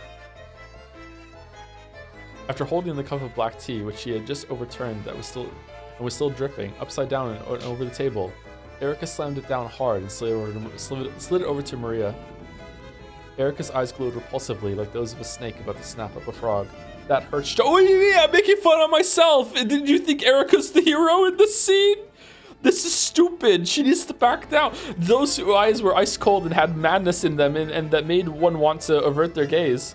On the other hand, Maria was glaring furiously, her whole body shaking uncontrollably in the greatest expression of anger that a human can manage. Wow. The look on her face was frightening, not at all what you expect from a 9-year-old girl. Stop it, both of you. Ooh. Okay. You just took the empty cup, and then she did this. She put it upside down on the table. Yeah. And then what? Did she lift it up right away and candy slowed out? Incredible. That really would be magic, right? It would be. Gatler and the others tried to get between the two and calm them down, but it was of no use. They violently pushed aside the others, and glaring at each other from from so close that their foreheads banged together. They repeatedly slammed the upside-down cup on the table. The sound of their foreheads banging together and the cup being slapped down shattered the barrier between reality and illusion. What do you mean? Oh. What are we doing? It is magic, it is magic. Beato used magic to make candies appear. And then why don't you reproduce it for us? Founder of Mariage Sorcière Maria, the Witch of Origins. Lady Erica, this opponent is not worth your time. Here's Mouse. This battle is not worth fighting. Shut up, murder doll. Okay, how do you claim that the overturned cup was filled with candies? Just turning the cup over won't make candies come out. Because you have to use magic. Beato can use magic because she's a witch. Oh yes, magic she used. Oh whoa, big Erica. She used magic. How did she use magic? Did she swing a magic wand and tap the cup to make candies pour out? Giggle. No, that can't be it, right? Beato is a witch, so she uses magic. Magic happens when you say an incantation and cause a miracle. You can't use the magic that makes candy unless you say the incantation. Oh sure, understood. Good. Good. Very good. Let's see this incantation. Let's see this magic. Come on, what kind of incantation would a witch use? What kind? Come, try and picture it. The inside of the cup is filled with candies. Try and picture such a wonder. Oh, and then what? Look, inside the cup is filled with candy. Mia grasped the overturned cup so tightly that it nearly cracked, and slowly lifted it up.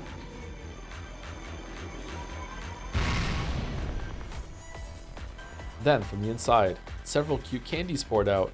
Maria looked at Erica with a full smile as if to say, that showed you. Good. Delana are watching Erica argue with the 9-year-old, knowing she will have to submit a 400-page report on this to the Inquisition due by this evening before she clocks out.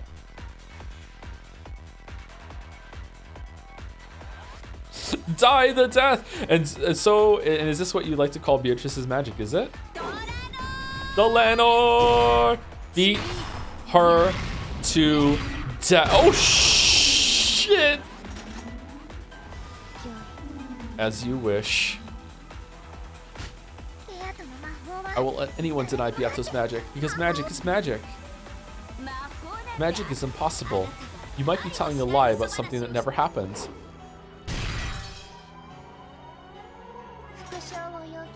Repetition demanded. Failure to respond will be a violation of Nox's 7th. What's that one again? Ha, I'll respond. This is the truth. This is the story of something that really happened. This wouldn't have anything to do with a trick in the actual cup or table, making this just a sleight of hand, right? That would be against the rules, wouldn't it? Hidden devices and tricks are in violation of Nox's 3rd. However, if and only if foreshadowing has been presented, these are permitted by Nox's 8th.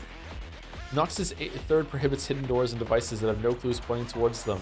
However, by presenting foreshadowing and clues that point toward the existence of said devices, Nox's 8th allows them to be used. Oh man, Ryukishi got a lot of feedback about episode 5, huh? Alright.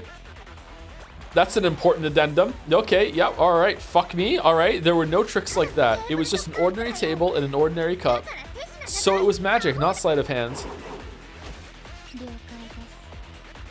Understood. By Nox's 9th, we acknowledge that Lady Maria witnessed magic. That's right. With the 9th at least, observers are always allowed to speak their personal opinions. Otherwise, mysteries where the culprit is seen dressed up as a woman and it's written, I saw a woman, would all be disqualified.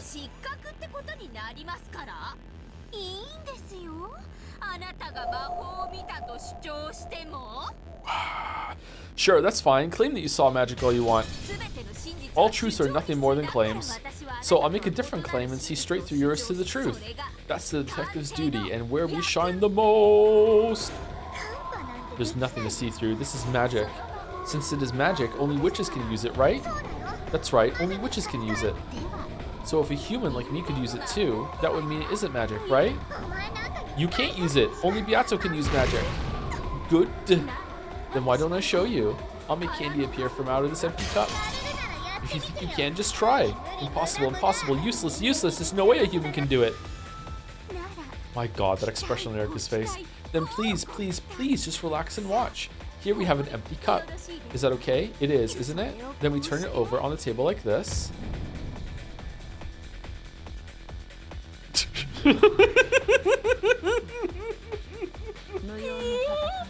Let it be known that this fight has no purpose. Okay, can you say the incantation for creating candies? In fact, why don't we say it together? Come on, come, try and picture it. The inside of the cup is filled with candy. Try and picture such a wonder.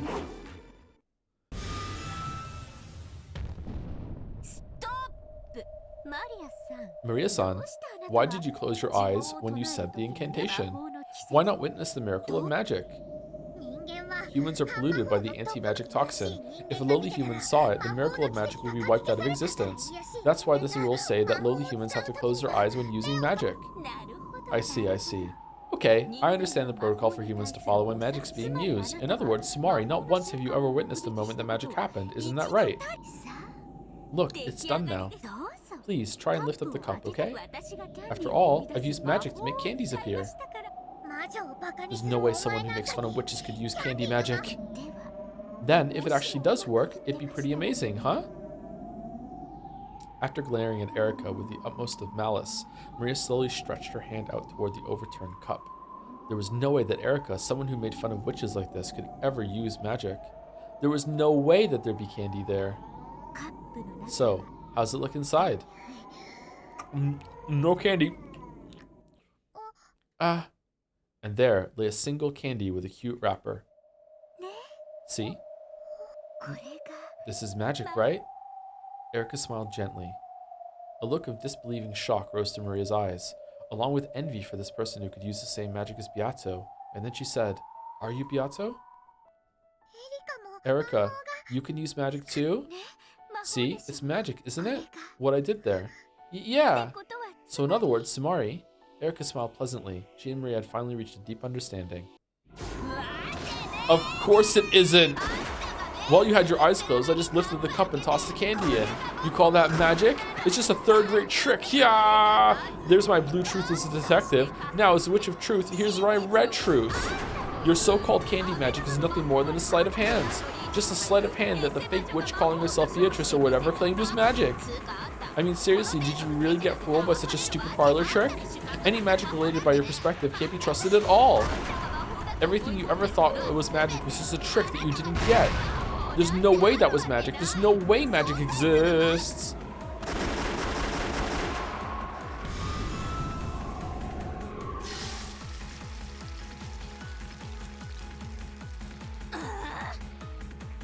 Yep, good stream, Joe. You sure showed him.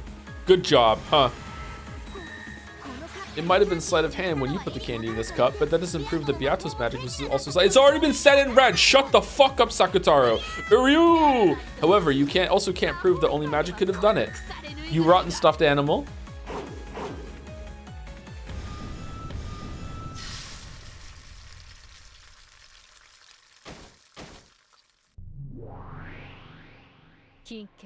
Please, allow me to speak. In red. This is a waste of time. No, this is a meaningless battle. You goddamn scraps of paper. Why'd you have to butt in at the good part? That isn't enough. Lady Maria has been shown that the candy cup magic could possibly be a trick that she misunderstood to be magic.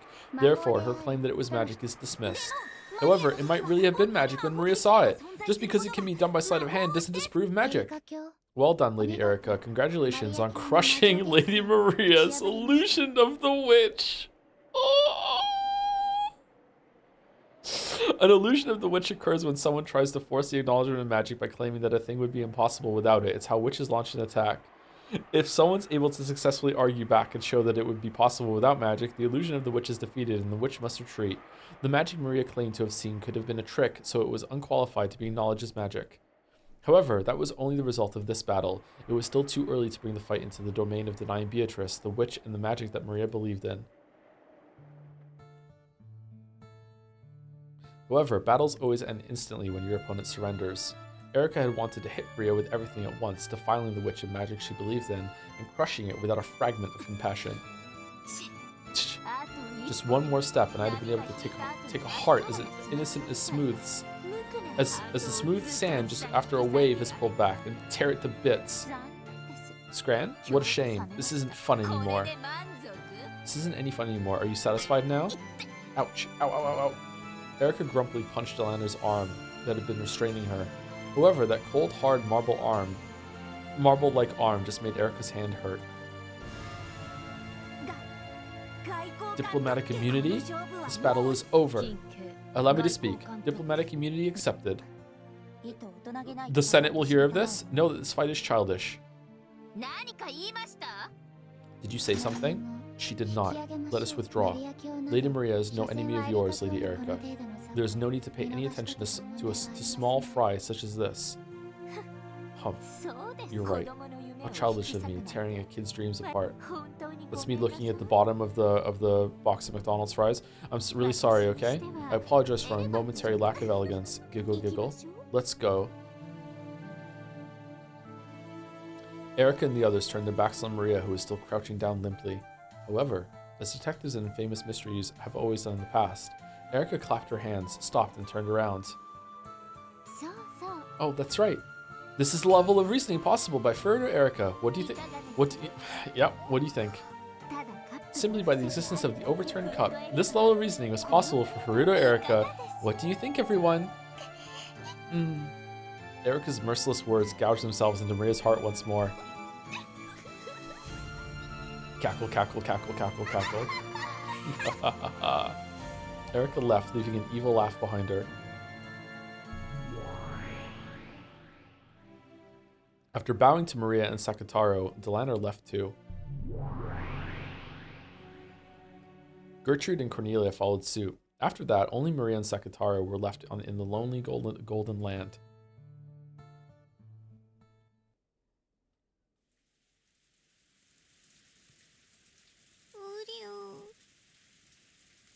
Ryu. Yato is a witch. Ryu! Yato is a witch. It was magic. It was magic. It was magic. Yato used magic to give you candy. You don't need to doubt that. Ryu! Please believe in Beato. You know that magic can't bear fruit unless you believe. Ooh. Wah! Surrounded by an ice-cold drizzle that had started falling at some point, Maria cried quietly. Trying to at least protect her from the rain, Sekataro used his large sleeves to cover Maria's head and stayed there by her side.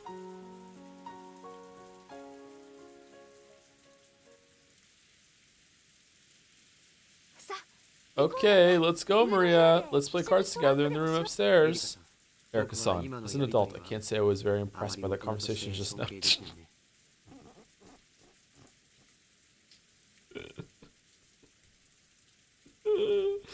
You're so cringe, bro. Holy fuck. My apologies. I'm still just a kid after all. Hick, hick. After seeing that wonderful candy magic brutally insulted by Erica, Maria had been crying nonstop. Sigh. I started noticing it as soon as the after dinner quiz party. But your personality really is screwed up. Do you think this is fun? Do you like tearing a little kid's dreams apart? Please stop, Battle-sama. Please, for my sake, don't push any further here. Please. She's gonna do me next. Shannon, who had been looking flustered, bowed her head deeply and implored Battler to stop. George, who didn't want Shannon pressured, fell in line. Let's go. Let's spend this year in the cousin room again. We can watch TV and play cards. I've heard that Erica-san has her own room. Shannon, please guide her there. Oh, no need to bother yet. I'll relax down here for a little while longer. I want to savor it a bit. What the hell are you trying to savor? Humph. No, she's gonna put her swimsuit on and go fucking duct taping the windows again. Battler and the others could no longer hide their irritation. They had no obligation to entertain their uninvited guests any further than this. Erica herself understood perfectly well that no place would welcome a detective. Battler and the others wanted to leave, and Erica wanted to stay. Neither had any desire to stop the other. Jessica urged Maria, who was still crying, to come along. Then, Maria stopped and spun around. Got a problem? They do exist here and there. Humans who are practically lumps of the toxin and don't believe in magic. There were lots of boys like you in my class. They don't believe in witches or magic or miracles or happiness. You can't become a witch if you let the toxin of people like that burn you to ashes. I may not look it, but I'm Beatrice's disciple. I'm the apprentice witch of origins. Maria, who had been crying quietly a second ago, seemed to have been transformed into an entirely different person. She laughed, no, cackled eerily. Battler's group stiffened up. I forgot that she could do this, and I really still do not like this. Battler's group stiffened up at the sudden change, but Erica was watching calmly. Then she smiled and gave a small nod in response. Good. You've got some guts. Good night, Miss Maria. Let's fight in a more challenging game next time. Sure, let's. It's a promise. Hee hee hee hee hee. You stopped that too, Maria? Come on, let's go. What about you, Shannon Chang? Come with us if you want to play cards. Come on, join us for at least one round. It'll cheer you up. Then just for a bit. Shannon couldn't remain in this suffocating lounge any longer either. In part apologetic and in part trying to escape, she followed after Battler's group. After that, Erica was the only one left in the lounge. Still wearing a thin smile, she tapped the glass with her finger. There was a light chink, a surprisingly boring sound. Even so, Erica wore a thin smile as though pleased. Oh, sorry to keep you waiting. I was just in the bath. Oh, where is everyone? You just missed them. They went up to the second floor.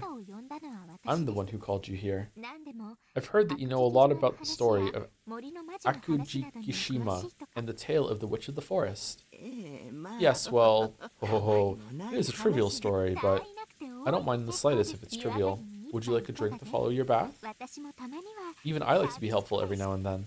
Erica stood up, opened the refrigerator behind the counter, and put ice into the ice pail.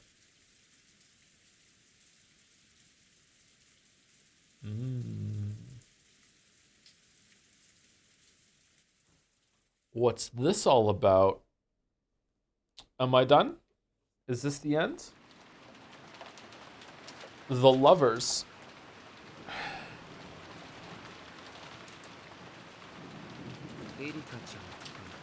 End of chapter. Also mandatory viewing for this chapter. What's this?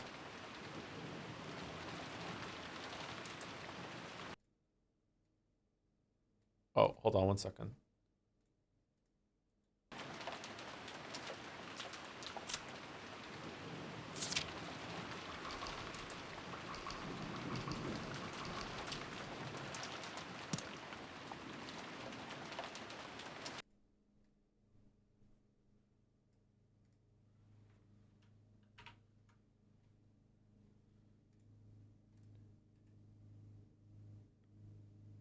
Are you with me? Whoa. Okay, that's loud.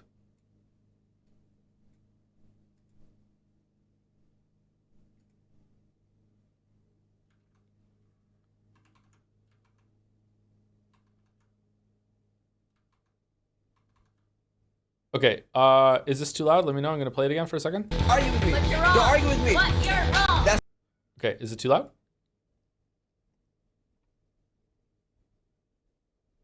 It's loud? It's a bit loud? Okay.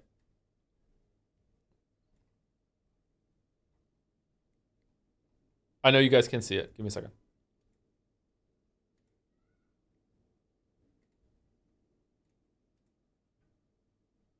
Are you with me? But you're wrong. Don't argue with me. But you're wrong. That's why you're the slowest in your class. That's bro. why you don't have a girlfriend.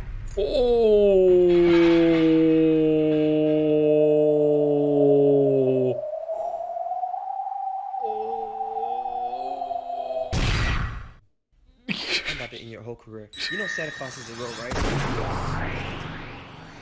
What? Right. What? Exactly. Why would you say that? No, because she had it coming. Why would you talk She like had it that? coming. No, don't call mom now.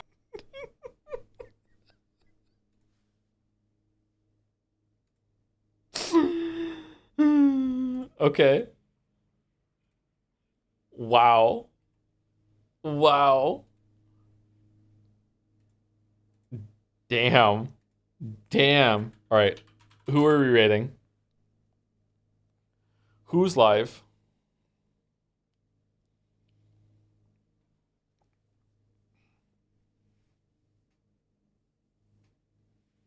Jelly's live on Breakdown. We can rate Jelly. Jelly, can you link me Jelly's name? Because it's changed, I think, twice. No, has it? Only once? There's an L that was an I. That's why I'm getting confused. Okay. Okay, it is Jelly Channel TTV. All right. There you go.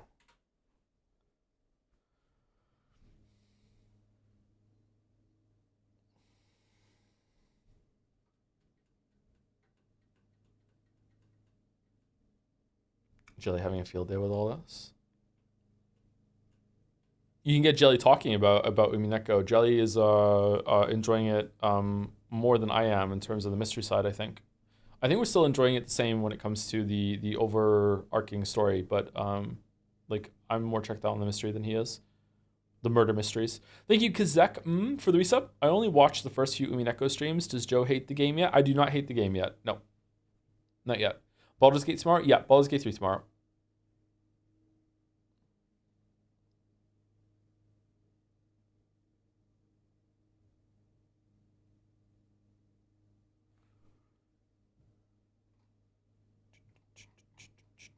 Game.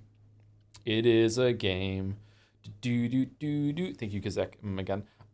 Yeah, I'm looking forward to more Baldur's Gate 3 tomorrow. Although I am feeling really overwhelmed with where we are. I don't know what we're gonna do about that. Oh man.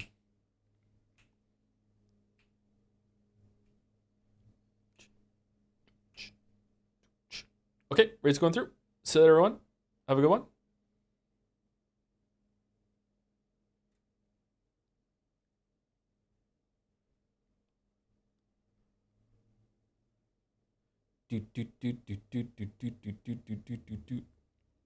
Rating with a party of 1,372. It was almost the gamer number. Almost. Anyway, stick around. See you later. Hope you have a good rest of your night.